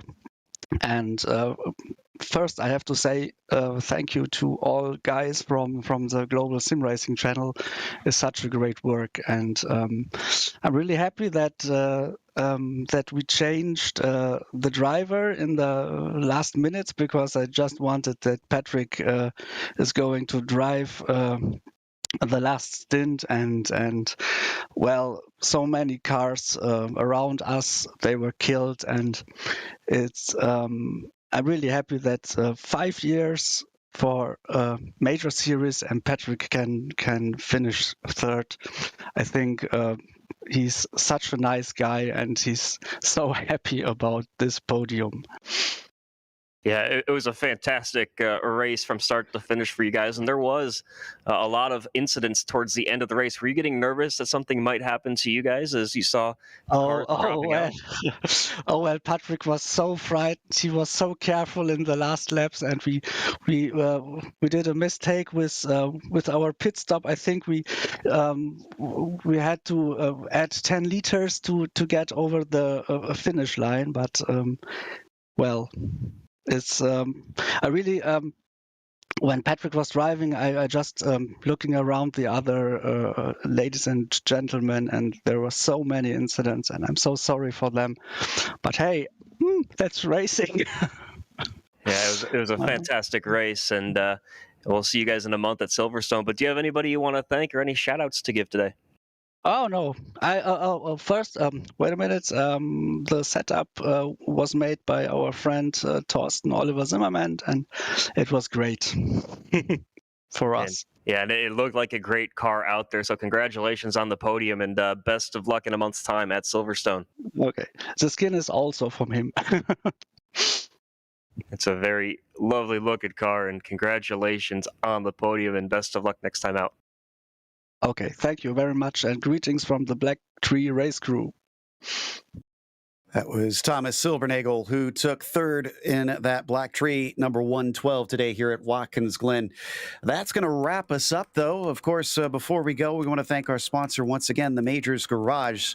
If you don't have someone like Thomas does to hand you a setup, make sure and check out Majors Garage by simply clicking our link in the description below, and that will get you 10% off if you use our code Majors GSRC on top of it.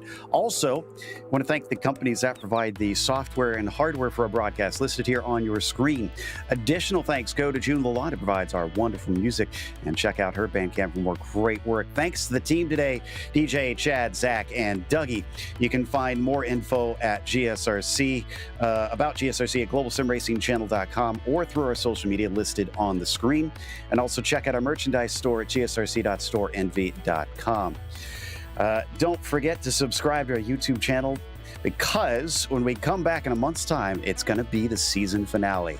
Silverstone will host on Saturday, March 5th at 2 p.m. Eastern, but we have upcoming races for other series listed on the screen. So check those out, mark them down on your calendar. But until next time, race clean, race hard, and we'll see you on the track.